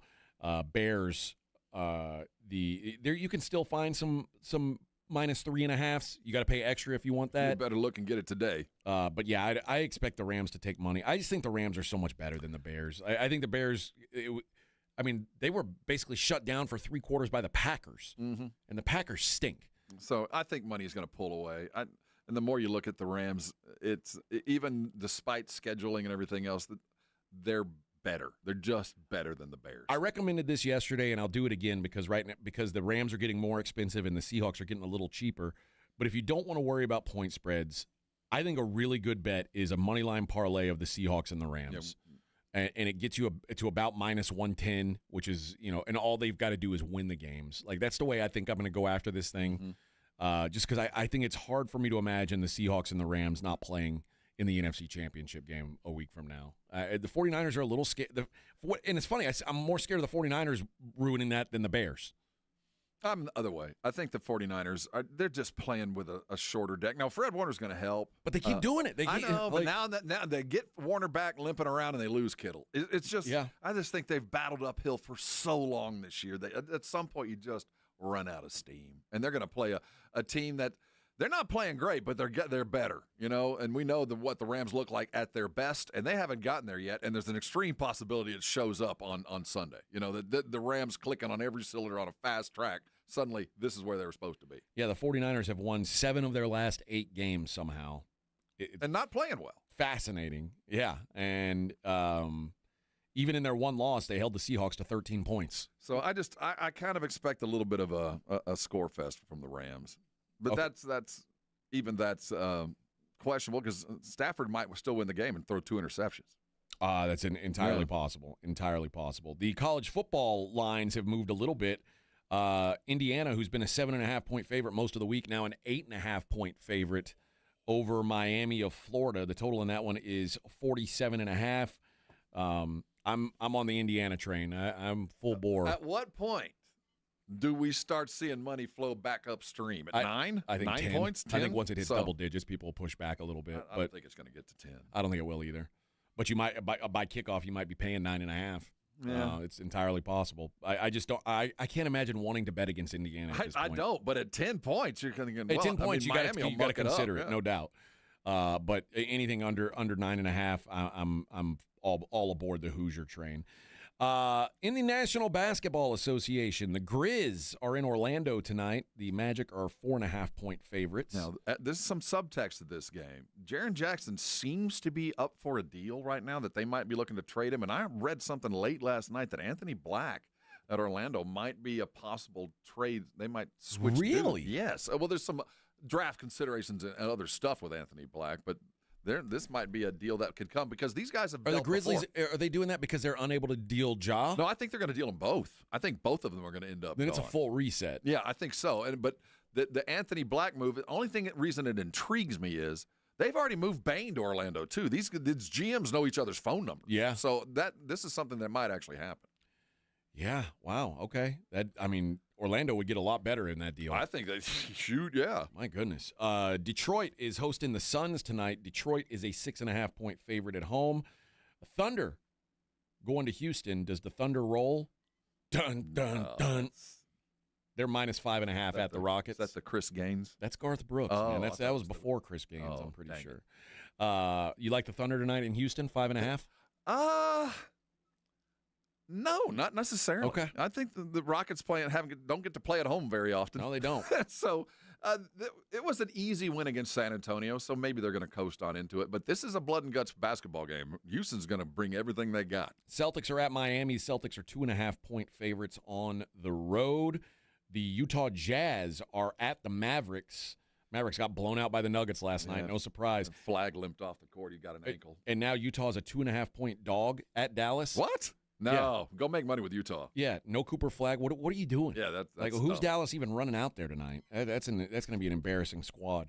Warriors minus 6.5 hosting the Knicks. Jonathan Kuminga looks like he's trying to get out of town, which I'm sure the Warriors are glad to do if they can find a dance partner. The Blazers host the Atlanta Hawks. Hawks minus 4.5 on the road, and the Lakers 4.5-point favorites hosting the Hornets. Your San Antonio Spurs, 7 o'clock tip-off here in fair San Antonio. They are 7.5-point favorites hosting the Bucks. Line feels about right to me. The Spurs need a bounce-back game. They've been, but it's hard to trust the Spurs to get margin right now. They haven't been playing great ball. No, it's 7 might be a little much, to be really honest. We just know how their fourth quarters look. Yeah. And if it's going to be a 7-point line at the end, they better be up by 25 like I midway said, through the third. Probably the way to look at this is just look at the first half. I completely if you agree. like the Spurs, bet the first half. If you don't like the Spurs, you might wait till halftime to place your bet because you're probably going to get a better look at those things. At some point tonight, I know Mitch is pretty good about keeping Wemby off the guy that he's obviously going to be matched against. But there's going to be points tonight where Giannis and Victor are going to be one-on-one, mano-a-mano, and there's going to be a spread court. I can't wait to see it because Mitch looks forward to it, and I think Wemby really gets excited about playing dudes like this. So I expect a little one-on-one action tonight just to see who's better. Only one game in the top 25. That is the number 9 Gonzaga Bulldogs. They take the short trip to Pullman, Washington to take on Wazoo, the Washington State Cougars. And Gonzaga, a 17.5-point road favorite. First of all, I will say this. It's probably not going to be the greatest home court for Wazoo tonight because there's going to be a lot of Gonzaga fans that make that short trip. But Washington State, they went on the road this weekend and they lost to St. Mary's. They lost by 6 points. And St. Mary's is pretty damn good. Mm-hmm. And Wazoo hung with them. They're not great, but they feel like they're kind of hard to blow out. I think I'd be tempted to back the home dog catching 16.5, 17 points in this one. I agree. That's big, but it's Gonzaga. Yeah, it is. But now the other thing for Gonzaga is they're coming off that Santa Clara game where Santa Clara has been a team that's played them tough recently. They went ahead and took care of business against Santa Clara in this one. So I'm not sure. This feels like it just feels like a spot where maybe you get a little bit of a sleepy version of Gonzaga. And so if you're willing to take a big number and know you're going to lose and just hope that you're not losing by too many, that might be a little spot to jump in there. In the National Hockey League tonight, the San Jose Sharks head to Washington. The Capitals are -180 favorites. The Pittsburgh Penguins -165 hosting the Flyers. The Canucks are in Columbus. The Blue Jackets -175 favorites. Montreal Canadiens are in Buffalo. They are -115 at the Sabres. The Bruins -170 hosting the Kraken. The Minnesota Wild -155 hosting the Winnipeg Jets. Blackhawks -115 hosting Calgary. Edmonton brings in the Islanders. The Oilers are -160 favorites. Dallas is at Utah. That is a pure pick'em game. And the Vegas Golden Knights, who got a nice overtime win last night, they're -135 hosting the Toronto Maple Leafs in your late. Who'd they beat last night? They beat the L.A. Kings, the hated L.A. Kings, in overtime.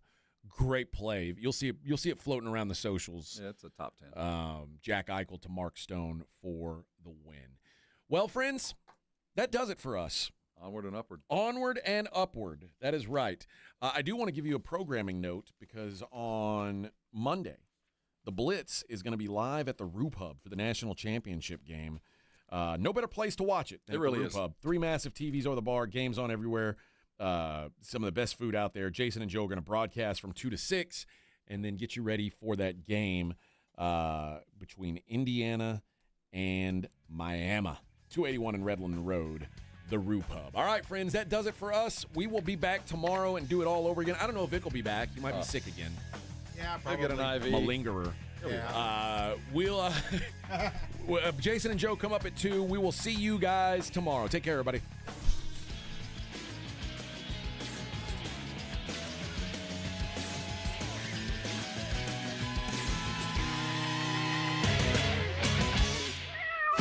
This is 94.1 San Antonio Sports Star, KTFM Floresville. Ahead of the field and throws it down with a right hand. Your home for the NBA. The John Clay Wolf Show. Here's what's going on in the Wolf Pack. Sean, 93 Toyota 4Runner, 130,000 miles, new engines and transmission. What'd you spend on the engine and training? $6,500. Yeah. So at some point, you need to throw the towel in and let her go on to the graveyard. When you blew the tranny, I mean, I didn't mean it like that, like your transmission failed. I didn't mean like you blew a tranny. I got the tranny. I'm trying to say it right. Transmission! The John Clay Wolf Show. Listen to the John Clay Wolf Show, Saturday morning at 8 on 94.1 San Antonio Sports Star. The football playoffs are here, and Underdog is the best place to get in on all the gridiron action. You can make picks and win money right now here in Texas, and it is so easy. You pick your favorite players. Are they going to go higher or lower on their stats? Touchdowns, rushing yards, receptions, whatever. You get it right, you could win up to 5,000 times your cash. And I think there's some great opportunities right now because we know some of these teams really care. Some of these teams really don't care. So some of these star players, you expect maybe they'll go out and play a couple snaps and be done for the day. Maybe look at some lowers on them. Maybe take some hires on some of the backup guys you think will get some run. Either way, there's always plenty of action to be had on Underdog. What are you waiting for? Download the app today. Use promo code Alamo. You'll get $75 in bonus entries when you play your first $5. That's promo code Alamo. Underdog. Make picks and win money. Must be 18 plus and present in Texas. Terms apply. See assets.underdogfantasy.com/web/play and get terms _DFS_.html for details. Concerned with your play? Call 1-800-GAMBLER or visit www.ncpgambling.org. Uncover the root of your problems and improve the quality of your life. I'm Dr. Torres from the Institute for Functional Health. For more than a decade, we have helped people restore energy, vitality, libido, and drive. Most patients come to us because they feel unheard or stuck. Schedule your discovery day. We'll talk about your history, run advanced testing, and build a personalized plan that fits your life. We have helped thousands of people just like you. Call 210-468-1891. I'm Dr. Torres at the Institute for Functional Health. 210-468-1891. My name is Whitney Allen. I am a widow. My husband Ryan died. We never thought in a million years we'd have to use life insurance. The unexpected happened. With Ethos, it is so fast and easy. It's 100% online. You can get a quote in seconds, apply in minutes, and get same-day coverage. No medical exams, and you can get up to $3 million worth of coverage through Ethos. Get your free quote at ethos.com/game. That's ETHOS.com/game. Time spent on application may vary. Online health questions required. Okay, I have to tell you, I was just looking on eBay where I go for all kinds of things I love, and there it was. That hologram trading card. One of the rarest, the last one I needed for my set. Shiny like the designer handbag of my dreams. One of a kind. eBay had it, and now everyone's asking, ooh, where'd you get your windshield wipers? eBay has all the parts that fit my car. No more annoying, just beautiful. Millions of finds, each with a story. eBay. Things people love. Jane Dawson did something smart. She saved hundreds on auto insurance switching to Progressive. With the money she saved, she got herself a pricey bird feeder with an ultra-high-def camera. Should Jane have just bought a regular bird feeder? Yes. Is it hard for her to admire nature when the camera doubles as the bird's potty? Also, yes. But it's Jane's savings, and if she wants to spend her time watching the digestive habits of the white-breasted nuthatch, we say you go, girl. Switch and see if you could save with Progressive and treat yourself. Progressive Casualty Insurance Company and Affiliates. This is the story of the one. As the purchasing manager at a manufacturing plant, she knows the only thing more important than having the right safety gear is having it there when you need it. That's why she partners with Grainger for auto reordering, so her team members can count on her to have cut-resistant gloves on hand, and each shift can run safely and efficiently. Call 1-800-GRAINGER, click Grainger.com, or just stop by. Grainger, for the ones who get it done. Hi, everybody. Joe Reinagle here for the Golf Club of Texas. I absolutely love the Golf Club of Texas. They've made so many improvements to the golf course, from brand new cart paths to resodding the greens and fairways. You might think it's a private club, but it's not. It's open to the public 7 days a week. Best rates are always online at